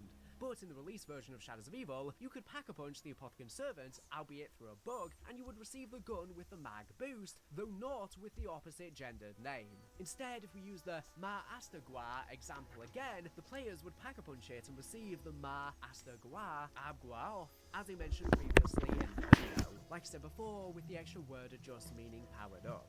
Well, this powered up version was actually intended for a vastly different type of upgrade. And yes, as I'm sure some of you watching have been expecting, it relates to the infamous cocoons. This section of cut content is possibly the most well known, and indeed the developer documents confirm a lot of what has been suspected for years. The cocoon upgrade for the Apothicon Servant was 100% real, but with what we've already talked about here, we'll quickly see that it was just one piece in the far bigger tapestry of what this weapon was meant to be, and perhaps see why a lot of this ended up being cut. The first step of the upgrade was to simply get kills. This was actually hinted at by the still in-game line, where the Apothicon Servant tells you to feed it by killing zombies. Once this kill requirement has been met, the Apothicon Servant will speak in the Apothicon language, asking the player to find a cocoon for it to gestate in. Again, these lines have been known about for years, they just aren't triggerable in-game, and in order to help find the cocoon, the controller would vibrate slightly, increasing in frequency and intensity the closer the player gets to the cocoon, a bit like a metal detector. Interestingly, this feature was recycled for use on the Gateworm step of the Revelations main quest, and honestly I don't really like it as a step. I think it's an innovative way to do an Easter egg, but I don't play with vibrations on, and many players don't, and what happens if you're on keyboard, or you're using a controller that doesn't even vibrate? But I find it very interesting because you were going to have to find the cocoon for it to gestate, like a fetus in the womb, not like how we previously thought it was, like metamorphosis of a worm into a butterfly. With the cocoon located, the gun is placed inside and it must be left there until the player has done the following things. A round transition has to have occurred, especially thing for the gender swap. 24 zombies have been killed. A Magua heart must have been fed to the cocoon. This extra heart wouldn't appear on the user interface, although a prompt would appear on the cocoon, which would say press the use button to feed Magua heart to the cocoon. With this done, the cocoon would start to glow and vibrate. The player would then be able to press the interact button and obtain the upgraded Apothicon Servant. And remember, this was considered a totally different thing to just merely pack-a-punching the gun, this being far more akin to the Origin Staff's upgrades. This was a much further and elaborate upgrade. But what did this Apothicon Servant 2.0 do? Well, it's quite different to the standard gun. Rather than shooting black holes, the upgraded Apothicon Servant was actually a baby parasite launcher. When shot, it would fire out 5 parasites in a shot, initially in a line, but they would then fan out. These parasites would do massive damage, penetrating any zombie they came into contact with. Furthermore, after a period of a few seconds, the parasites would explode when the player releases reload. This would have been a miss that would cause Magwas to go berserk. I can only assume this means that it would apply turned/brain rot to them, but they don't really specifically reference the Amimod's name in the docs, so I can't say with 100% certainty. But of course there's a similar yellow smoke around the Magua when you shoot open one of its mouths, which of course frees parasites that then attack you. When the servant is upgraded through the cocoon, it actually would maintain the gender that it originally was, with the gender only being changed through the Pack-a-Punch machine. After the cocoon quest, the Apothicon Servant will be granted the Abgual suffix to its name, and it receives a magazine size boost. So I'm guessing that whilst the Apothicon Servant was in the cocoon, it was gestating these parasites, giving birth to them inside of it, so you were then able to shoot them out. I wonder as well if this relates to the other cut Apothicon Servant in the files of the game that just sort of shoots this purple blast that kills the zombies that's nowhere near as good as the regular version. This could have been some sort of makeshift version whilst it was in development. The parasite launcher from the cocoons is a really unique feature, as unlike most upgrades, which are just objective power boost, this is actually fairly subjective and would rely entirely on your playstyle. A lot of players may well have opted to keep the black hole gun, as it just seems simpler to use overall. However, I think that the parasite launcher may have enabled more tactical play. However, there is one extra benefit to choosing to upgrade the base gun to the parasite launcher. Once the parasite launcher was obtained, the players would be able to find the parts to build a second Apothicon Servant. Now, Now, the developer documents actually detail 2 different ideas for how you would get the parts, so I'll cover both. The first idea was that after the parasite upgrade, 3 cocoons would spawn around the map. These cocoons would contain the 3 parts for the second Apothicon Servant. The second and more fleshed out idea was that the second xenomatter could be obtained through killing a parasite with the parasite gun. The second gun skeleton from harvesting a pod that had been touched by the mist from one of the parasite gun's exploded parasites. And the second Magua heart from a Magua that had been sent berserk by the gun's mist. Probably just when it starts chasing you really quickly. Maybe this would activate and go into berserk mode without actually shooting off its heads, because that was how it would go berserk in the regular build of the game. It would be slow at the start. As you start shooting the heads off, it would get faster before it starts raging at you. And maybe this is the black Magua heart that you obtain from the purple Maguas in the main quest that we still to this date have no idea what it's for, what it means, or if it's part of a cut quest. With all of these, the player could take them once again to the mystery box and craft the second Apothicon Servant. This time, however, they could immediately obtain the weapon. You may ask, why would there be the need for a second Apothicon Servant, though? Well, think back to earlier in the video. I mentioned that not only did the gun have a gender, but also an attraction gender. Now, with the second Apothicon Servant, these aspects come into play. Let's go back to our example. Let's say the player 1 picks up the first Apothicon Servant. The game decides the gun is male. It then also decides that the gun is attracted to female, and then assigns it a name from the male table, Ma Astagua. They upgrade their gun via the cocoon. Then player 2 builds the second Apothicon Servant. The game decides it's female with a male attraction gender and picks a name from the female table. Let's say, for example, Gota Ulakwa.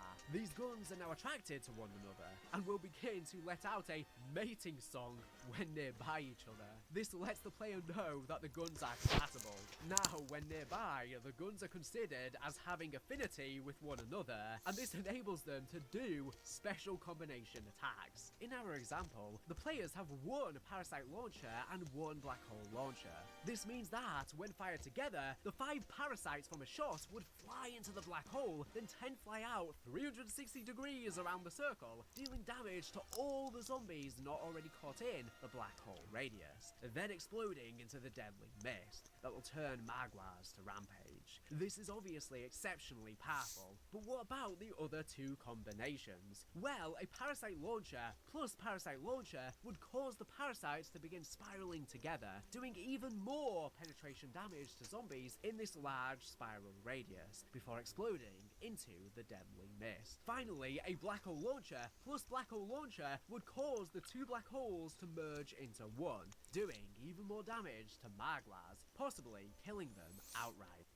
Which would be a good way to deal with the large quantities of them that you can compile on larger rounds. Now, we can understand why Treyarch intended the Pack-a-Punch to change the binary gender of the gun to whatever the opposite was. If the guns weren't attracted, a player, or possibly both players, could simply Pack-a-Punch the weapon in order to achieve the correct combination of gun genders, as the attraction genders didn't change. And they would then be gay, I guess? This introduces another really unique gameplay element not really seen, where a player may actually be incentivized not to Pack-a-Punch their weapon, depending on how they want to play. Now, it may seem confusing how you end up with 2 black hole guns in the same game, given you seem to have needed the parasite launcher to get the second Apothicon Servant. I'm not entirely sure, but it's worth remembering these ideas weren't completed, and they were just concepted, and some aren't described in much detail in the documents. I suspect that the idea was probably that the parasite launcher was almost like a small side Easter egg, and the second Apothicon Servant could be obtained independently. Or perhaps they would have sought to implement another side Easter egg to turn a parasite launcher back into the Apothicon Servant. If nothing else, a player could then intentionally lose the parasite launcher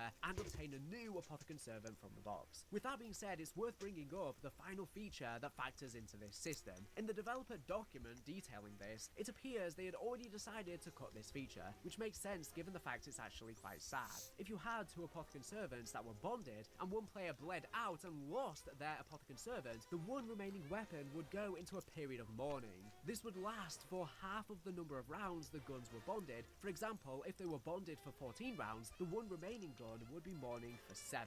And during this time, it would take a slight penalty to its base damage, also equal to half of the number of rounds the guns were bonded for. The penalty lowering each round until the gun was out of mourning. Most importantly, even if another player got the other Apothicon Servant out of the box, the gun that remained cannot bond with this new one until the mourning period was over. Not only would this have been frustrating for players, but it's actually just a bit of a downer and quite weird. Not really what you want mid-zombies match. But what do you think of all of these ideas? Do you wish these features got fully fleshed out, or do you think that overall the more simplified system we ended up receiving was much better for gameplay? My personal opinion is, this stuff is absolutely wild. I absolutely cannot believe Treyarch were considering this in any capacity. It's by far the craziest thing that I've read going through all of these Treyarch documents. We have joked about the Apothicon Servant and how you fist it in game for years, and all of us say it's just the weirdest weapon ever, and we find it hilarious. But it was actually going to be so much stranger. That is merely just penetrating the surface. Sorry for the pun. I just absolutely cannot believe this, and honestly, with the current state of the world, like I said before, if this released today, the backlash they would have received would have been paramount. Like, we could not even fathom it. It's no wonder none of this stuff made it into the game for 2 reasons. First, in terms of the storyline sense, I actually like some of this stuff. I think it's really interesting that it's an actual animal with personality and feelings, and I like the idea of putting it in a cocoon and even causing them to mate. Kind of works, but I think it's a very complicated process. I think this is definitely the reason it didn't make it into the game. This is extremely complicated. We have so many different alternative solutions to how you could essentially get a version of this weapon, and it feels more like something you would get in an RPG. It's definitely out there, it's very creative, but I think it would have really deterred the gameplay because it would have held back the flow of the games. It's just, like I say, way too overcomplicated. Most people wouldn't have even used, I think, the majority of this content, and I think the elements of how you can combine them together in multiplayer games, whilst I think it would be creative and fun, I'm not sure how many people would use that either. It doesn't seem like something you would commonly use in your game, as it's such an arduous process to even get there to begin with, and the combinations of effects would be a bit difficult to remember, probably. Imagine if all of this stuff made it into the game, and us YouTubers were trying to explain it. It would just get so confusing for people. Now, whilst I think a lot of this should have been scaled back, I still do believe they should have had an upgraded Apothicon Servant in the game. I think they should have done something similar with the cocoon process. I think the process with detecting the pods to where the nearby one was vibrating should have been in the game. I think you should put the Apothicon Servant in the pod, and then you could grow it into the upgraded Apothicon Servant. I don't think you should cause it to become pregnant with parasites. However, I think there should have been a similar upgrade process to this, a simple upgrade that also feels alive, because that's the best thing about this wonder weapon and the upgrade itself. It's alive, it's a growing thing, and so much more creative than any other upgrade processes we've ever gotten in zombies. So yeah, like I said before, let me know what you think of this in the comments below. This is one of the craziest videos I've ever made about COD Zombies, and when I made my Tachyo spider theory back in the day, people were calling that crazy. And now you can see, some people at Treyarch, they're thinking wild things in their heads. So that does not seem like a reach at all anymore, and I actually have a video, it's either out already by the time you're watching this, or it's coming up soon, about how Treyarch's documents seem to point that Tachyo X Spider was in fact a thing as well. The zombie storyline is wild, we're spanning multiple universes, it's bonkers. Can you really be that surprised that there's so much more chaos and bonkers in their documents themselves? And honestly, even if this is something they started implementing in the game, I just feel it wouldn't get greenlit by either Treyarch higher-ups or Activision higher-ups. It would get cut at some point. I think mostly not due to the gameplay reasons, but I think they thought it would be too weird to ship, I would guess. But Zombies does have less chains on it like the other modes, so who knows, it could have made it. I think even the fisting of the Apothicon Servant is something I'm surprised Activision would approve, but I digress. Thank you for watching the video, make sure to subscribe if you're not able to, some great Call of Duty news information. So anyways, thank you for watching, and bye.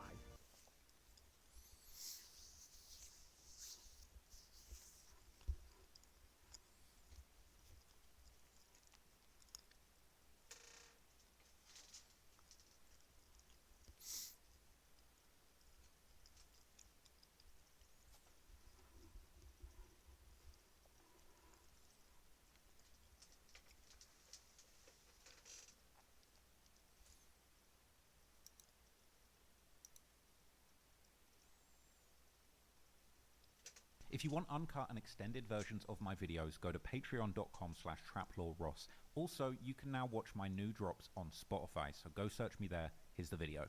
Playboi Carti is one of the most mysterious artists in modern hip-hop. The enigmatic rapper has spent the last 10 years cultivating one of the most rabid fan bases in media history. Fans hanging on every word and picture, looking for clues and hints at what moves he might be making next. Every social media post has been poured over, with desperate stans trying to decode any number, symbol, or reference that might indicate that their favorite artist is gearing up to drop new music. But the sad reality is, when it comes to disappointing his fans, Carti is in a league of his own. Time and time again, Carti's hinted at albums or music dropping and has pulled the rug out from under his listeners. But the question is, why does this artist, seemingly with the world in his palm, constantly refuse to deliver the music his fans so desperately want? Is it laziness? Is he scared of failure? Or does Carti really low-key just hate his fans and supporters and love disappointing them? Well, the truth might just be more shocking than anyone could have ever imagined. Because despite his music being incredibly creative and focused on the parties and mosh pits rather than the streets, behind Carti's recent trademark sound of rage music is a deadly secret that he's been forced to hide for years. Despite not making drill music or gangster rap,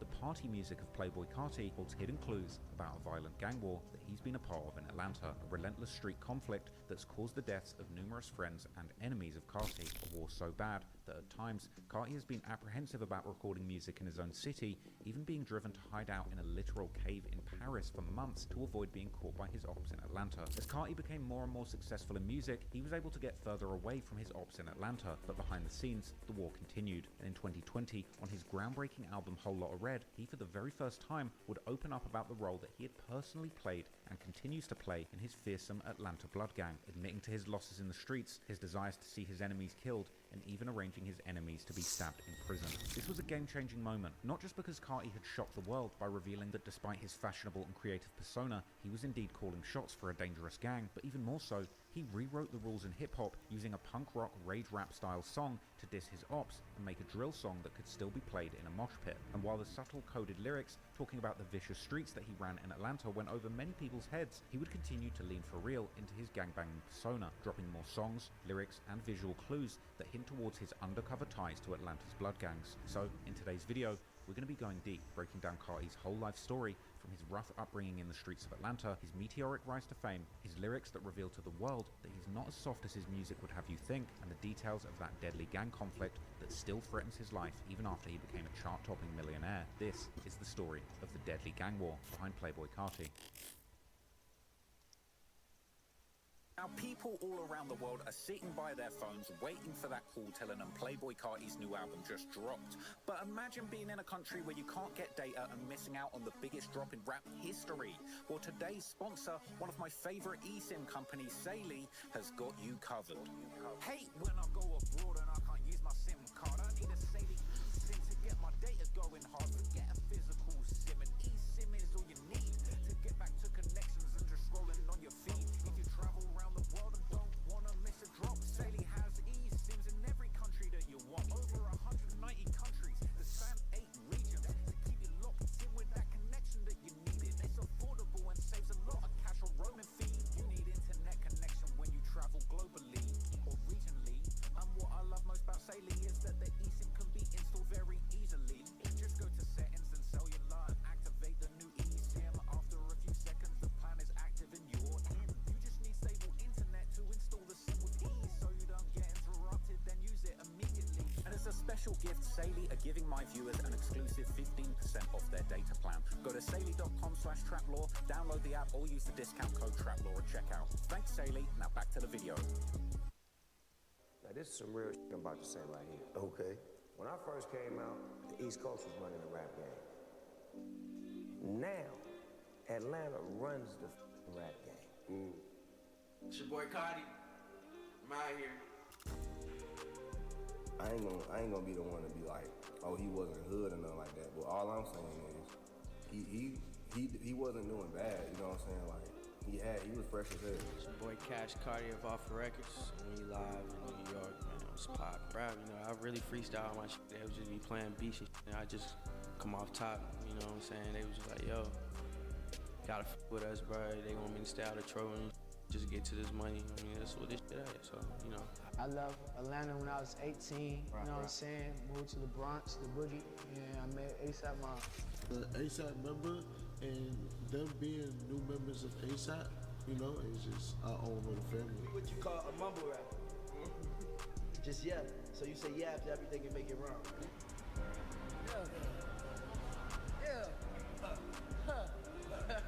I'm a young pretty, I don't gang bang, I don't do none of that street shit. I'm a pop star. That's all I knew, you know what I'm saying? Everybody around me, you know, they wasn't like doing sports or something. They was just making music.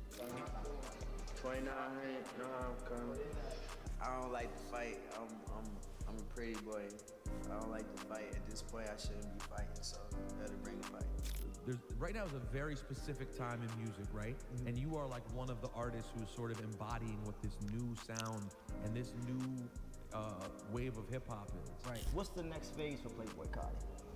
I'm about to be a movie star. Yeah. Speak on it. Speak on it.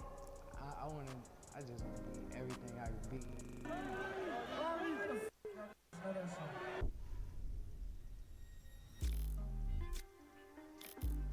Yeah, man, big bang, duct tape, mafia shit, man. Up in my trouble, video shit, man. Kicking with pretty lady Lala. You know, duct tape a movement, man. Duct tape like family, man. Family orientation, sticking together, unity. You know what I'm saying?